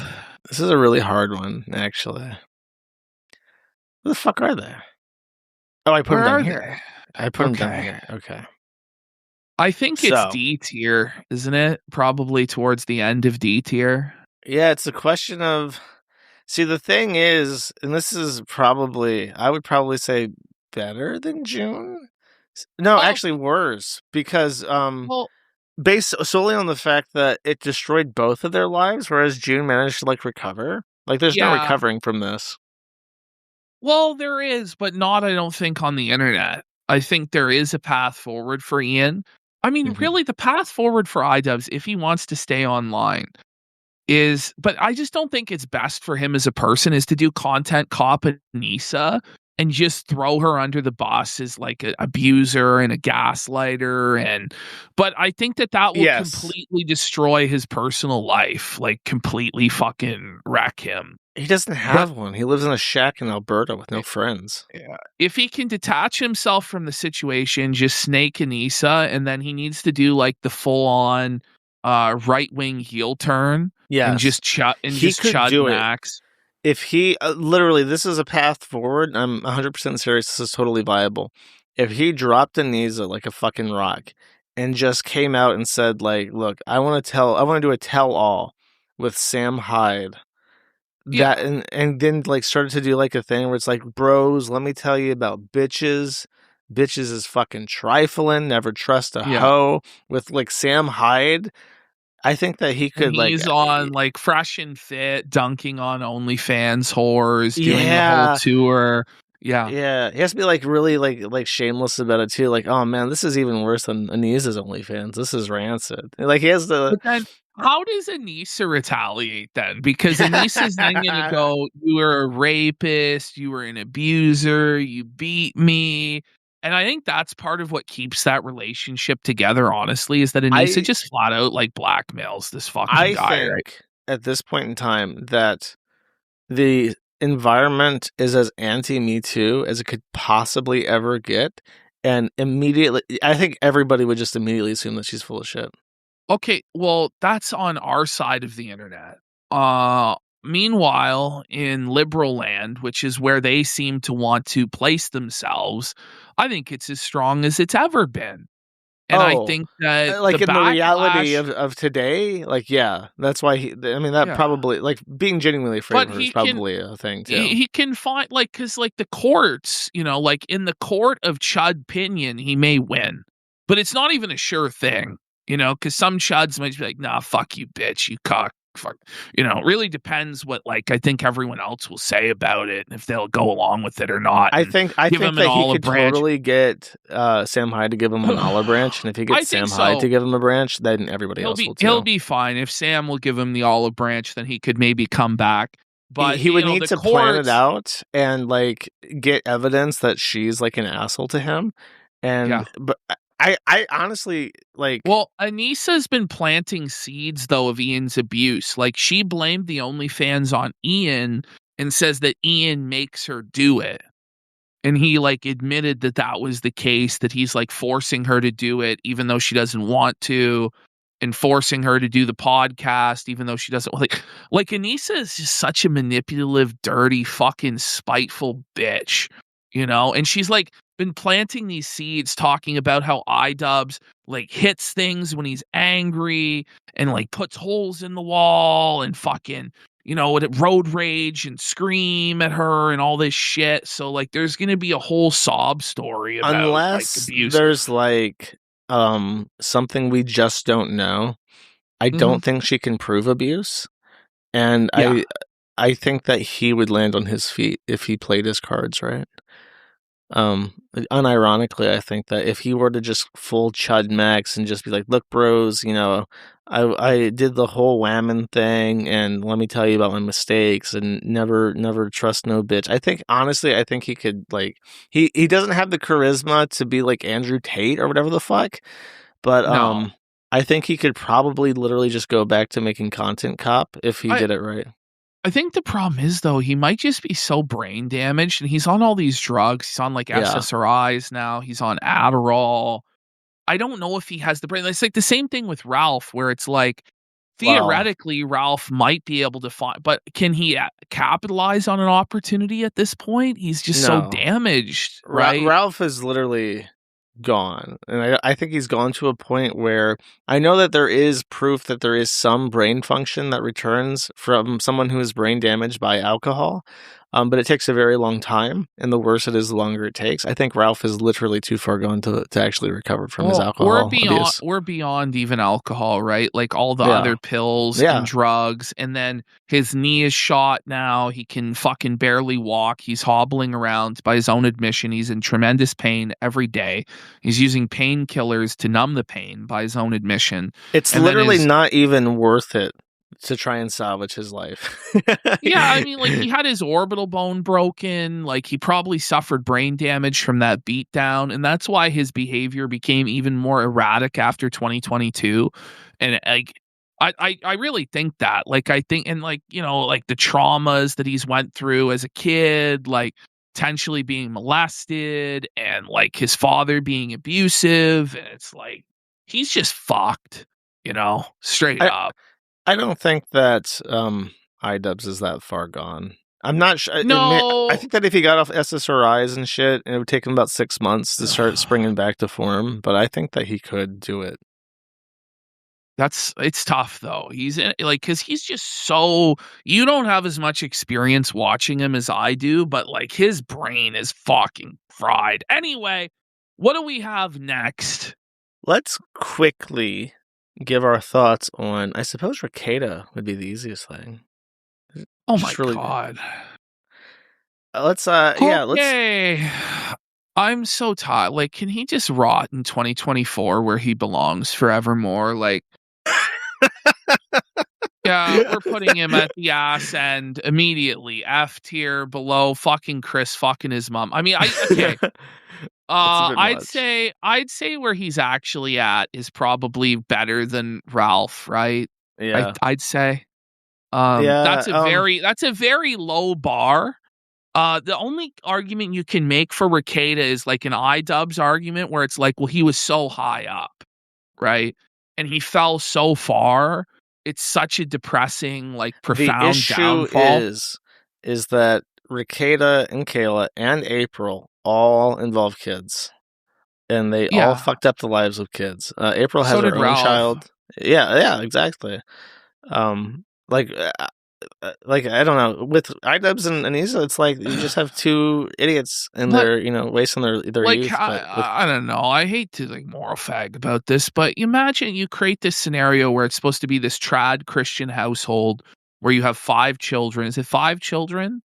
Yeah. And you raise them in a stable household with, good money and relative luxury. And then one day out of the blue, it just becomes a drug den of filth and depravity and fucking, and that's just not fair to rug pull those kids like that. It's fucked. And it's just not a decision that you can, I can do what I want and I'm an adult. And no, you're not. You forfeited that when you had kids. Seriously. Get fucking fucked, bro. That's the thing that a lot of people don't understand when they talk about like trad wife shit. It's like when there's the Bible verse where like 2 souls become one by marriage. Yeah. It's like and there's another Bible verse about how when I became an adult, I put away childish things. Yeah. It's like when you get married and you have kids, it's like your life is no longer centered around you. You are no longer the son of your own solar system. You're not the main character anymore, bro. Yeah. And there's like a lot of sacrifice that goes into that. You have to sacrifice a lot about who you are and what you want to do and what your prospects are. And people don't seem to get that. They're like, I'm still going to like party hard because I'm like a cool young dude. It's like, no, you're a fucking dad. Your husband and that's dad. The cautionary tale with Ricada is he was like, well, I made these sacrifices and I don't want to anymore. And it was like, fuck this. And like, yeah, that's it. I'm fucking burning it down because this didn't make me happy. Well, you made a commitment. Like, you have a responsibility. Even if you're not fucking happy, you have to see this through. Or at least have the fucking dignity to just be like, okay, we're getting divorced. And I'm going to go off and fucking drink myself to death in Mexico.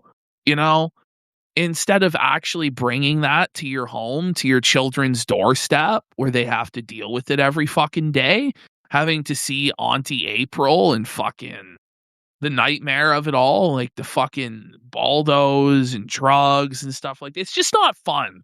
Like, the problem with Ricada is it's just stopped being fun a long time ago. Like, when he was doing anime copes, and Sneed and repeating himself and being corner demons. That was it. The Denny's joke. Fun. And then when it comes out, oh my God, the daughters tested positive for cocaine and they're in this dirty fucking dilemma. And then he just refused to show any sort of contrition or humility or genuine repentance. And he's just so smug about it. And he's just an asshole. Thing. It's like he's so happy that he got away without serious repercussions. He's just so elated. He's over the fucking moon. He didn't really, because he's in for 5 long years of probation. And I don't think he's making it. And if at any point during those 5 years he breaks it, he's going away for the whole fucking term. I'm not going to hold my fucking breath. I'm sure if he pisses hot or whatever the fuck, it's fine. Listen, I'm sure if he what breaks it the law, is they'll it's forgive just it. like it's just like a slow march through the sands of time that erodes this guy, is what it's going to be. It's not going to be today. It's not going to be tomorrow or a month from now or a year from now or 2 years, but 3 years, 4 years down the line, this guy is going to go my crazy. Opinion now, I think that what's going to happen, because this was my prior cope, is like as his kids age out of the house, he's going to be like, they're going to move on from him pretty fucking fast because there's no reason to stick around there. And I think that my thought was, that's going to like really hurt him. And it's like, you know what? I don't think so. I don't think he gives a fuck. No, he doesn't give a fuck. And it's like, he's got the trust fund, and I did the math, and it's like, if you have a couple million in a trust fund, you never have to work again or worry about money. He doesn't have to work again, and he'll never face any real consequences unless he and even if he pisses hot, you're right, he might get out of it. But I just think that what this guy really should have done is just leave the internet. And I think obviously, I just I don't really see the point of his continued adventures online I don't have any interest. I don't know of anybody that really does. There's like a small. There's like a thought that he keeps his YouTube channel going because he has to maintain employment as a part of his probation. Yeah, so he just does it as like a facade, and he doesn't give a fuck. I guess so. He's like truly putrefied. Like he's just like the worst of the fucking worst, and it's one of those things where it's like you have to really be biblical about it because he'll probably never face repercussions in his lifetime that he actually cares about, and you're just gonna have to live with that. That he's gonna die like Pol Pot. You know, the Pol Pot, the dictator. You know when he died in his home in Cambodia, surrounded by his family.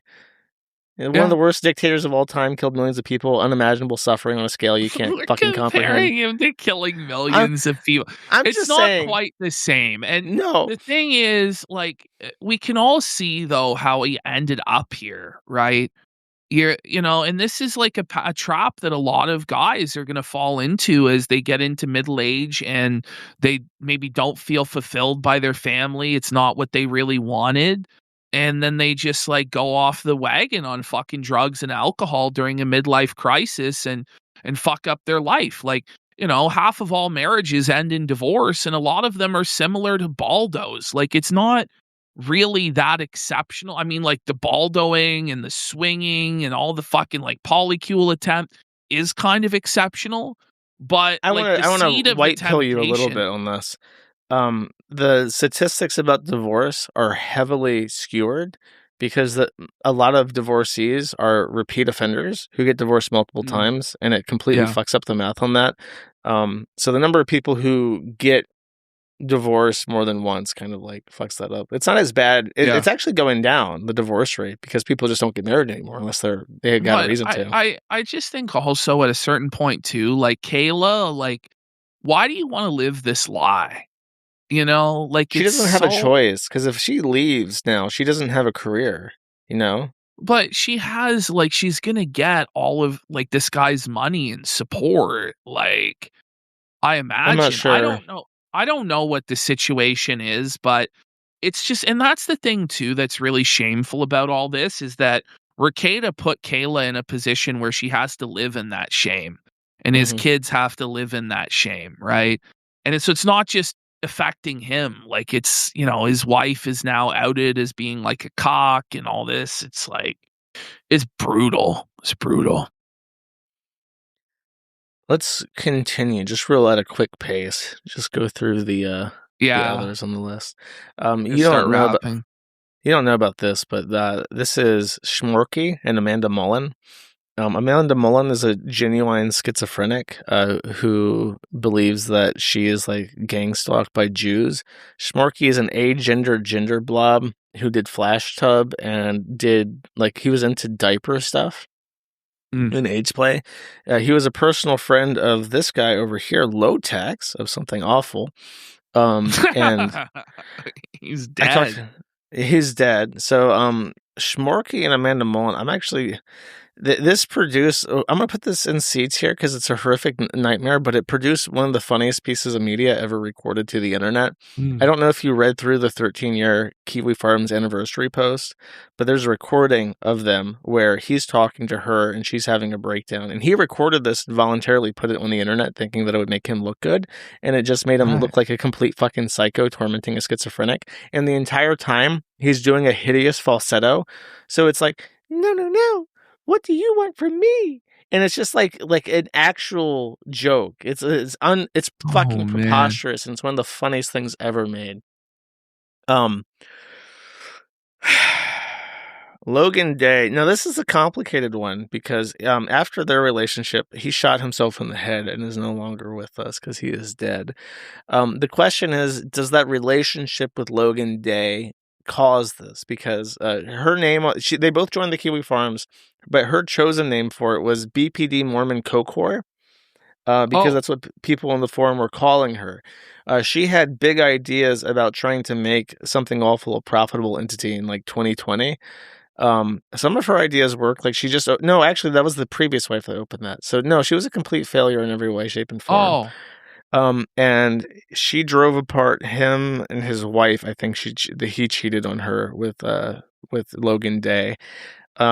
And ultimately, his suicide left a half Asian girl without a father because he's dead. Well, it's probably somewhere in F tier, I would say, or maybe D. What do you think?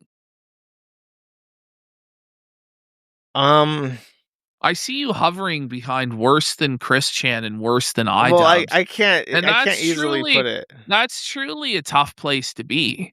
But the thing is, like, are we going to say it's worse than Ricada? It's pretty bad, just by the way you've described it. I don't think it has the same publicity behind put her it. down there because it's like what happened is that the divorce that he went. Okay, this is actually a nightmare story. Logan Day, I'm pretty sure cheated on Lolcow against his wife, who had another child with him. I'm pretty sure there was a second child, and when she took him to divorce court, and this was in Missouri, so it's not like California divorce rape court. She had a very strong attorney and successfully argued that that wife, because she had helped with the site the entire time that it had been for like the last 10 years. And so she argued that she was partly responsible for the success of the forum and was owed certain amounts of money based on because what happened is that he sold something awful during the fallout that was caused by this relationship. And he sold it to his top mod, Jeffrey of Yazpaz, which is the name of a board. He apparently is allegedly like a crypto millionaire. So he bought it for like a significant amount of money. I want to say it was like $500,000 or something. And he bought it just because he loved Something Awful. I think Jeffrey of Yazpaz was pretty chill. I mean, Something Awful was like a shithole full of trannies and retards, but Jeffrey really loved the community and he genuinely wanted to save it. So he gave Lolcow a lot of money to fuck off because Logan Day came out. And this is what forced him to sell it. They wanted him gone because she Me Too'd him. And it came out the story that he had been beating her and shit while in like a drug-induced haze. Yeah, so they were like, that's why we're lower than Ralph here. Like, you got to get the fuck out of here. So not only did she cause him to lose his forum, basically, because he got Me Too'd, and I don't know. Yeah. I'm sure she was telling the truth. He was a piece of shit. She got the relationship caused a divorce, which left a child without a father, and then after he sold the forum, he binged all that money. He spent every dime of it. And then the divorce court told him, you owe half of that money to your wife because you sold it during the marriage. And then they said, you spending it doesn't matter. You still owe $250,000 to your wife and you're going to pay $16,000 a month. So he shot himself in the head. Well, I don't know. There has to be some way back from that, though. Like, I don't think you just give up, but it's pretty bad. Like, I really found Lolcow interesting because I was enamored with the drama, and I saw a lot of parallels with the forum. It's like these are lessons to be learned. What am I learning here?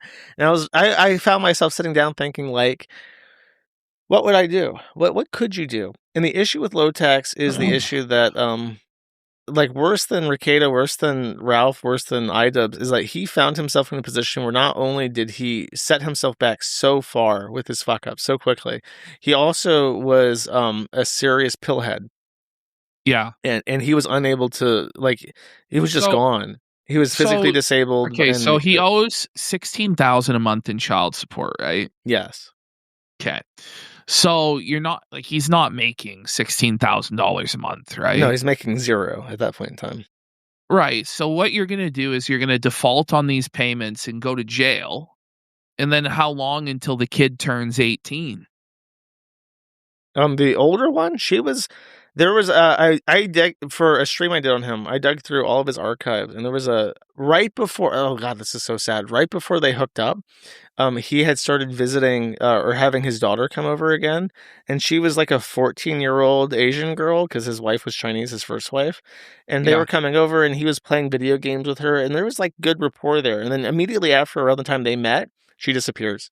So it's like he was finally getting her like as a teenager back into his life, and then she vanishes again. So it would be a couple years. Sounds like he only had to do a bid for a few years in jail. So he probably should have just done his time in jail, got cleaned up, reset his fucking dopamine receptors, read some books in there, got fit, Supposedly he was physically disabled though. He had like a slipped disc because he got his ass kicked by Uwe Boll or something. Yeah, I don't know. At a certain point, it's like with Ralph, where it's like you just have taken. There's so many miles on the speedometer, and you're just so beaten down that it's like, oh my god. Yeah, why bother? And the thing is, I think that Lotex was probably in a worse place than Ralph is right now. Just like the totality of all of his fuck ups was just so immense. But there's a day coming because Ralph sowed, and the day is coming soon enough where he will reap the low tax ending. So he's not there yet, but he's basically put himself on a fixed railroad to that. I don't know how. And like the thing is, even if I wanted to save him or you wanted to save him, and you've tried to help him a few times, you can't help him. Like I offered to help Lotex too. I offered to do the forum rewrite and to help him like get rid of all the troons and stuff on his website. He didn't want it, so I'm so full of good ideas, and nobody ever wants to ask me for help. All right, what else do we got? You want to do Boogie? Do you know Boogie? Yeah. So this is Desi 2, or we're doing Desi 1 or Desi 2. Yeah. I didn't realize how similar they looked. They look really similar. I know, right? The same name, same sort of look. The problem with Boogie now is it's just so poisoned by Keemstar's faggotry at Lolcow Live that it's hard for me to even have appreciation for a lot of the Kino moments that happened with Boogie over the years, because now it's just so far off the rails that it's just like, who gives a shit? And that thread on Boogie used to be really Kino. And like, there's very few people that are keeping the flame alive in there. Yeah, I can't blame anybody because Keemstar is like so unfunny, and I really, really despise how he's taken my word, my singular possessive word. Who invented this word? The word Lolcow originally came from Encyclopedia Dramatica. It was a hyphenated word originally, and it came from around the mid-2000s. So it's always been like a generic term. It's not like a brand name. You know, the forums company is called Lolcow LLC as like a joke. But Keemstar has legit just tried to own this concept, and I fucking despise him. Well, he doesn't really have a connection similar to the way that you have. I don't know. It's all pretty gay anyway, like fighting over who's owns Lolcow or not. But I do find it kind of gross, like this just shameless commercialization of it to where, and it's not even like these people are Lolcows or interesting or eccentric in any way. It's all just a bunch of random spurgs off Discord. Have you ever seen how many fucking Lolcow shows he runs? He runs like 16 different podcasts now. No, I think it might be 30 shows. Like it runs 24/7. Like it's fucking crazy, dude. And no one can keep up with that. And but I don't know. There's an audience for it. It's making money. It's successful.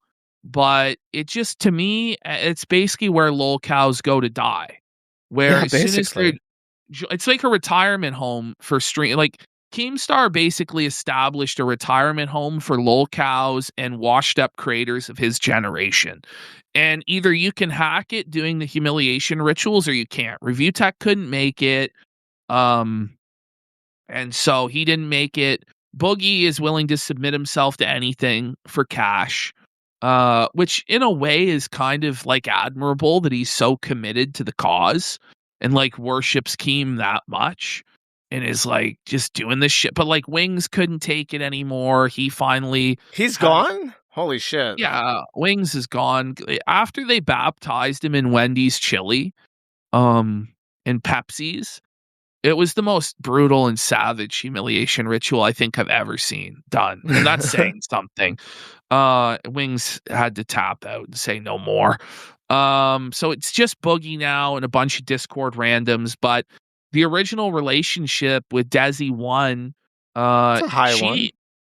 Yeah, I guess. Like, it was a total fucking nightmare. Apparently, she scripted a lot of the, we'll probably put it in C or B, maybe. It's about on the same level as, like, Ralph and Nora, I would say, where... But, I mean, he was genuinely successful, though.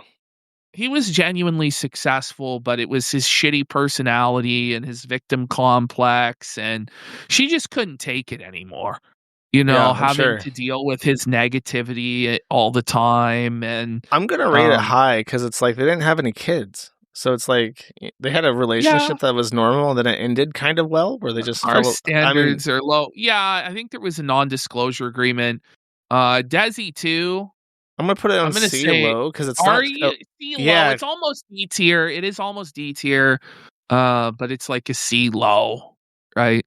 I like the aesthetic of having the two be like a lower tier directly under. It's very Kino. Okay. Okay. Sharp. All right. What else we got? We got Chantal and Nader. I'll give you this super quick rundown of this.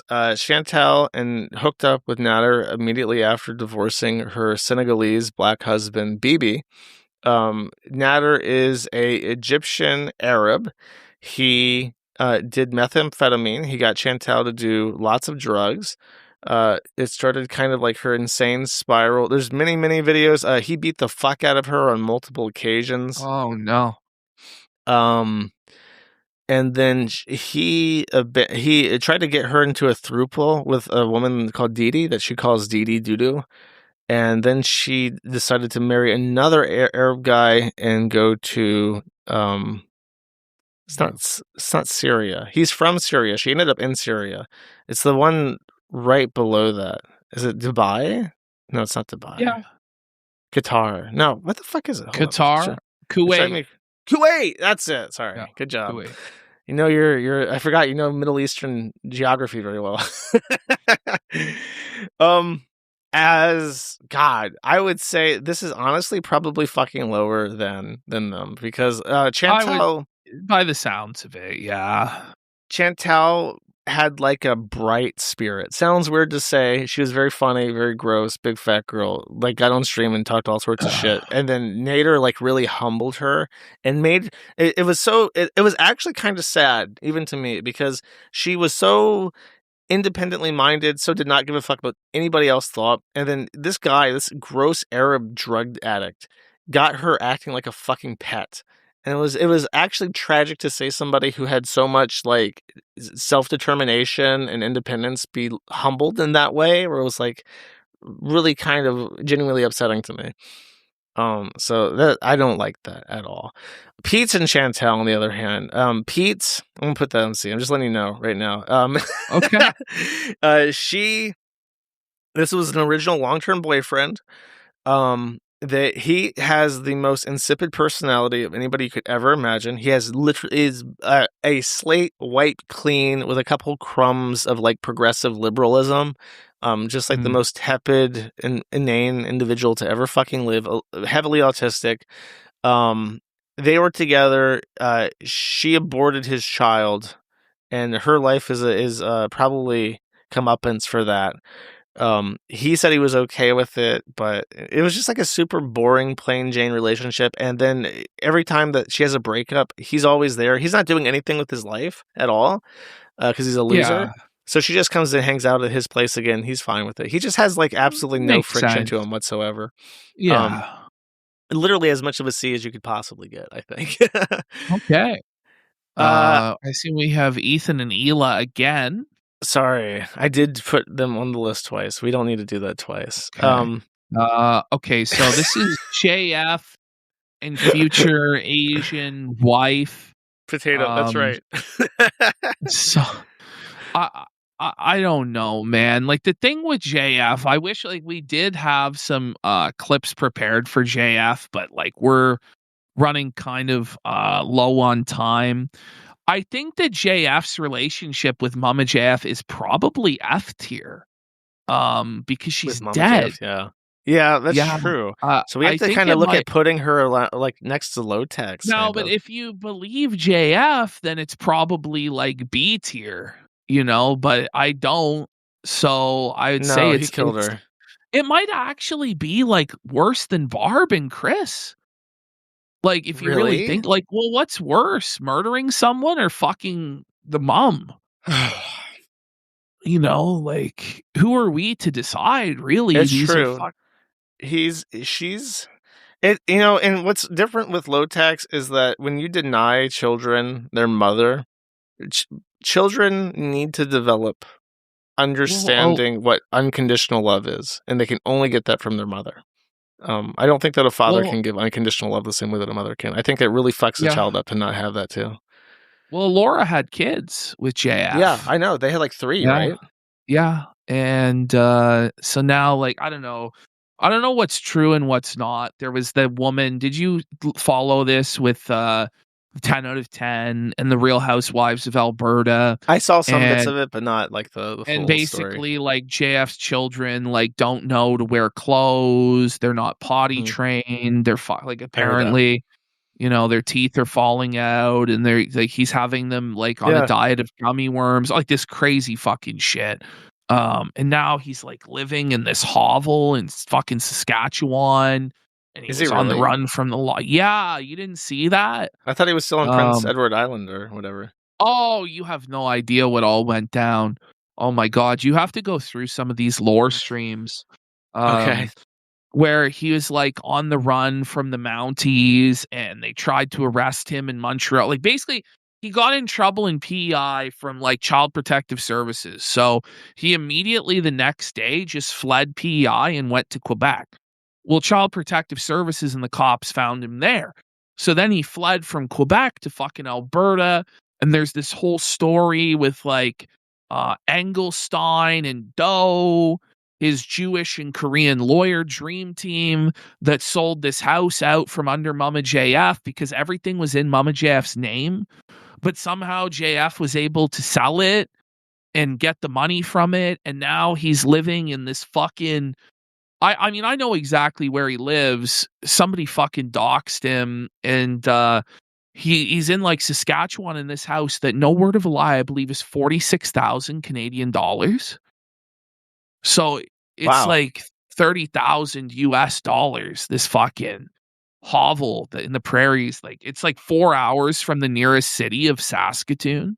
It's so preposterous to me. The like wannabe Genghis Khans who think that just having like as many offspring as possible is a winning ticket. Like with Ralph, it's like, do you not think that if your children grow up in like a one-parent house and they're not well taken care of, and their mother is a literal retard, that they're gonna like carry on your genetic legacy and be successful themselves? Like if you have 10 kids, and they all fucking die from Darwin Awards, then you have 0 protege, really, if you think about it. So it's like... Well, when you really think about it, like one of the big red pill concepts I remember like 15 years ago was R versus K-type selection, and that human beings are K-type selection where we have less offspring, but we put more resources into them to ensure the survival. Whereas these guys are going with an R-type selection process where they just have a bunch of retard offspring and most of them die, but I believe that. I do believe that because there's a really clear distinction in a caste of humans where you have people who are just born to rule, and then you have people who don't stand a fucking chance because they just come out Sounds like Richard Spencer. Charlotte's still in the meeting where he's screaming, "I was born to rule them! I rule them!" Do you remember this? Milo like had the recording of it. Yes, very vaguely. Now that you mention it, I do remember this. These people are meant to serve me. Anyway, now that you mention it, okay, we're gonna have to reevaluate. I'm gonna say that Barb and Chris is worse than them, but if we're gonna like start counting dead people as being worse, then we're gonna have to say that Mama JF being slaughtered like a pig, so that JF Garyepi can... Best case, if you believe JF's story, is that he just abandoned a retard on the side of the road to live in the woods, right? Which, in my opinion, is manslaughter. Because it's like if you leave a baby out in the middle of the fucking street. Like, well, figure it out. It's fucking libertarian NAP, some shit like that. By the way, how does that get reconciled in libertarian ideology? Like, they believe that you shouldn't have to feed your kid, right? I honestly don't know when it comes down to that, because, I mean, if you're like a hardcore libertarian and you don't believe in any kind of state at all, like a total anarchist, I think what it would come down to then is that your neighbors would like take your kid from you, like because you're such a piece of... Doesn't that violate the NAP though? Yeah, but the idea of anarchism is that you're still held accountable by your local community in some cases. Oh my God. Remember when this was like a debate that people had? Yes. Like, I haven't heard these talking points in like a decade. You know, like seriously. And I kind of miss it. Like, I kind of miss these retarded discussions that people would have. But like nowadays, it's not like that. Like that whole branch of political philosophy is dead. I think the moment it died was when Buddy got up on debate stage. And you remember what I'm talking about at the Libertarian Convention? And he was like arguing about driver's licenses. And there was that other Spurg that came out naked, I'm pretty sure. Do you remember what I'm talking about? No. Oh my God, man. Everyone just became radicalized, and we're no longer thinking like, what if we all live in peace, but like in different free associations? And it's like, who are we going to elect to kill people we don't like? That's just where people are now. But these fucking, like, it was a pretty radical, like, these are pretty radical ideas, like the anarcho-capitalist people, but it's not radical enough for the times in which we live anymore. I don't know. I think it was that every single proponent of it was like a Spurg, and like Molyneux was like the best champion, but he was like, he got totally destroyed, bro, didn't he? Just cut off at the knees, and then no one gave a fuck after he got deplatformed.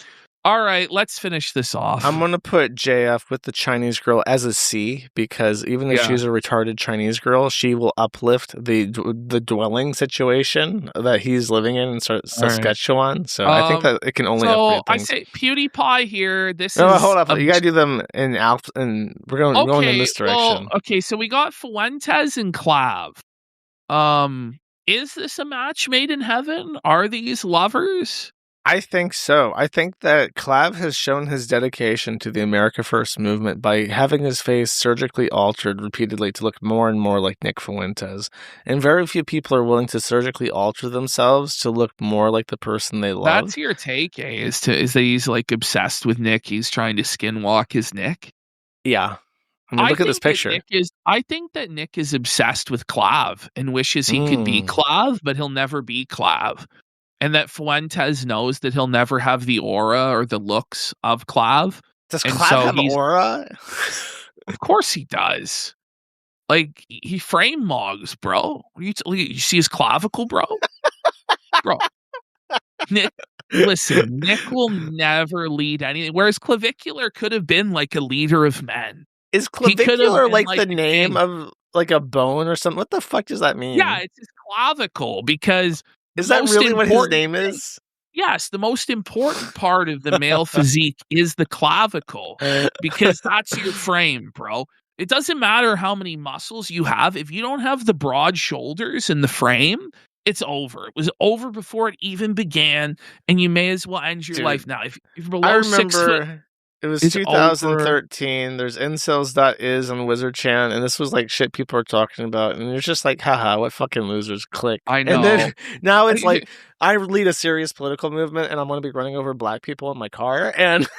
I've been hearing this shit for like 10 years or more, like 15 years now almost. Like, I'd say probably since 2012 or 13. When did Elliot Rodger like fucking do that? 2013? It was like 2012, I want to say. Was it like, or was it 2011? Yeah. Like, but I was unsurprisingly on R9K like around that fucking time, and really? like, oh yeah, I was fucking browsing. 2014. So it was even before then, and you would get like all these terms and stuff like this, and now to hear it be in the mainstream, dude, it's like crazy. 70-year-old grandmas know what incels are. I mean, what mogging is, what the black pill is, fucking height frame and shit like this. Like, you're fucking canthal tilt, and it's crazy. It really is crazy. Well, so I think we agree then it's an A. It's a match, perfect match. But the question then is, where does that leave our boy Cammy? I think this is S tier. Can we play the S tier of them together? Like, this is like the love that Nick missed out on. Let's go into our folder here. Oh, I have think it? They were Starcrest. Yeah, let's. I have a lot on. There we go. Let's go with this clip by Heartwarm. We don't have time to do the full date that I had planned. But here we have a trailer for an Optics love story. With fake fucking nominations. You look so young. You look so young back then. Now we look so washed up. I'm wondering, Yeah. what do you say to those people that say that you're fighting your homosexual urges? Like, we're watching this, we're like, is he gay? Like, at the time, like, I was always very skeptical of him, but like when we saw those two lock eyes, we knew that they were fucking gay. Like, as gay as it fucking gets, man. Oh, dude, come on. Come on. Like, we have to deny what our eyes all see, right? Like, didn't Catboy Cammy get into trouble, like semi recently, where he did some other retarded shit with like Lolicon or something? So it was, yeah, buddy, he was a big lolicon because he started off as Lolly Socks. Yeah, I remember that. And Leo Pirate exposed him and fucking felted him and shit like that. But he was Lolly Socks and he was into all sorts of greasy, depraved shit.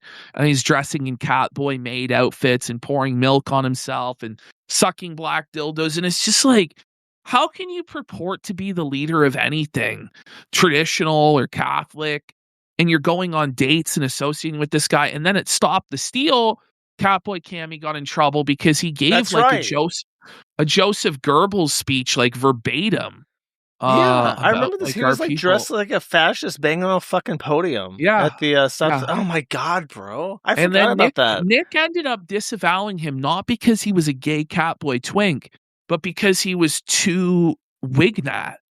Yeah, which is a crazy fucking disconnect. Like, that's what I was thinking of. There's a clip. It stands out bright in my memory for some reason, where Nick is talking about Catboy Cammy getting into trouble at that rally, and he says something like, "Catboy Cammy, the gift that just keeps on giving, huh?"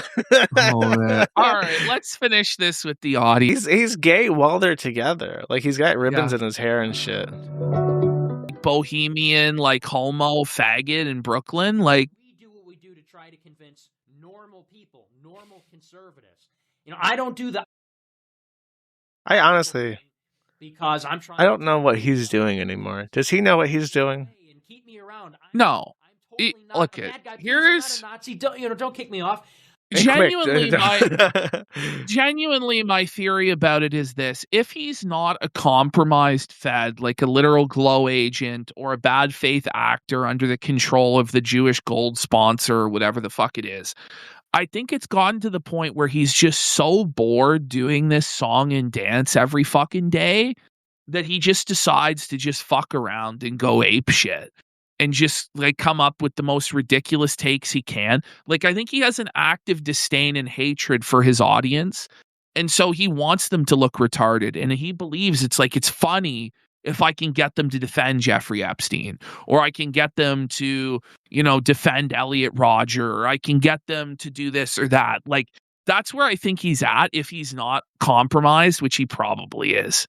Like, interesting. I think he just hates this shit. I think he's so miserable doing this shit. And he was years ago, so I can only imagine now. And the thing is, I think he's realized it's like, okay, he got to go on all these platforms. He got to go on Tim Pool. He's still not happy. He's still not satisfied. And he's never going to be. Well, there's not like an end goal, because like his stated end goal is like the Christian theocratic monarchy of the United States. And I was like, that's never gonna fucking happen. Well, even if he did want it to happen, which he doesn't even want it to happen, like that's not the society he even wants to live in. And so, like, he's a walking contradiction, a white nationalist that's fucking Hispanic, traditional values, homosexual. Like, none of it ever made any fucking sense. He could never even define whether the Groypers were a civic nationalist or an ethnic nationalist movement. Like, he couldn't even figure out fucking step one. Yeah. And all of his followers are fucking brown, bruh. It kills me how when he associated with Kanye West, that was like, I have no fucking idea how this guy has any fans. Like, I always understood it to a degree. But then with Kanye West and him taking the stance that him sucking baby dick was like being real or whatever, oh, yeah. I'm just like, I have no idea what the fuck you are or what the fuck you're doing or who the fuck would ever follow you anywhere. Well, he's just a fanboy of Kanye West, and he was excited to get to fanboy over him. But then that doesn't mean that you then have to defend him molesting his cousin.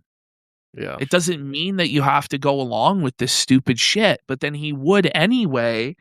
And it's basically like he just doesn't think that there's any accountability anywhere, or it's like it's already so far gone and so radioactive that he may as well just defend pedophilia.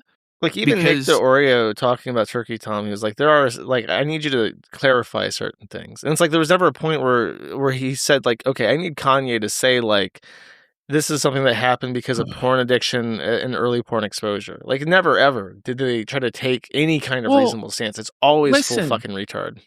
Like, I don't know, this guy's a Nazi and a pedophile. Pick a struggle, nigga. You know? Well, fuck, man. You're gonna be both? Jesus. Okay. And to wrap things out, say happy Valentine's Day to everybody watching. Obviously, these are the good endings. Yes. We got our boy John Tron. Very famously, I think that he's been with the same woman for his entire career. And Marzia and PewDiePie. Marzia was a fan of his when he was a small channel. She's Italian. He's Swedish. They hooked up. They went to the UK for a while. He realized that the West has fallen, so he fled Europe to go live in Japan.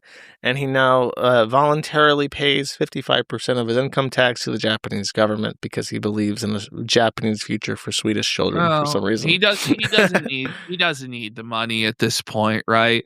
It gets to a point where, he just wants to live in Japan and live his dream, and it's worth it.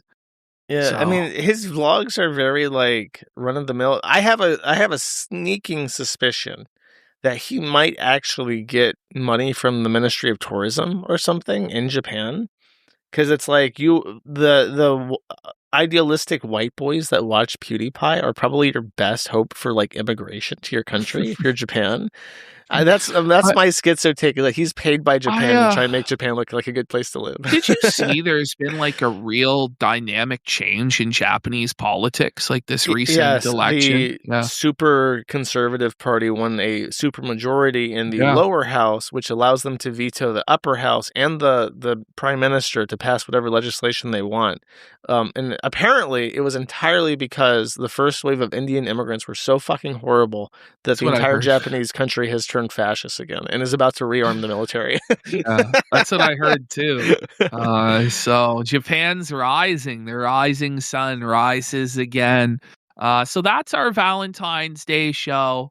I hope you guys have liked it, had fun. It was kind of thrown together last minute here. We were fucking up to the hour of recording, throwing shit together, and we didn't get to everything nailed we it. wanted. We nailed the fucking landing. This is exactly what I had in mind. Yeah, this was Josh's master plan, was the tier list. And this is my first ever tier list, so I feel like it ties it to look at the montage. I think it does work, honestly. I think that some of it might be questionable, like Count Dankula's placement maybe a little questionable, to be honest. But you're rating it Count Dankula by himself. The issue with Count Dankula is that he just met this woman. I am like viewing all possible outcomes. They're all fucking D+. Okay, that's the best you can shoot for with this. All right, well that does it for episode 3 of the show. We'll see you guys on the next possibly one. Kiwi Casino. It's just the Spurgathon or whatever. Fucking hell yeah. Yeah. All right. Thank you for watching. Take it easy. Bye-bye.